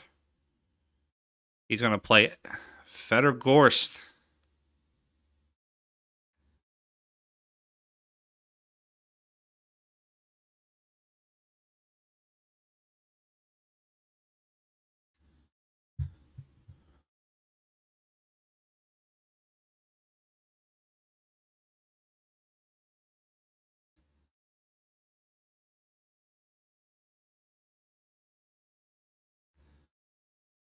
I think Donnie can play the 2-ball off the bottom rail and use the 6 as the blocker.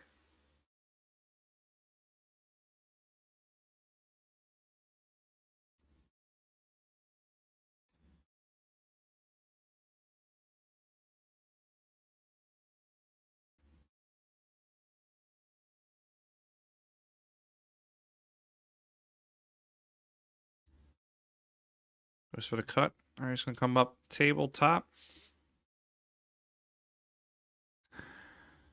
That ain't enough for Kevin Clark. He's going to be firing at this one.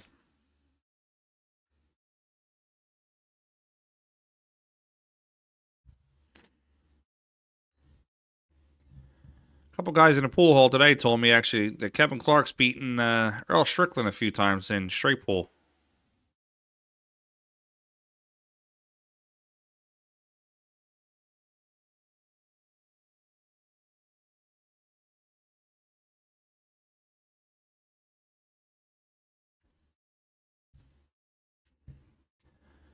Jimmy Bluffett, Gorst is playing the Big Leaf.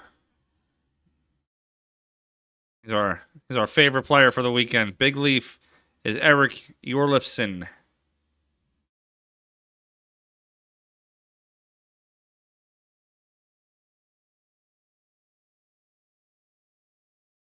Eric Jorlifson's a 751 Fargo.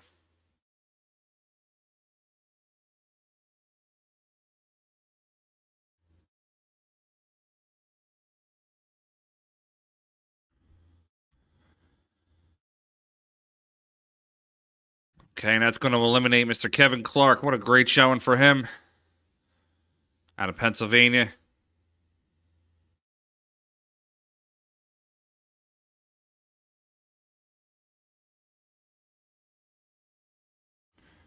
Thanks, Jimmy. Power structure, yes. Fedor won. He's going to be playing I'm not sure if you heard he's going to be playing the big leaf Eric Jorlefson. All right, let's jump into another match here. Let's see what my man Jimmy Rivera is doing. I think he's playing John Mora. Yes, he is. He's the last match. John Mora. Let's get to that one. Table 10.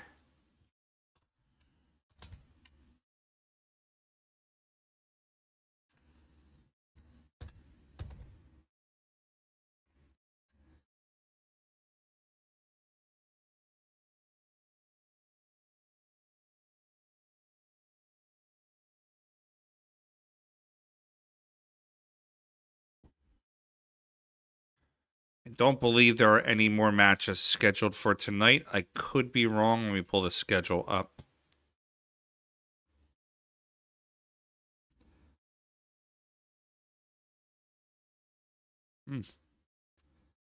There might be matches tonight. I could be wrong here. Still waiting to hear back from Digital Pool.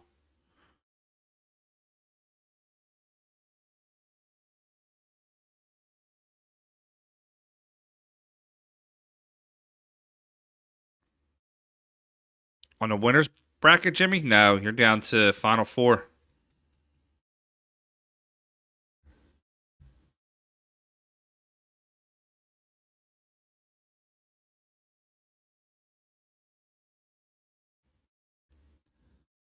Final Fours, yeah, it's probably going to be tomorrow's matchups. Yeah, it's Rodney Morris versus Jayson Shaw, and Fedor Gorst versus the big leaf, Eric Jorlefson.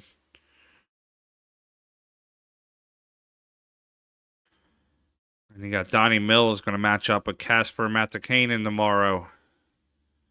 Ron Casanzio versus Vincent Beaurivage. Walid Hashem versus Dan Hewitt. And then Jonathan Smith is waiting for the winner of this matchup between Jimmy Rivera and John Mora.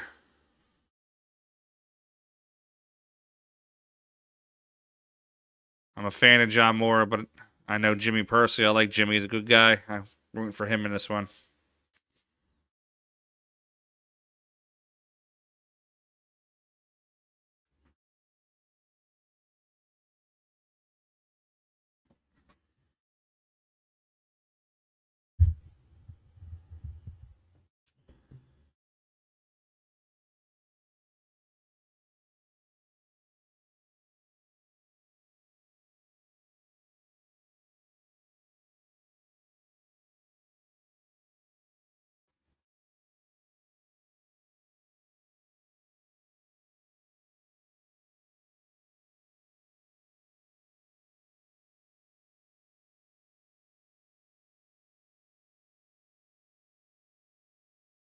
What's up, James? How's it going, bud?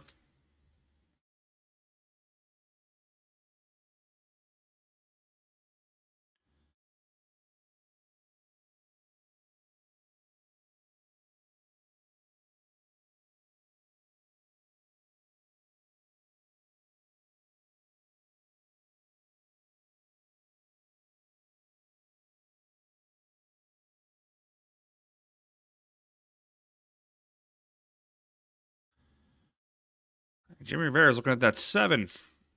He plays this 6 and comes out a little bit. He should be able to get right on it.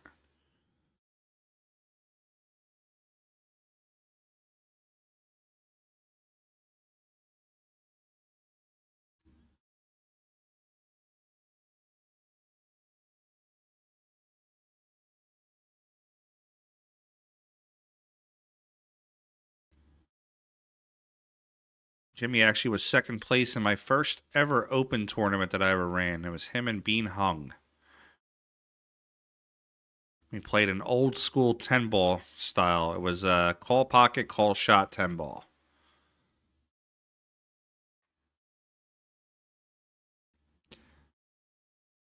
One down. No, we're down to, what is it?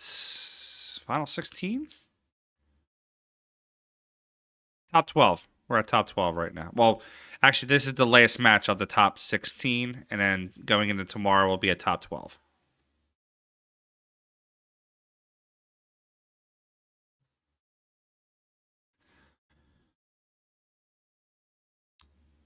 Shaw is playing Rodney Morris.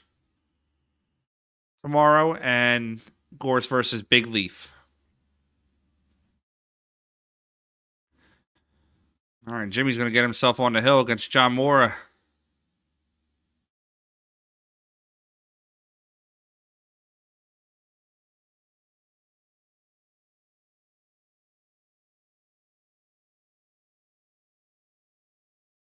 What's up, Edie? How you doing, girl?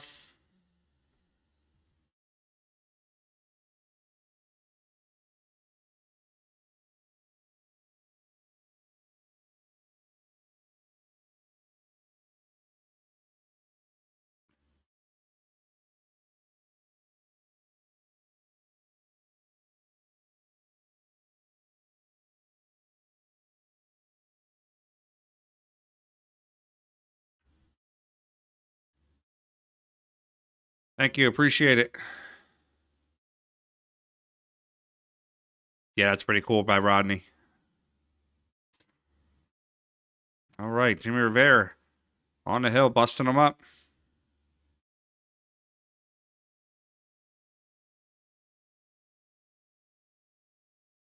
Ball down. I think he's going to have shape on the one. Little love tap there. Got some shape on the one. Little jelly roll.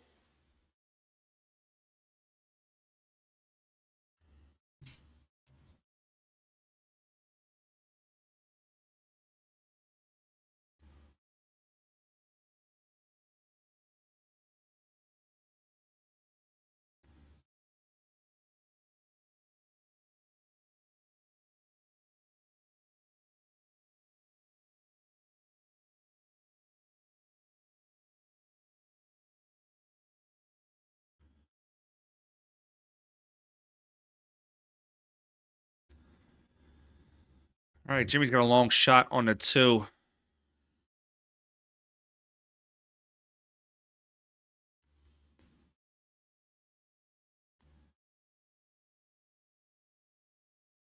Jimmy's got to hit this with a ton of low left. If he hits it right,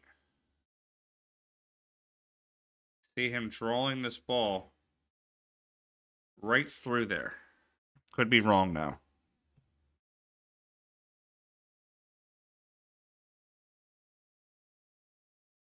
Took a flyer with it. All right, that's going to give John Moore a ball in hand.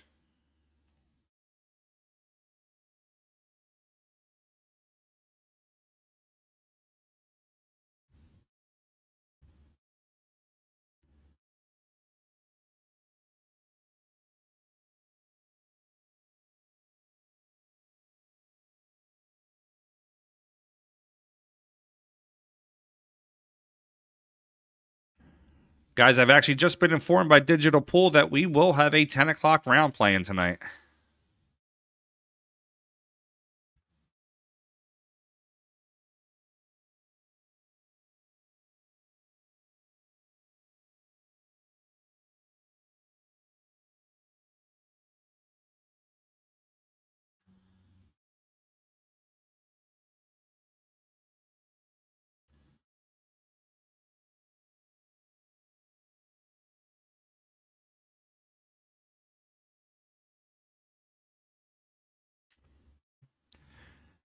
Yeah, Edie, that's the same thing we've been having here in Philadelphia. They said it was going to be a whole bunch of rain and then, or I'm sorry, a whole bunch of snow, and it just wound up being rain. Gerard, we are going to have the winner of this matchup will play. Pulling it up right now for you. The winner of this matchup will play Jonathan Smith. We'll have Waleed Hashem playing Dan Hewitt. Ron Casanzio versus Vincent Beauravage, and Donnie Mills versus Casper Matikainen. I think we should put. What do you guys think about putting Ron Casanzio on the stream?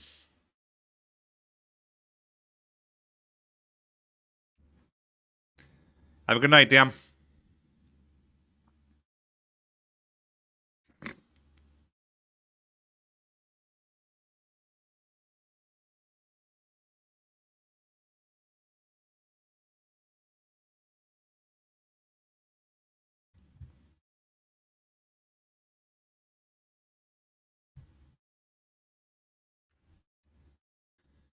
Yeah, we'll put Ron on the stream for that one. I think that'd be kind of cool.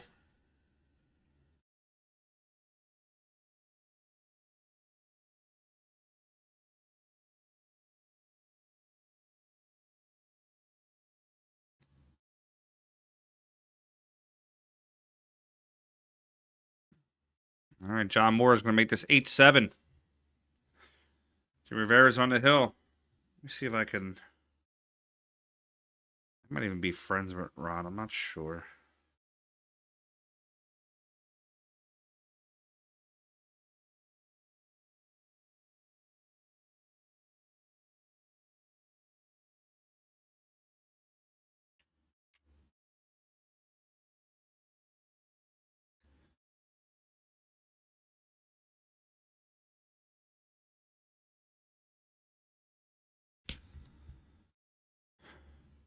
You're absolutely right. John Moore does have a chance from here at 8-6. Jimmy had to close it out. It's definitely tough to get out on to keep John in the chair.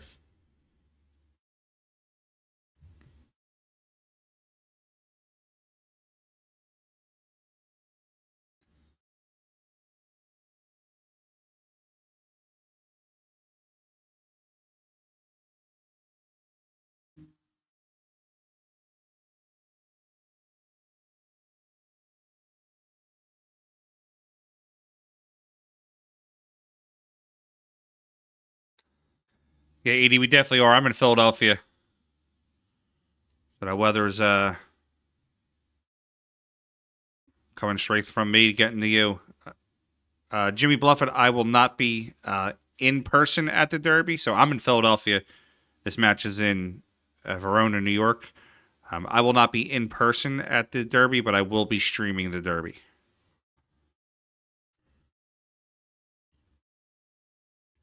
I've been to Derby plenty of times, so it's going to be kind of cool for me to be able to sit at home and, or I might even do it in the office here, sit at home and stream it.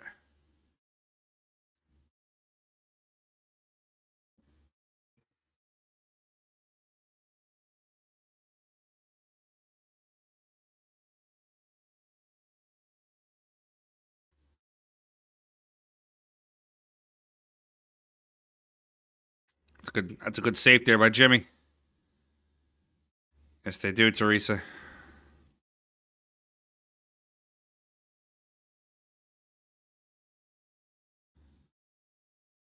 Okay, let's see. John Moore can go.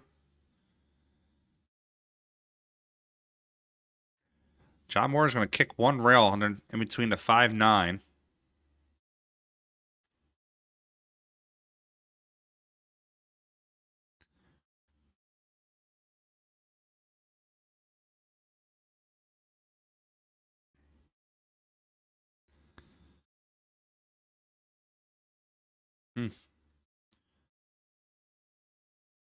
That very well could be John Moore's last shot in this tournament. Let's see how Jimmy reacts on the ball. He's got to put a lot of inside kill on this ball. Like 3 or 4 o'clock English. Got that one right into the top left corner and just kill it off the side rail.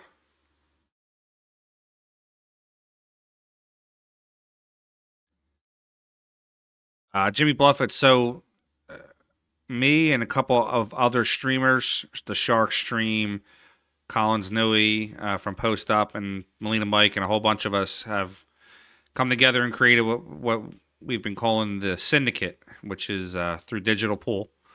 Digital Pool has reached an agreement with the Derby that they are going to allow us to ingest the streams and to essentially stream the matches for you. Now, us as the streamers, we do have to pay a small fee to be able to stream those matches for you. I mean, that's, with anything in the world, you have to have a fee. You're professional. But what Digital Pool has graciously done for us is they've actually kind of given us essentially like a code. So every time somebody purchases the pay-per-view, they'll be able to watch every single table. If they use the code that we have, I'm gonna put this code here for you in the chat.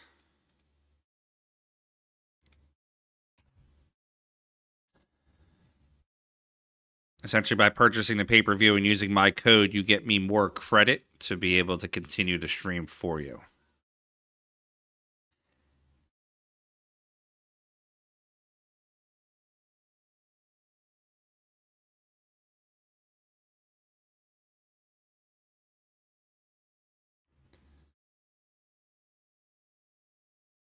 Of course, for this tournament, we have Upstate Al, who is doing all the main table matchups.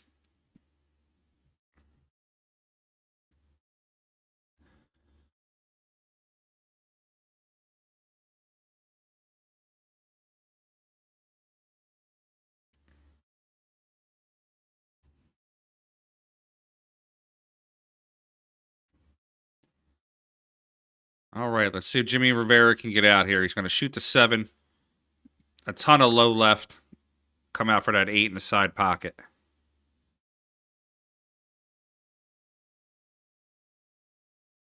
Thanks, Jimmy. Appreciate it, pal. All right, so Gerard, so there's kind of 2 ways. You could pick the streamers like we're doing tonight, and you can pick a couple of us and watch a main table or side tables, I guess you would call it. Or you could do the pay-per-view and then watch any table you want at any time. So let's just say you got Gorst on one table, Shaw on the next, Shane on the next, and Sky Woodward on the next. If not everybody's streaming every single one of them, you wouldn't be able to watch them. But if you bought the pay-per-view, you can watch any single one that you want. But if you wanted to hear commentary from someone specific. All right, and Jimmy Rivera is going to knock John Mora out of the tournament and move on to the next round.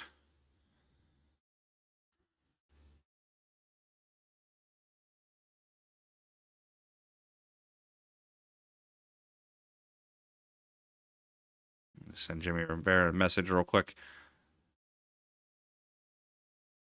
I'll be free. I'm paying Digital Pool, and the streamers, we're paying Digital Pool to have the option to be able to stream. To help me offset the cost, if you buy the pay-per-view and you use my code PA Pro, it offsets the cost that I have to pay to Digital Pool. So that's basically how it works. If you would like to use my code, that's fantastic. If not, I planned on paying anyway because I love doing the stream and I want to be involved more with this.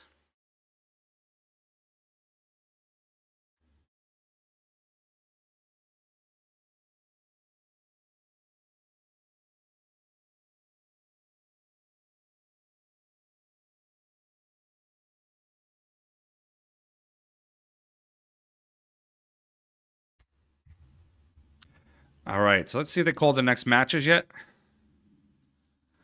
Not sure if they did. All right, so they have. So we're going to jump right over to that Ron Cassano, Vincent Beaurivage match. That match is going to be on table 3. We'll jump right over to that.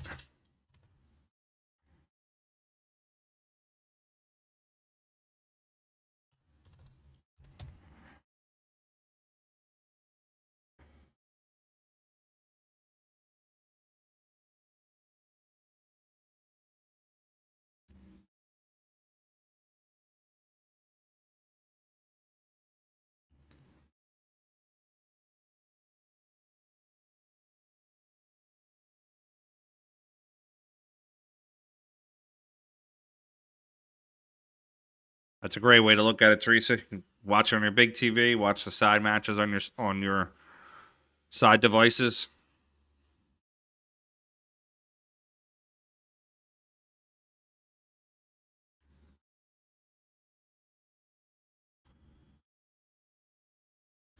All right, so admittedly I don't know too much about Ron Cassano. So if you guys know about Ron, give me some information on him. I think it's probably going to come down to, like I said, I made my pick. I said Shaw versus Big Leaf, and I think Big Leaf knocks Fedor out of the tournament.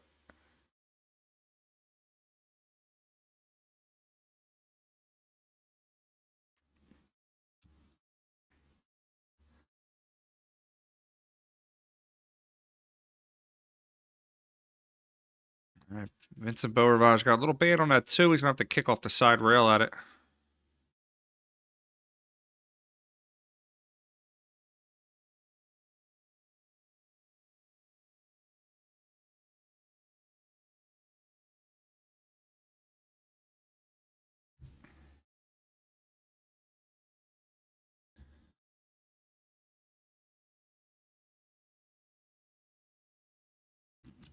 Yeah, James, he definitely seems like he's a killer, especially being being in the tournament at this late in the matchups. He seems to be an older gentleman too, so being a little bit older and having that stamina, man, that's pretty good.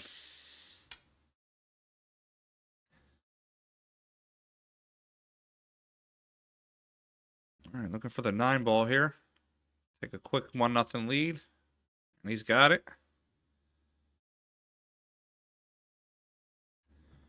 All right, 1-0 lead for Ron.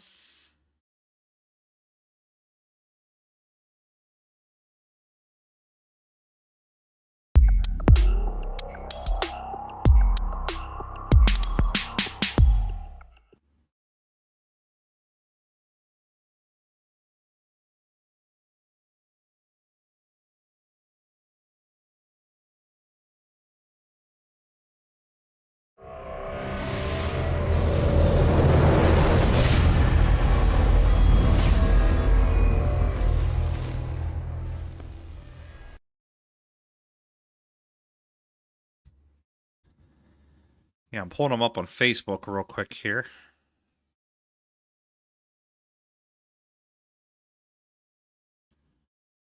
We have a lot of the same mutual friends.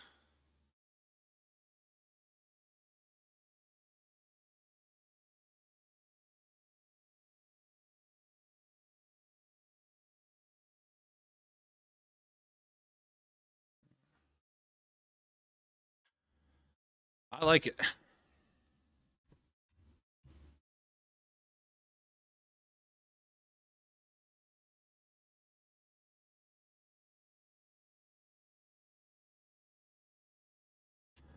No, Teresa, Gorst is playing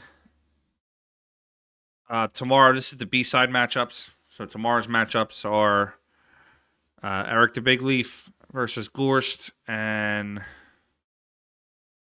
Shaw versus Rodney Morris. East Ridge Billiards in Rochester. Okay. I have not been to East Ridge. Maybe I'll make a stop up there sometime.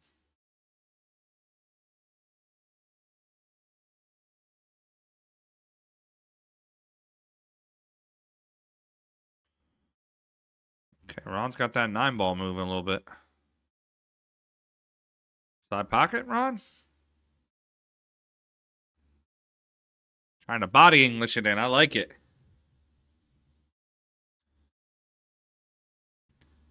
Yeah, I know the area, Teresa. I've been up to Rochester. Actually, I know that whole Verona, Niagara area up there. Somewhat well. Been a couple years since I've been up there, but so if you're Vincent Borage here, do you shoot the 9 in and just spot it? I think I'm firing the 9-ball in here and just taking my chances that he's going to knock it out.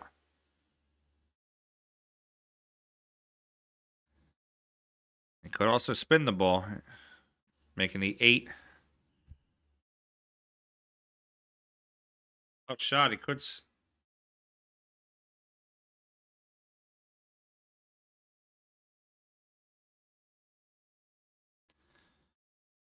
Yes, not 11 a.m. tomorrow. Gives me a little bit of time to sleep in. Take my big ass to the gym, whichever one I got to do.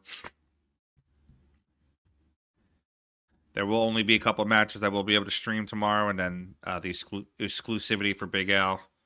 Upstate Al will take over.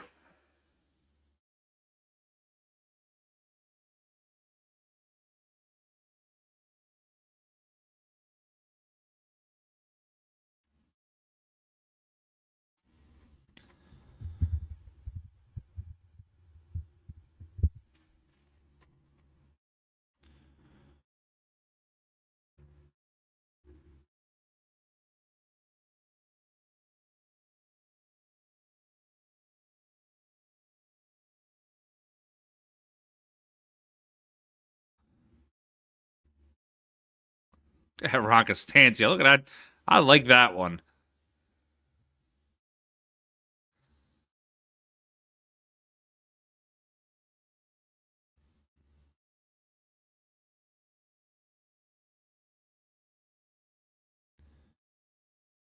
This just looks like a run-out rack at this point. Lagging just a little bit. It's like Vincent Beaurivage going to... It's a little tough. He's going to get away with it, though.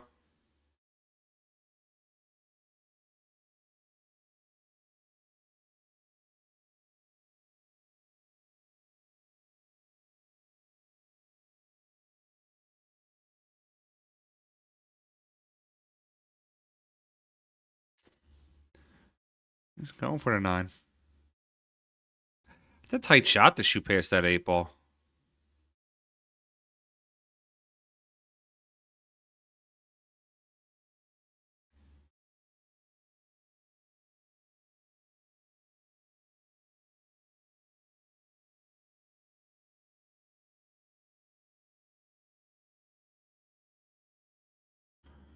All right, he misses the 9. Apologize here, guys. Looks like we're hitting a little bit of a lag spot.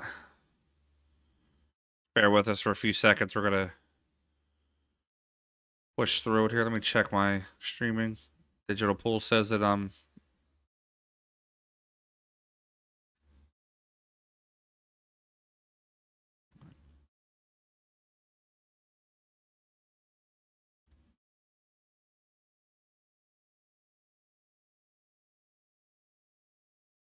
All right, YouTube says that my speed is moving back up a little bit here.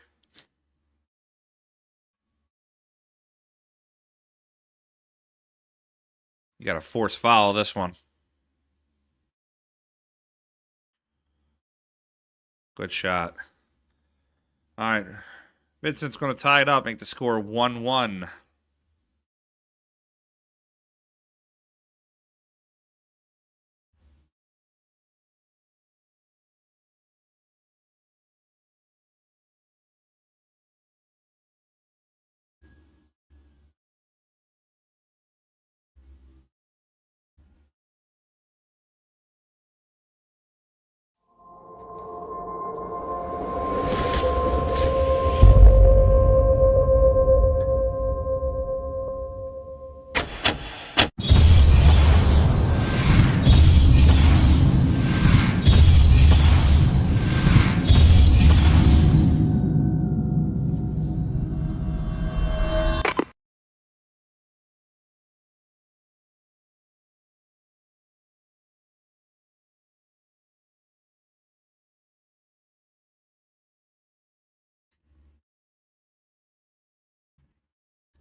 A little cold in my office here. I'll be right back, guys. Turn the heat on.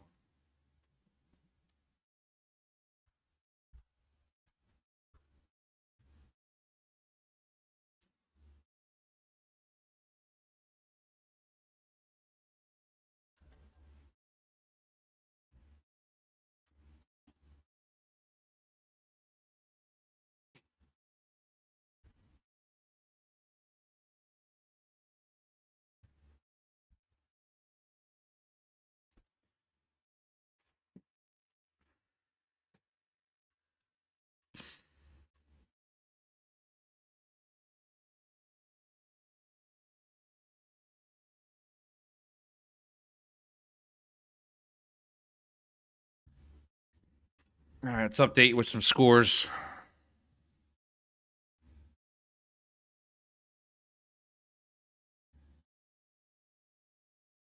Actually, you know what I'm going to do?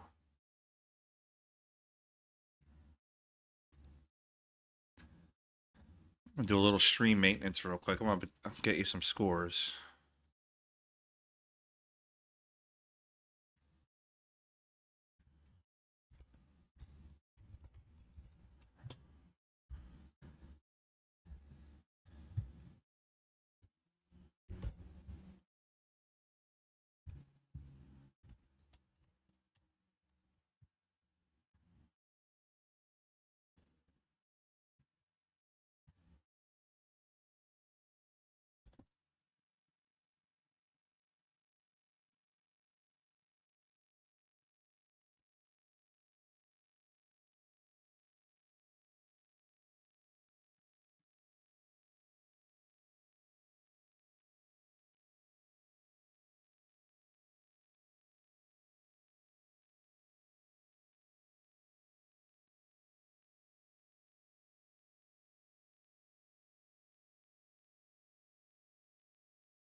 All right, there we go, guys. How about that?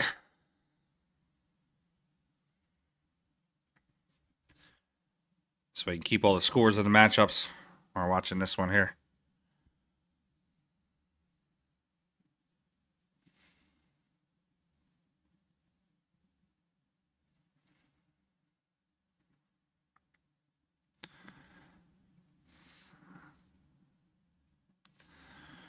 I think Ron's okay with the 5.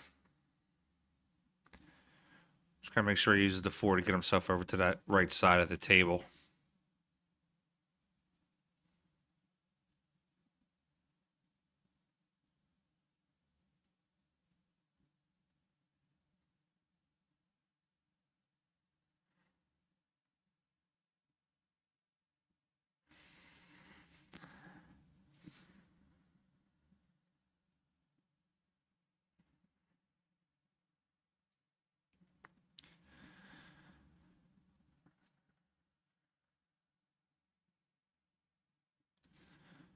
All right, see what Ron can get himself back up for the 7. Looks like a little high. Go a little high inside English.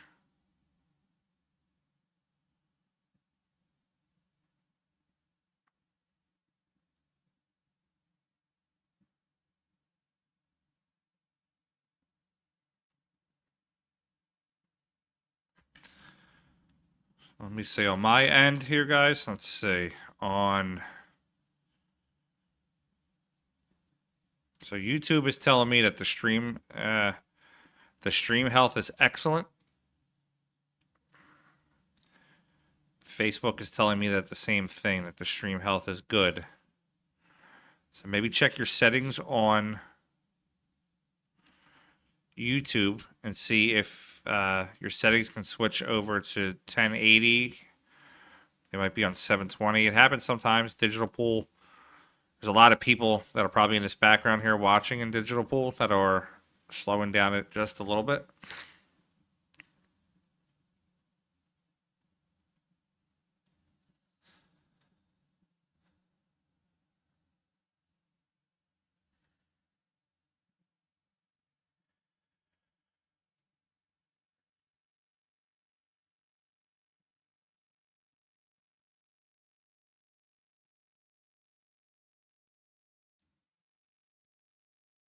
All right, we're going into rack number 4 here. Ron Costanzo is up 2-1.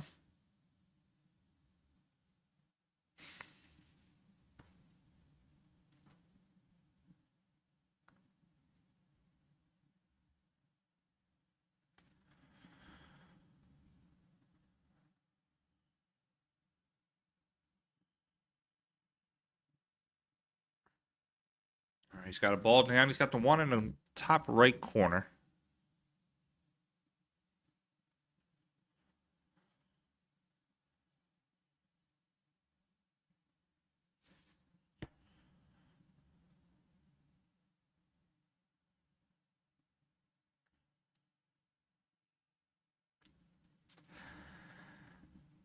Sometimes, Jimmy, you just can't please everybody. It is what it is. It's not a problem.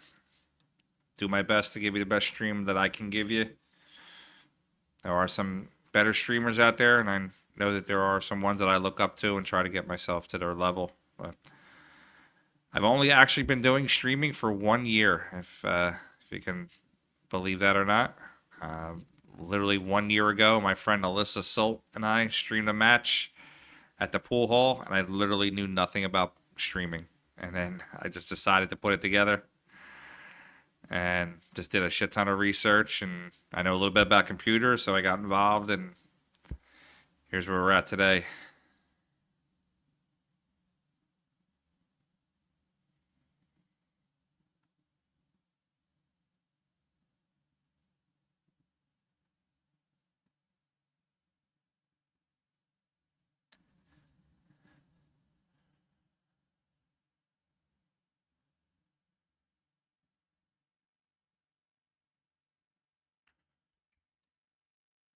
All right, Ron has a chance to get out of this rack.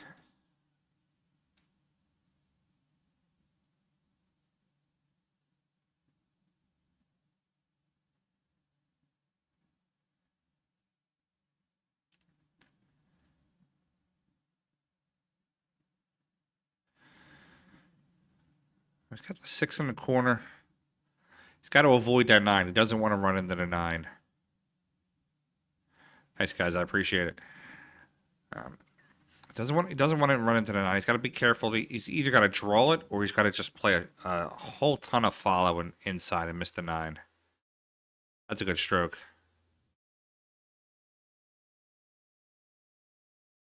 Looks like we're hitting a little bit of a lag.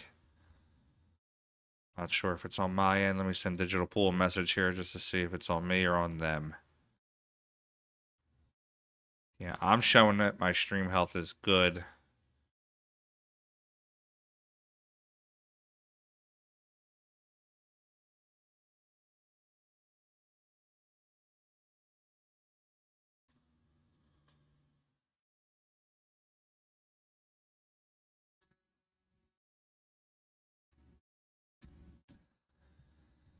Thanks, guys. I appreciate it. James, come by anytime. James, what's your you're in PA, right? What's your Fargo?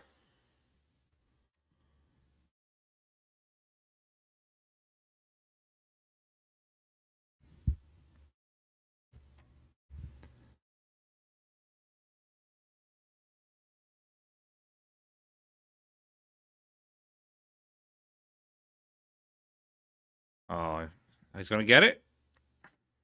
Ooh, it's a tough shot on Ron. I tell you, man, I like Ron here. I like the way he looks. I agree with you, Joe Baselli. He looks like he'll kick your ass on the pool table, and then when he's done, he'll fix your brakes out in the parking lot.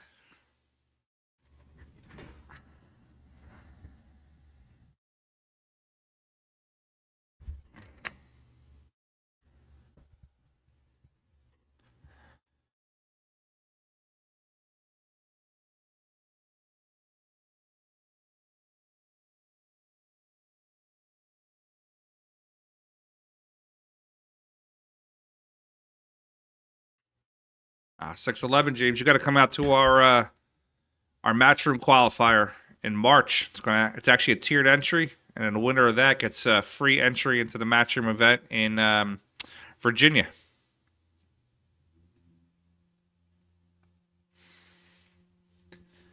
All right, but Vincent Beauregard is going to tie it up 2-2. Got a lot of 1-1s over there. That bottom right corner, though, Casper Matakainen. He's up 4-1 already on Donnie Mills. It's got to be a couple quick shots.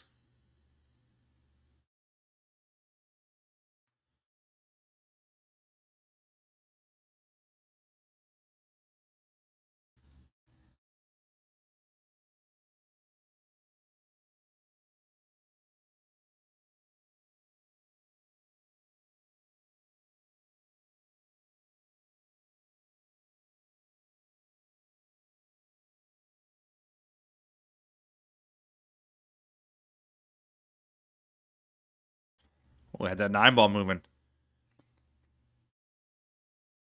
Yeah, James, definitely. I think this week, is when we're going to release the flyer and put it up on Facebook. Yeah, definitely jumping on that. It should be a good event.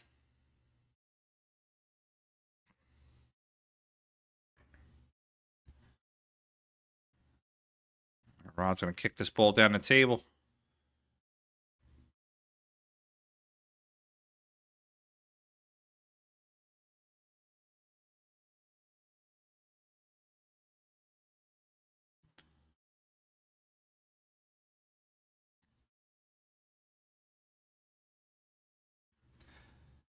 Thanks, Jason. Yeah, it's tough to when you have like a big tournament when you have like 10, 15 tables going at once. It's tough to have all the scores there. But when you have 3 or 4 tables, I can easily throw it up on there and just have you see all the scores.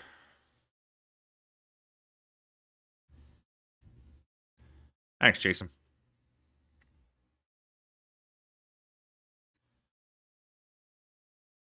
See you, Edie.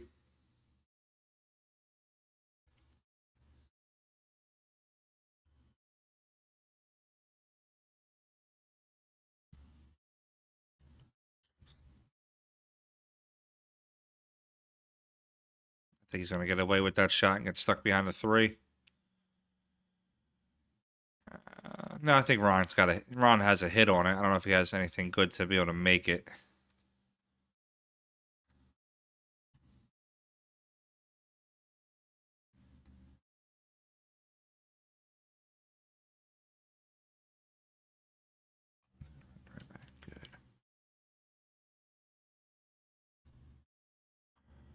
Oh, Ron puts that on the side. That's not good. That's going to get ball in hand to Vincent. I don't see it out. I don't see a complete super out here. I mean, four balls in a tight spot. 4 to 7 might go as a combo. Thanks, Oliver. Appreciate it, pal.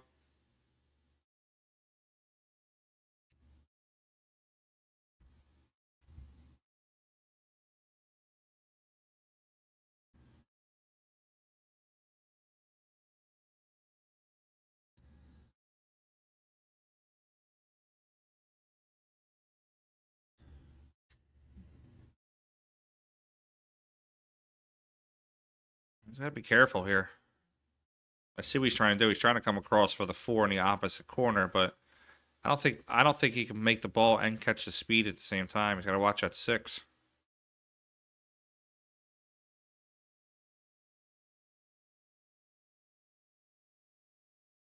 All right, let's see what Ron Casanzio has here.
All right, it's going to be ball in hand to Vincent.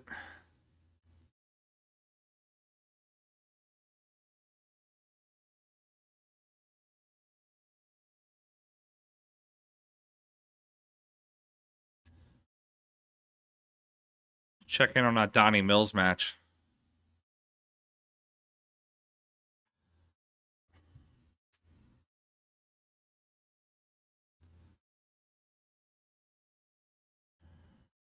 That's a very sound, logical thinking, Joe Bassetti. I'm with that. Let's see what we got over here. Donnie Mills matchup.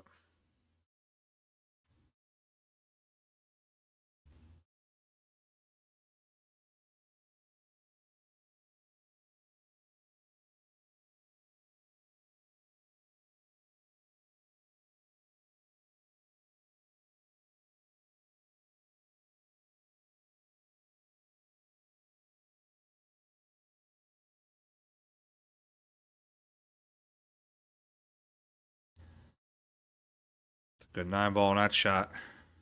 Switch back over. Main table.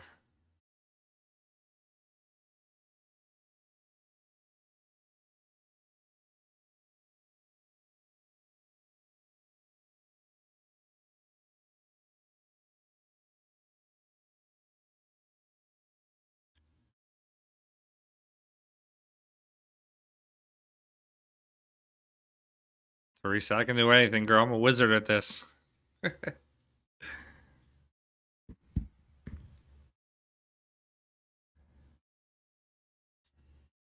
only table I can't show is Jimmy Rivera and Jonathan Smith. That's the exclusive table.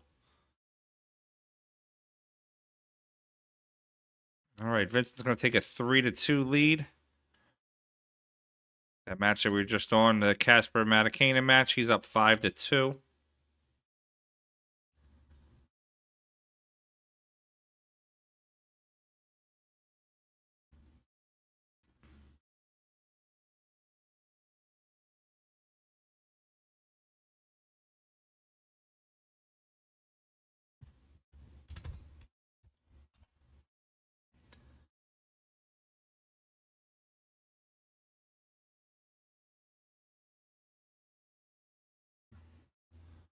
Swap back over to that Casper match.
Triple action here if we can. Let's get it working.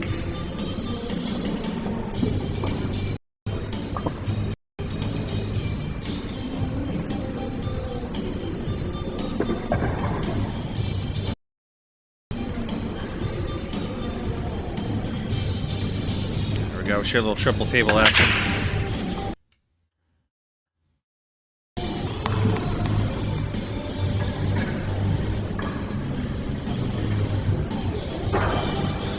Donnie Mills, Casper Matikainen as the main shot there. And you have right below that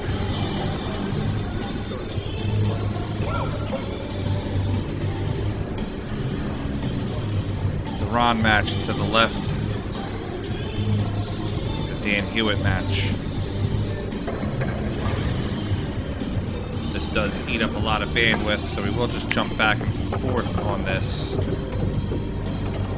every couple minutes if we can. Just do some stream maintenance real quick here. Just want to adjust this one camera, guys.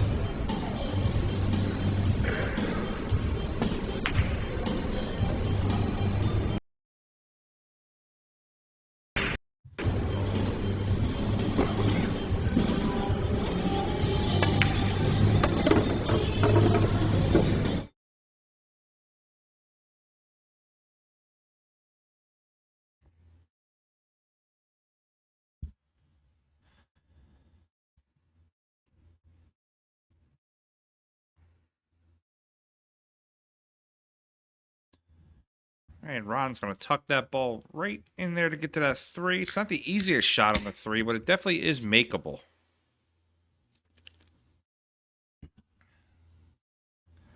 I'll say it again. Shout out to my friend Nicole Manerchia. Knew I was streaming tonight. She set me up with some Jack Daniels and Coke right before I got here.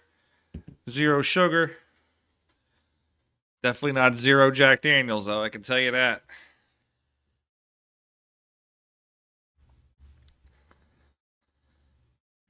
All right, see Ron run this ball down the rail.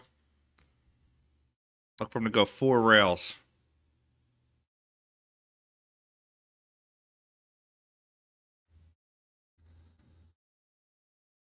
Good shot on the 3 ball. He's going to play the 4. I think Ron wants to be, would want to come 2 rails out. Side rail, side rail.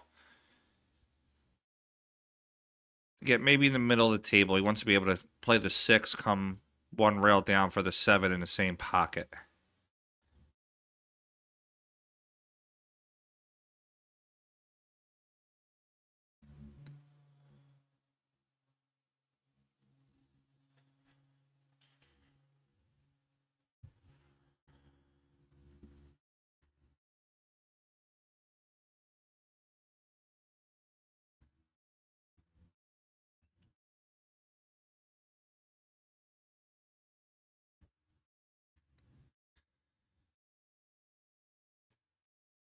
All right, Ron can play the 6. He doesn't want to use a ton of high left, but he can use just a little bit to kind of drag the ball down the table.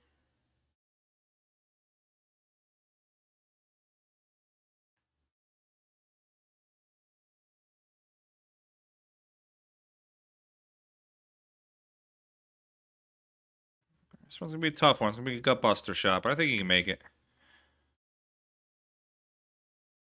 A little bit of center ball high, maybe about a half a tip. Just cut that 7, go up and down the table. Probably once or twice. I'll probably use the bottom rail, come up to the top, and come out right about there.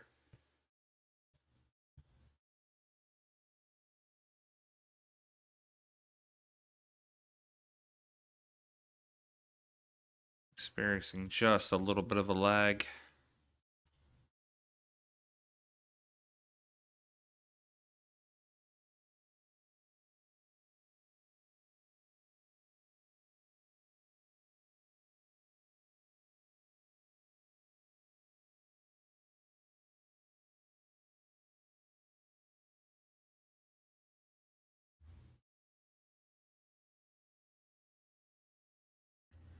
All right, Ron's going to tie this up, make it 3-3.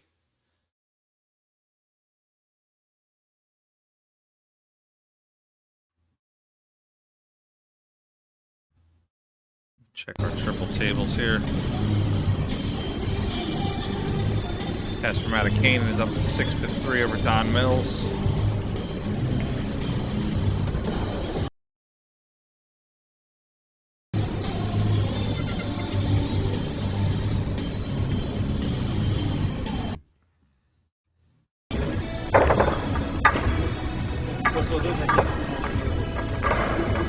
A slight little lag behind on the Don Mills match.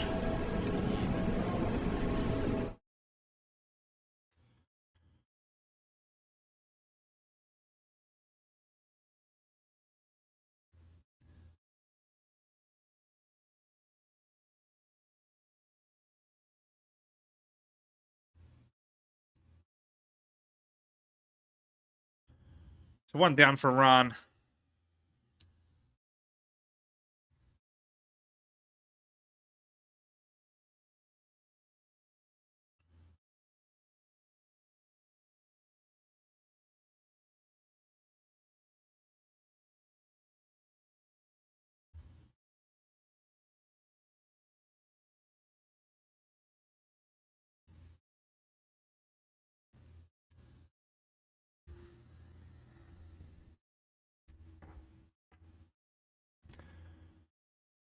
Stream got kind of quiet. Everybody just watching intently.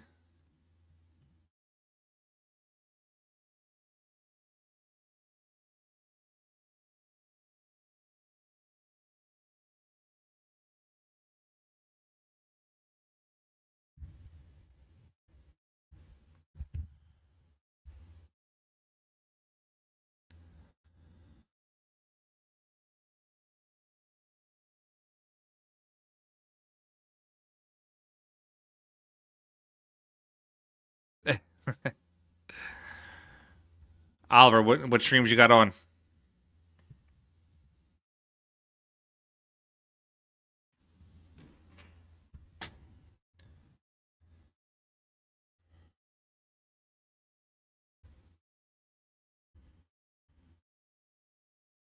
breaks. We're nowhere close to the final table. We're final 8 people, or actually we're final 12. We're not even got a whole nother day of play.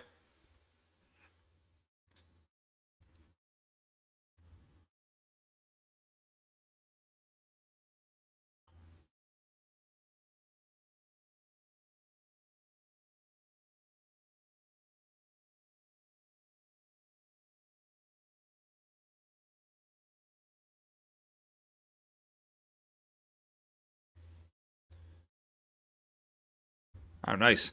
Who? What's dogging it? What are they streaming? Donnie Mills.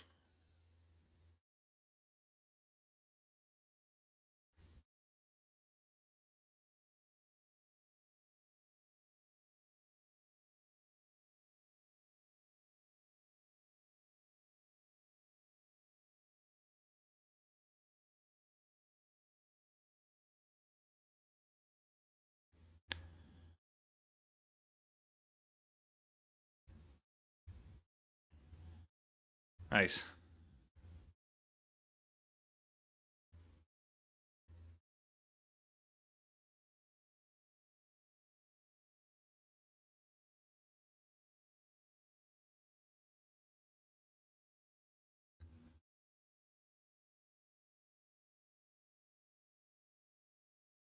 It's funny. I actually keep getting asked by people to do like a pool podcast, and I just know Melina Mike puts a ton of work. Him and Joey Ryan put a ton of work into it, and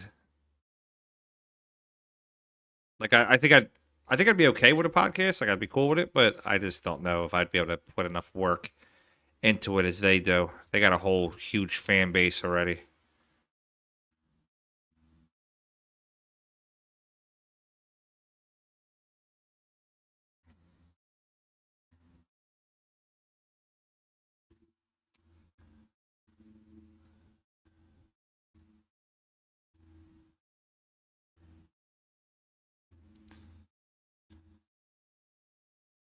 All right, Vincent makes it 4-3.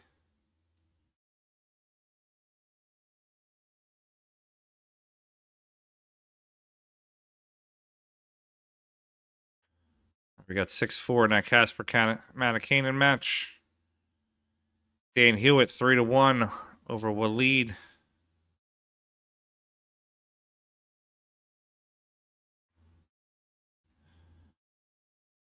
Yeah, Oliver, you're kind of stuck in that Dan Hewitt match. One of both they both have Canadian flags, so I'm assuming both are from Canada. One's gonna make an exit this round.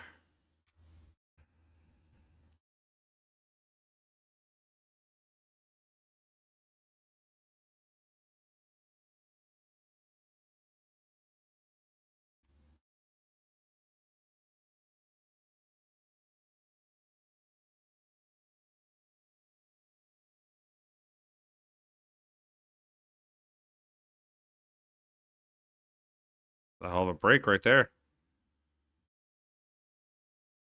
3 down on the snap.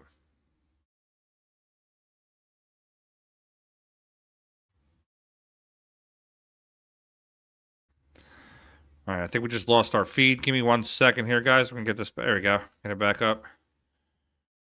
Not sure what happened there.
Oliver, I don't believe it is.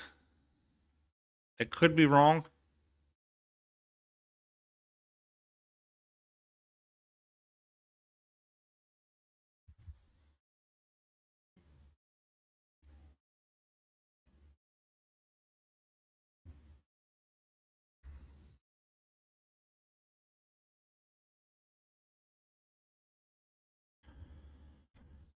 Numbers are taking a little bit of a dip here on Saturday night, 11 o'clock. Everybody's kind of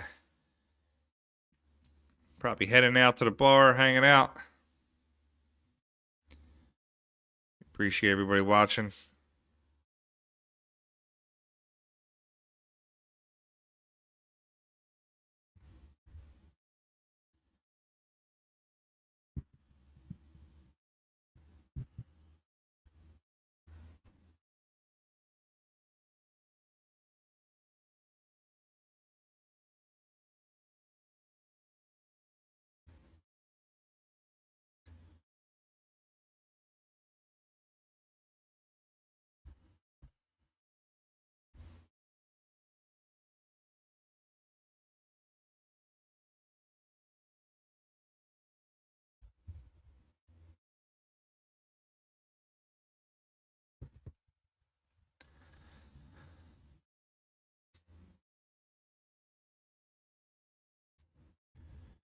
Everybody's watching. Wow, we took a huge dip. Where the hell did everybody go?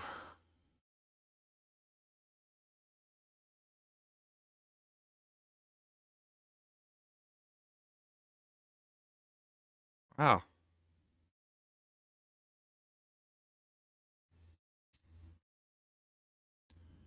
Took a huge dip in viewership there. Let's try to get these numbers back up. Jeez.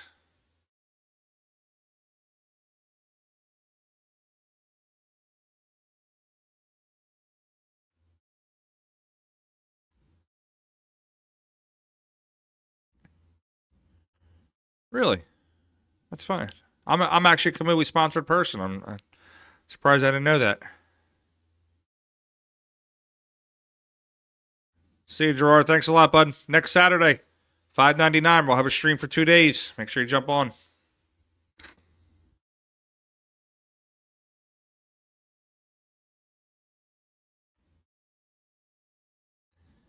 That's a good play there by Ron. But try to be too aggressive.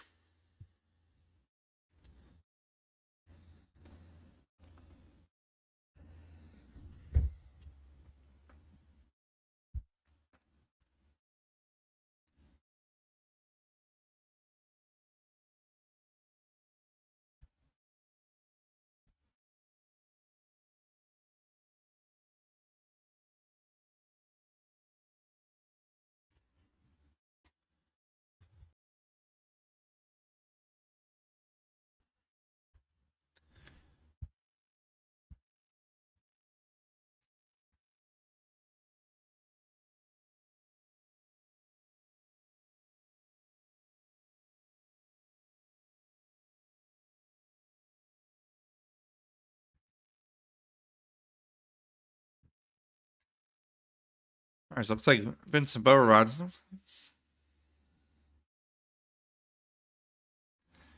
sure if he's using the mirror system to kick.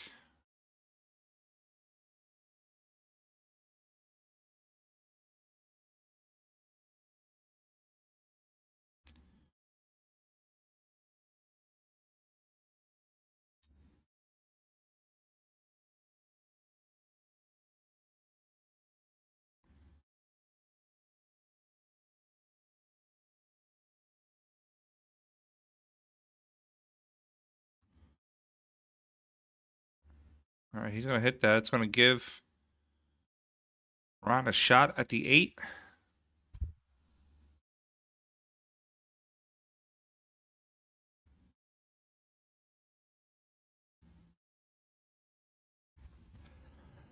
Look for Ron to punch this in and get on the 9.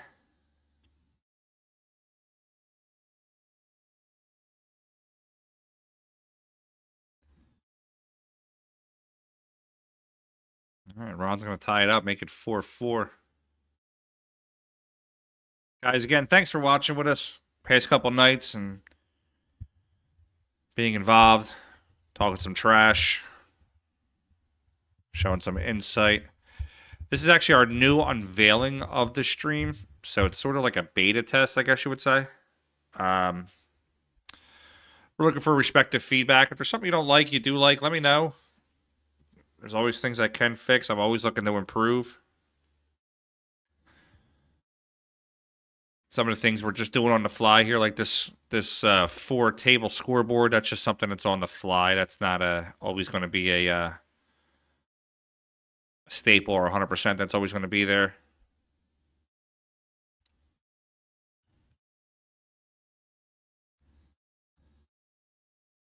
We're looking to do like a theme, I guess you would say, for 2024. And our theme is carbon fiber and black.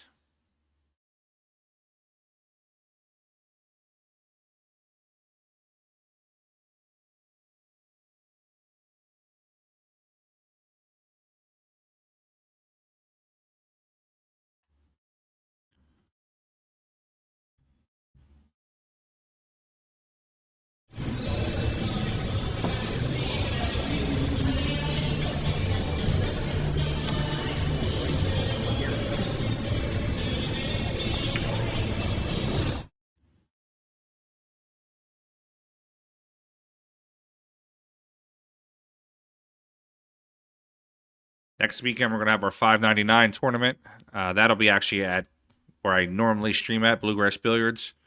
So I have a couple different multiple camera angles, overhead, things like that that we will be showing you.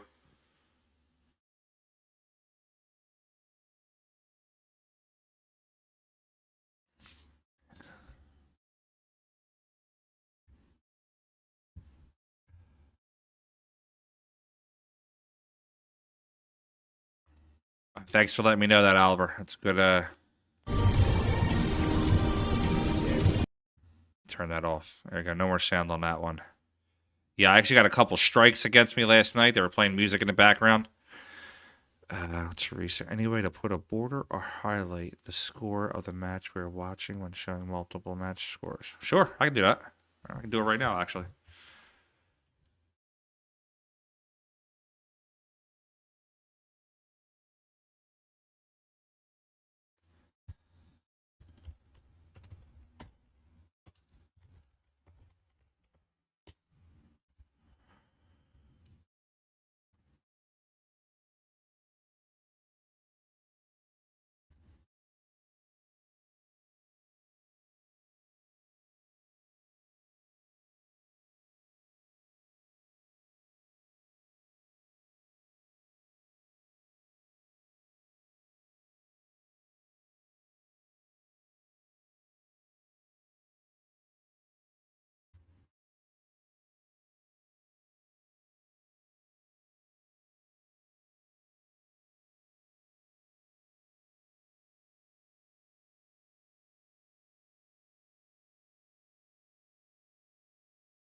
How's that, Teresa?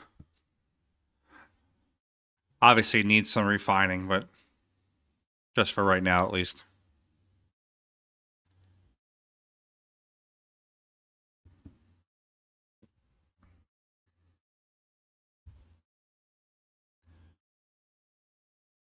Ron's taking the lead now, 5-4.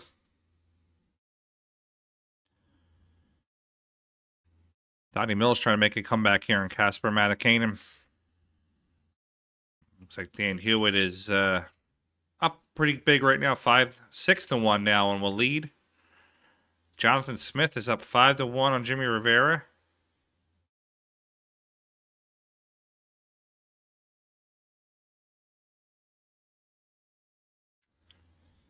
I think Jimmy Rivera maybe run out of gas a little bit. Finished up his match and then had to go right into his next match.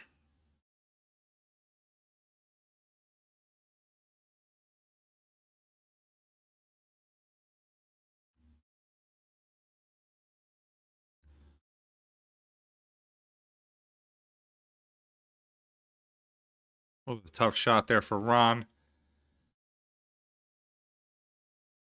Yes, Oliver, it raced to 9. I don't believe the matches change until the semis. I could be wrong.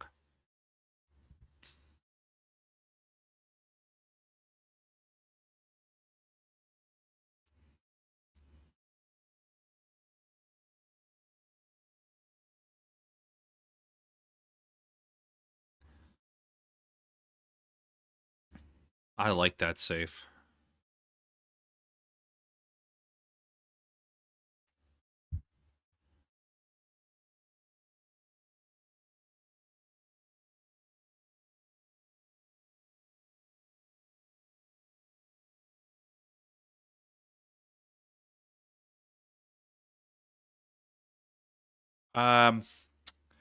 Teresa, Jimmy's match started a little later, probably like 5 to 10 minutes, I believe.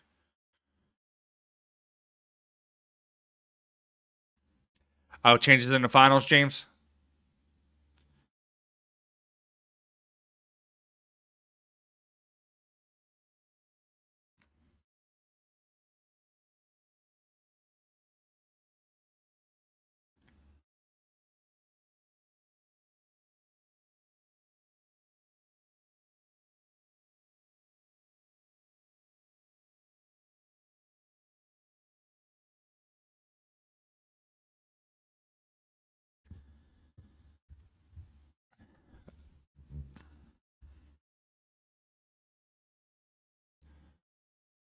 Gotta clear that 7 or get a good bump off of it. Got a good bump.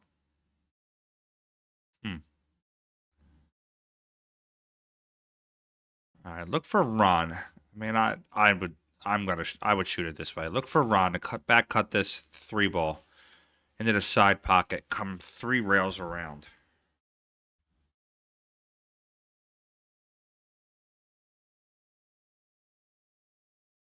Yeah, just like that.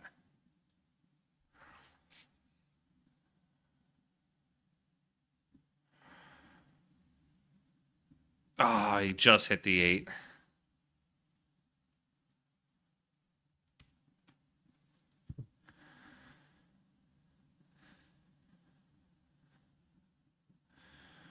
All right, what's he committing to here? Is he going to commit to the safe, try to leave this cue ball behind the 9? Or is he going to commit to the bank and try to bank the 4 and just miss that 7? Catch the point of the side pocket and drill it.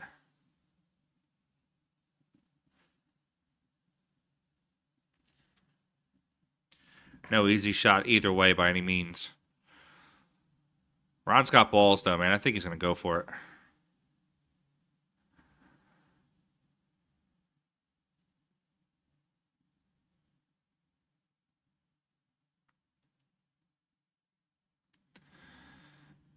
It's a great shot. Great leave.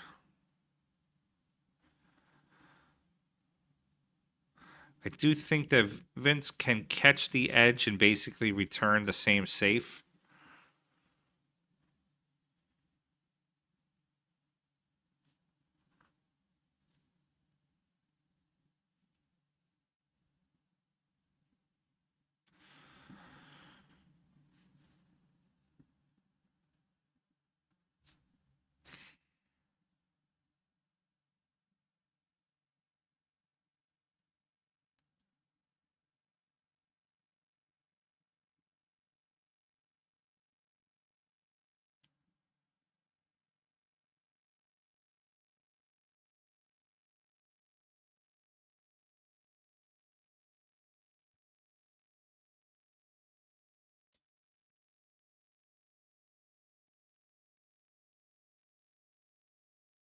Great shot. It's going to be tough for Ron to get out of this one.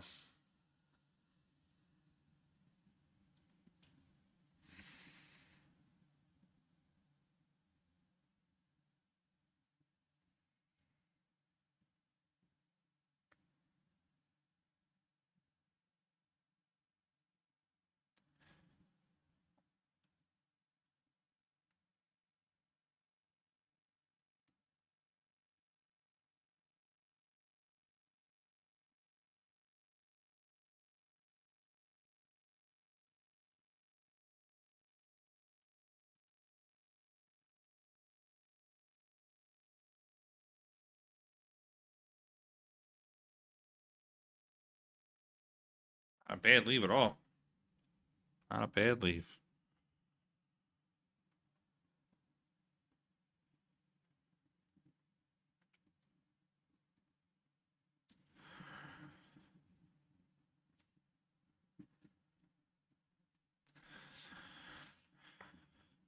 All right, if Ron can catch the edge. James, he does not seem like he gives up, man. I'm becoming a fan. I like it.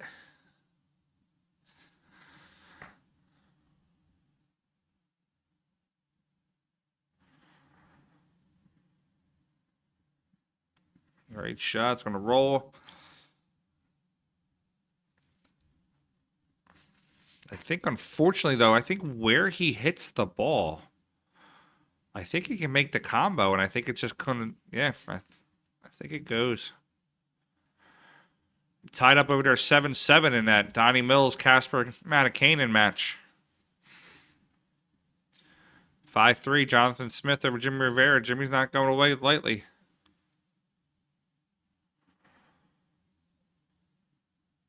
Vincent Beaurevaz took a shot at it.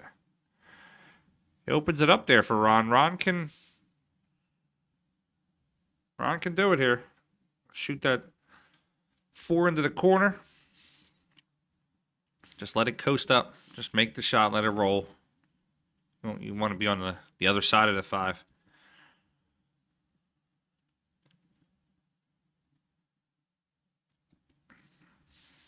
Nine's a hanger.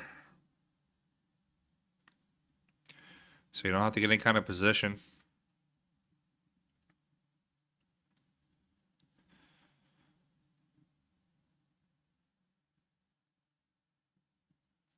Yeah, absolutely did. You're right.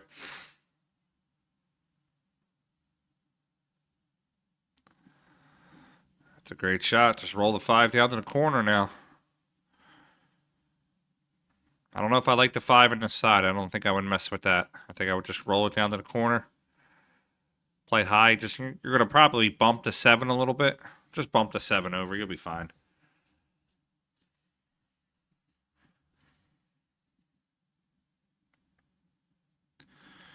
Ron's going low. He's going to try to clear the 7. I think he's just going to roll forward on this one as far as he can. To get, not as far as he can, but as far to get away from the 7. Trying to clip the edge and just push it. Great shot. Exactly what I was saying. Yep.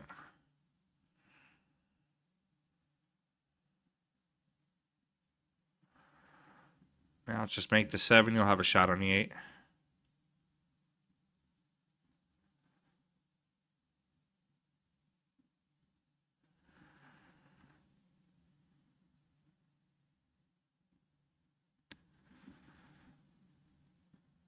Just simple shot. Just roll it in.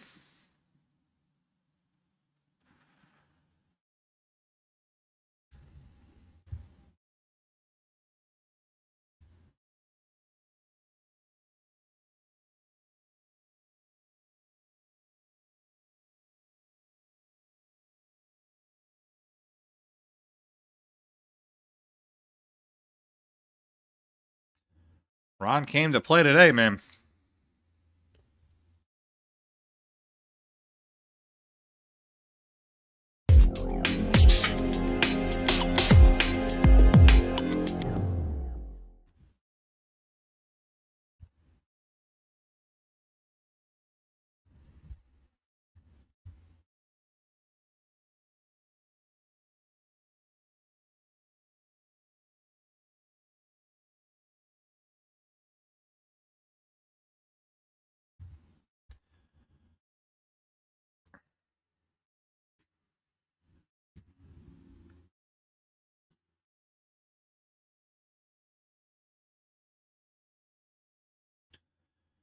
All right, 6-4 Ron.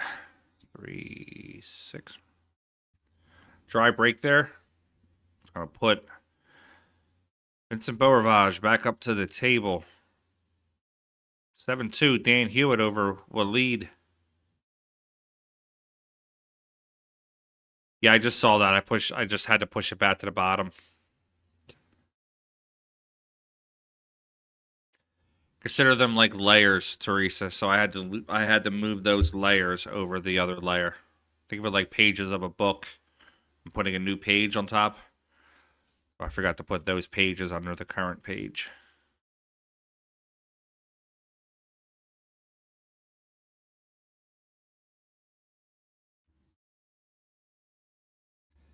It's a good lead, though, but I think he hit a little too far. I think Ron can get a piece of that.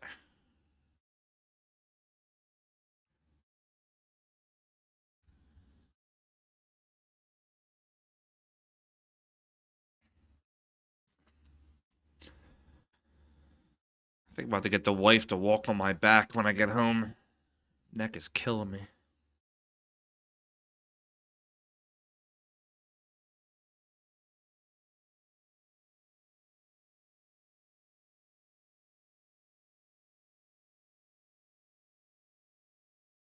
All right, so looks like he can't get a piece of the one, so he's going to have to kick at it.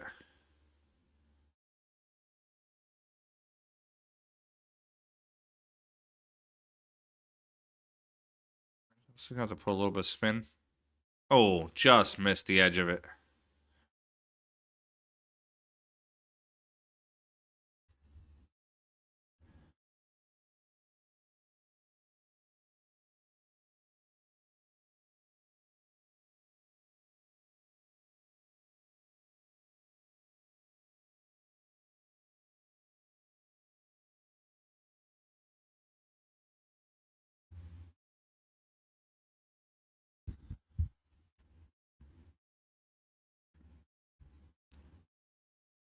All right, looks like Vince wants to be on the left side of the 2. There is a possible 3-9 here, it looks. It's very tight, that 9 to the 5, though. Very, very tight.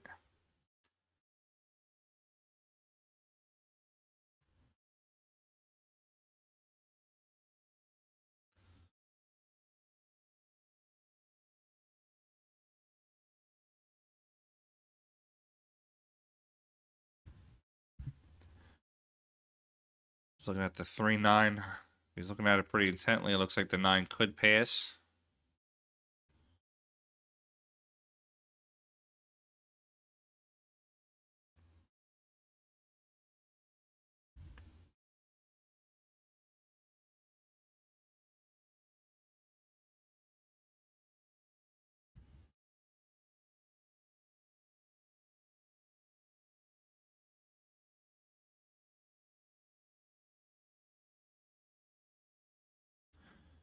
All right, let's see. And it hung up on him. Wow. Race to the 5 now. This is not going to be an easy shot for Ron. He's going to have to come with this one.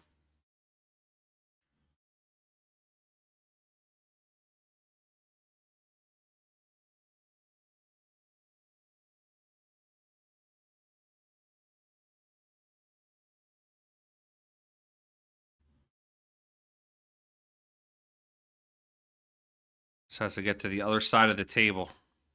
It's a hell of a shot.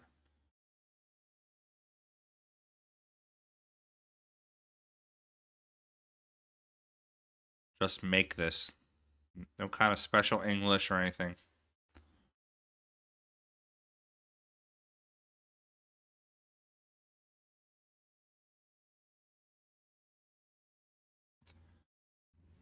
Five nine combo to go up 7-4.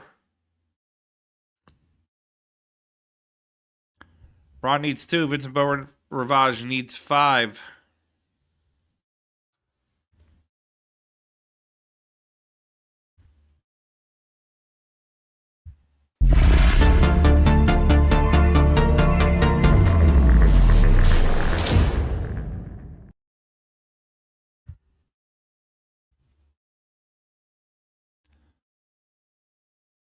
All right, looks like Casper Matakainen is on the hill over there, 8-7.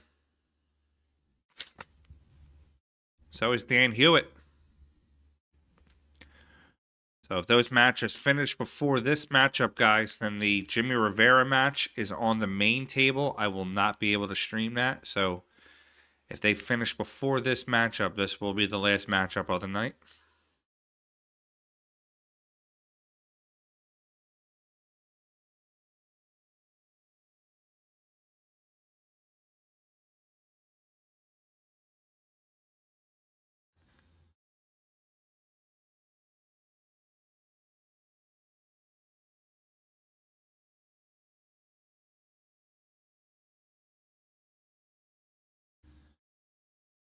Looks like he can hit the...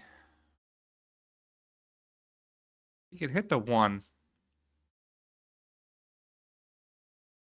Can't even make the 1, but I'm looking at that 3-4. That might be a breakout shot for the 3-4. Could be coming across the face of it. Yeah.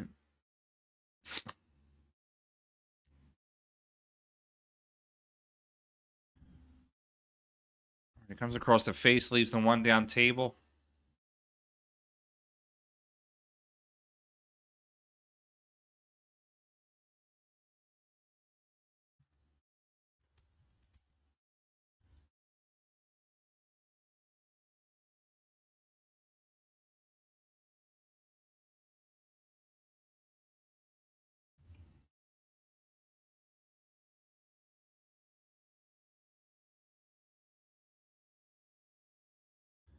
Music just doesn't get it there.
It was a nice shot to move the cue over for the 3.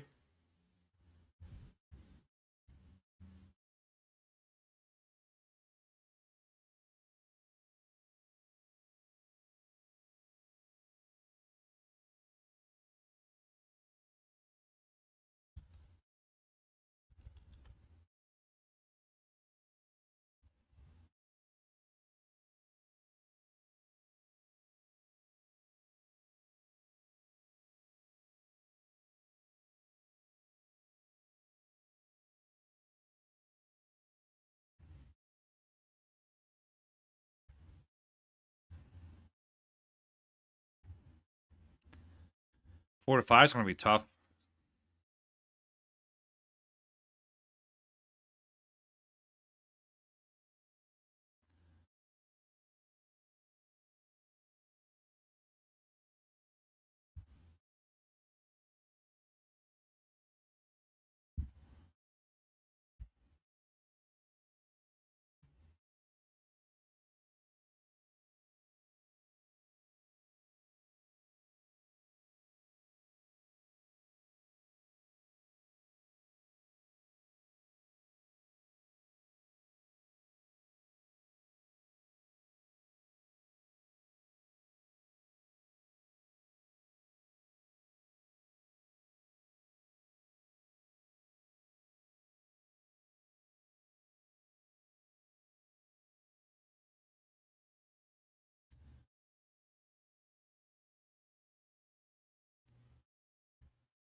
Just making sure to see. We have 2 matches finished.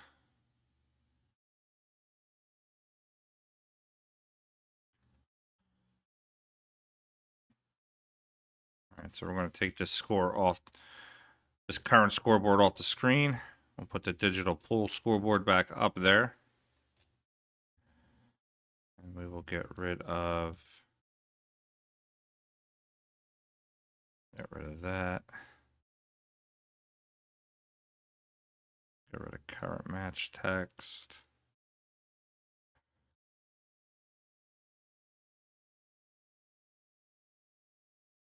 All right. Looks like Ron Cassano trying to get in.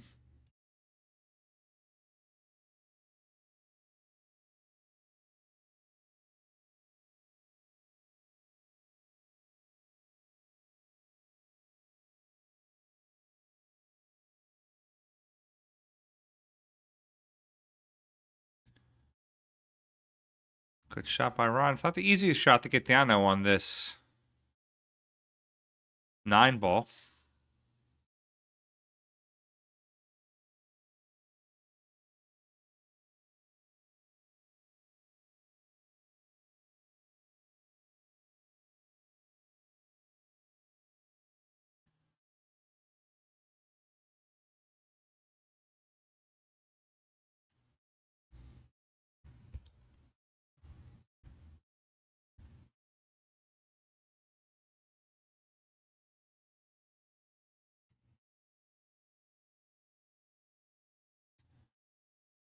That is a hell of a shot right there to even get that cue ball down spinning like that.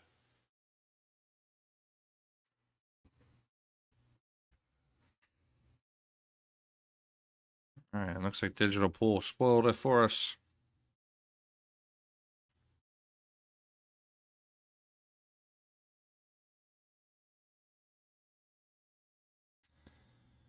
All right, Ron Cassano is on the hill. I can officially say that I am a fan.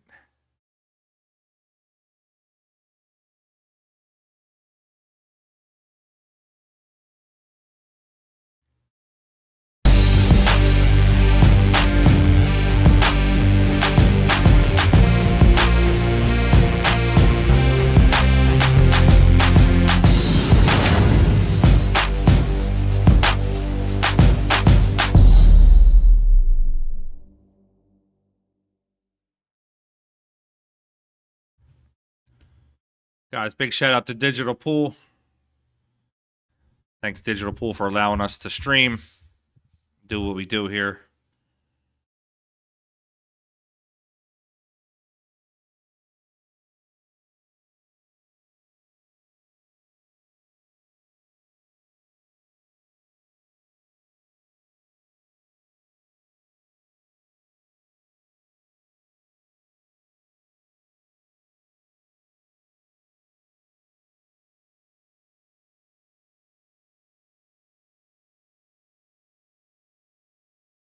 Absolutely.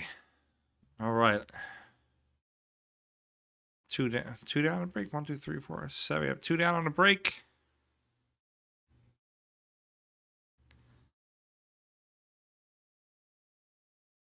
Gonna pop and stop on this 3 ball.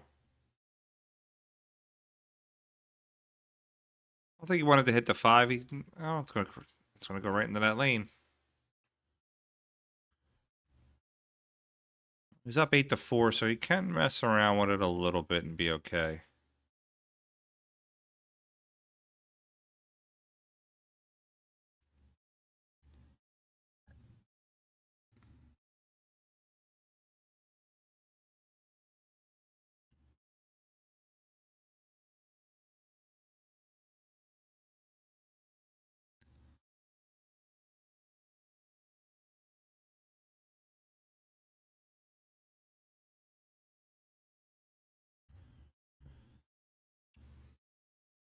All right, Vincent Borage has to shoot at this 3.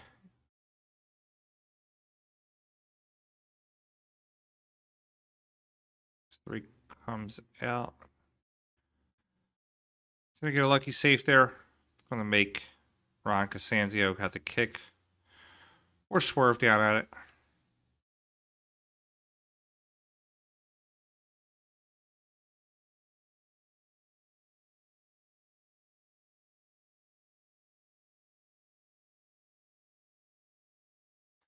Oh, just missed it. All right, it's going to be ball in hand.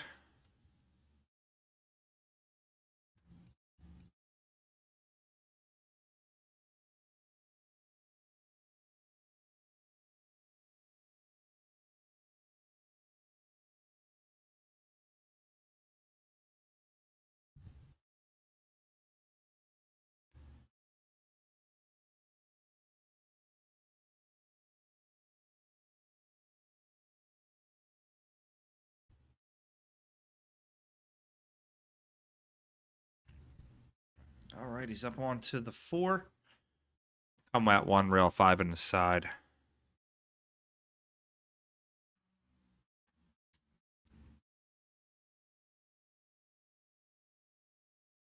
That's okay. I draw it.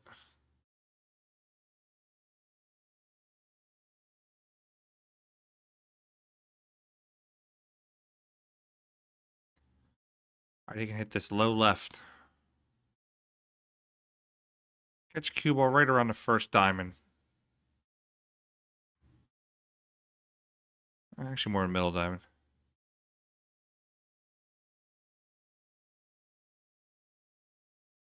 A little bit of a tough shot here. He's going to have to maneuver the cue ball a little bit.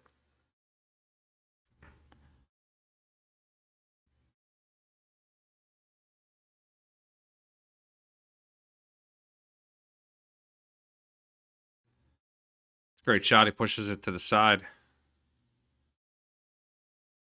Shoot the 8 and then the 9 both into the same pocket.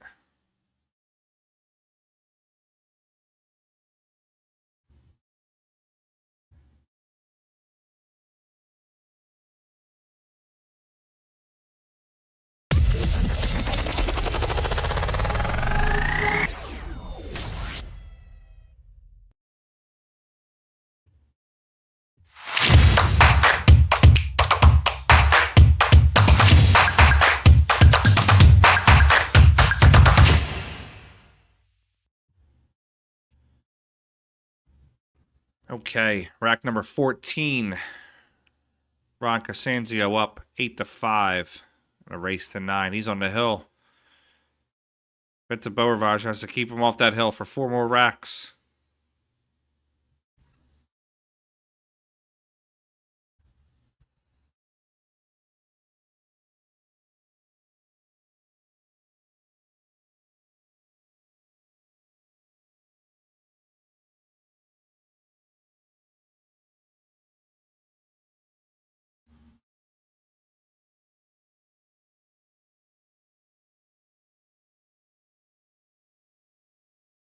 We got a wing ball down.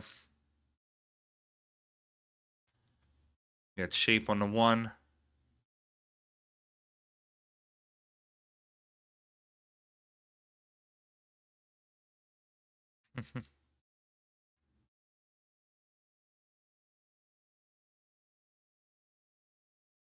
Our ladies highlight video. 2, 3. Have to come 3 rails, 2 rails, 1 rail, 2 rails.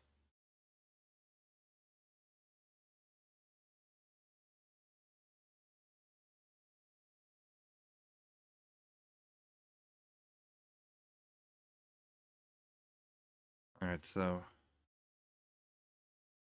just play the 2 down. He wants to come 1 rail over, possibly catch that second one for the 3 up into the corner.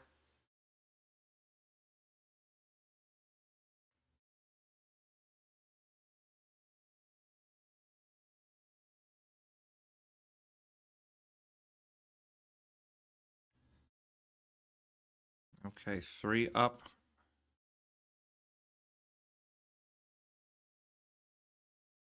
I like to use low inside on this.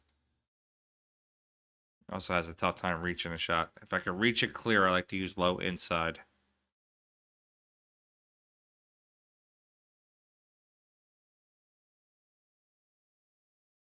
A shot like this, if I can't reach it like him, I'm going to use low outside, come 2 rails out.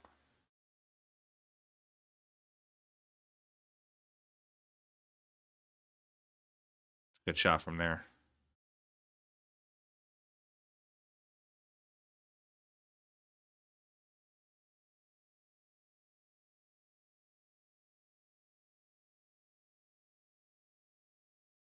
Between like a 3 and a 4 English here. Just play the 6 in. Slide to that center diamond and top rail. He should be out from here.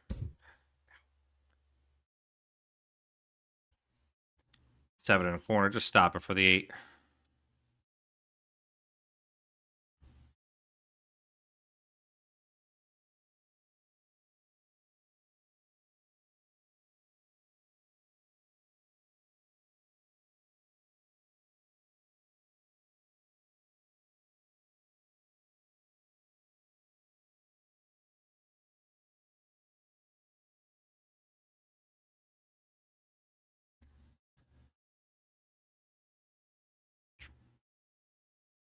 He's going to play that shot on the 8. Get himself pretty clear on the 9. He's going to shoot the 9 into the corner. 8-6.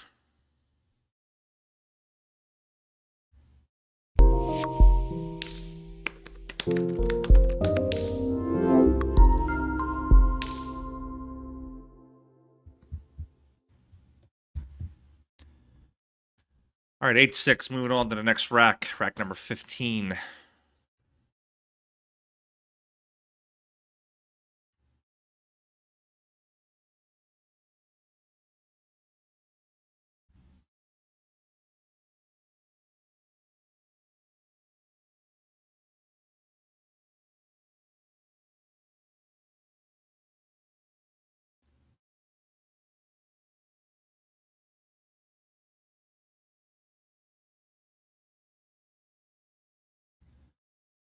All right, rack 15. See if I can update on that Jimmy Rivera score.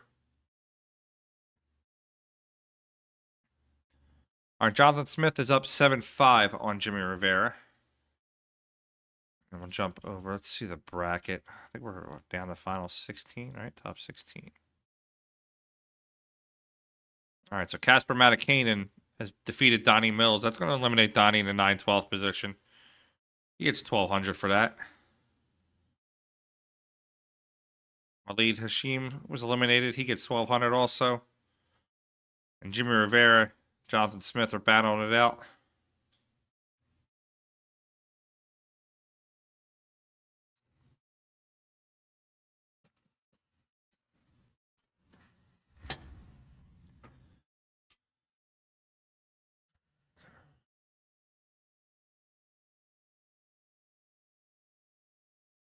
Uh, 10 a.m. is when they started this morning. But I don't think all of them started shooting at 10 a.m. Some B-side matchups, A-side matchups.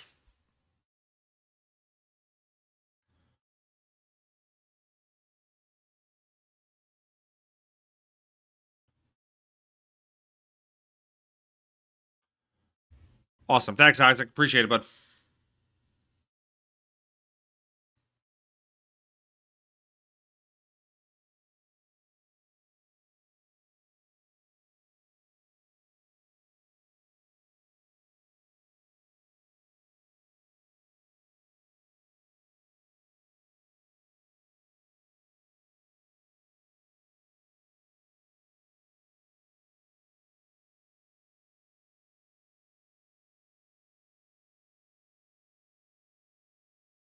Yeah, I believe it's 11 a.m. tomorrow, Teresa.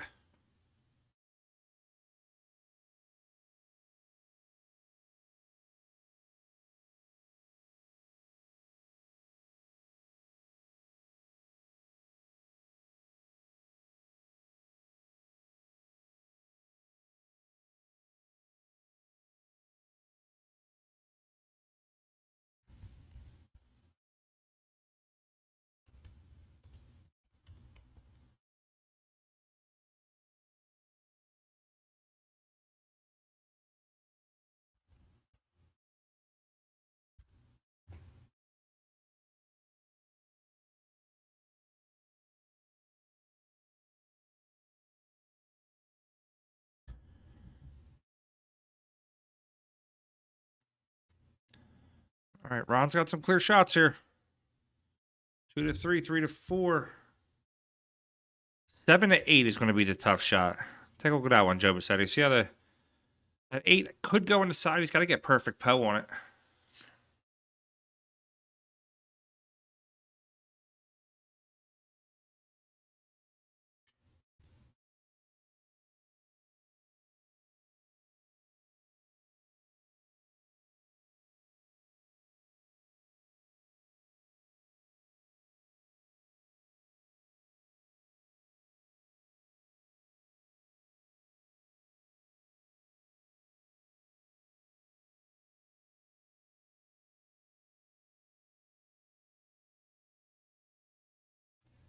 He could hit it with the 4. Or he could just hit the 9 with the 4, move the 9 off the rail.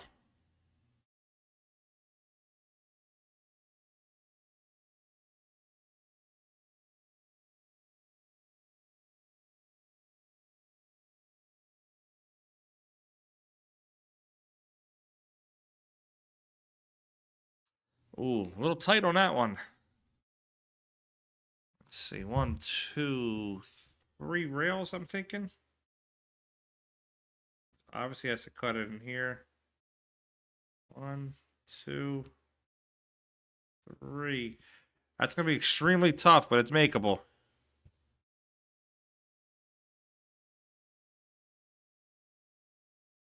Yeah, I'm thinking 2 rails with the 7 too, Joe. Maybe even 3. He gets himself to this position on the 7. 1, 2, 3, and spins over.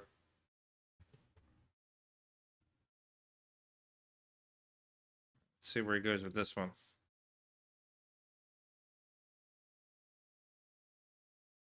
Kills it. Okay. Got to the best place he needed to be. Just comes across 2 rails on this one.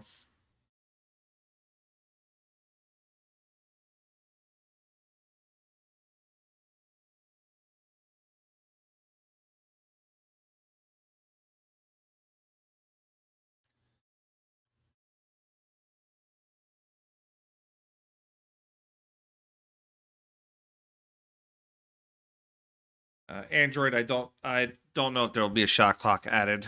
I'm just doing the streaming. I'm not part of the actual tournament direction on this particular tournament.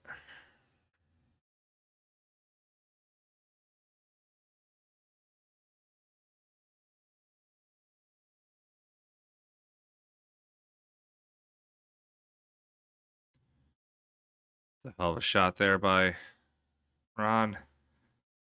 He's got flat on it though. Oof. Let's see if he's got them one pocket skills.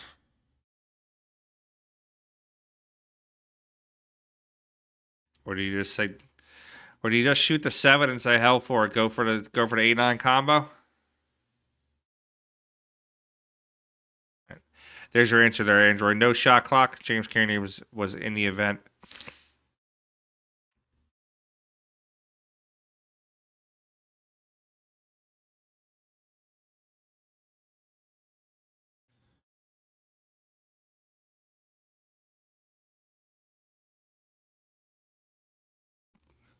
Damn, that's a hell of a stroke right there to get on that shot. He's taking the bank.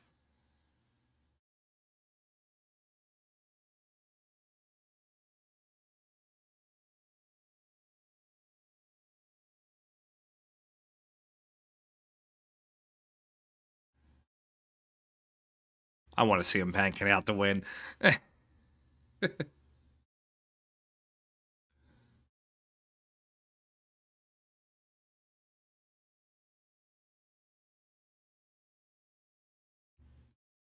Joe, Kevin Clark was comboing a whole bunch of shots this week.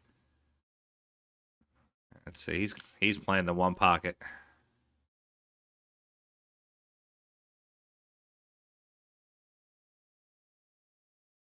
It's not a terrible leave. Not a terrible leave. Requires a little bit of skill to get out from here.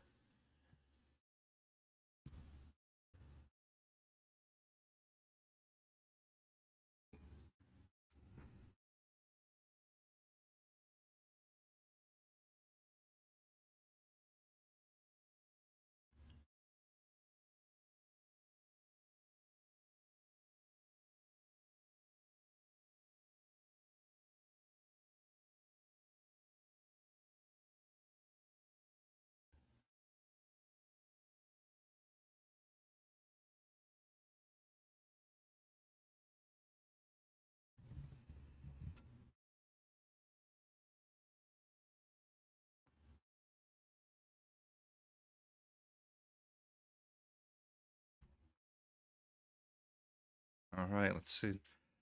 It's funny sometimes. I watch and I get quiet when the player's about to shoot because I think that's going to be it. I get quiet when the player's about to shoot because I don't want to interrupt them, but I'm 400 miles away.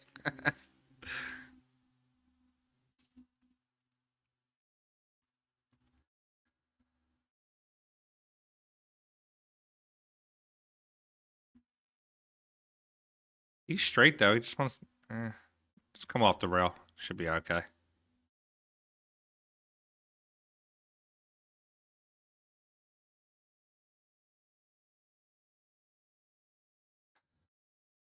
All right, Ron Costanzo is going to win and get to the final day. Going to knock out Vincent Beaurivage in the top 12. All right, guys, this is our last. That was our last matchup for the night. Currently, right now, Jonathan Smith is on the hill against Jimmy Rivera. Go ahead and jump over to Upstate Al's feed on that. I cannot stream that match. That's an Upstate Al exclusive. So go ahead and jump over to that. Thank you all for watching, and we will see you tomorrow. You should be here. You shouldn't be watching any football tomorrow unless your team really has to make it. All right. Good night, guys. See you all tomorrow.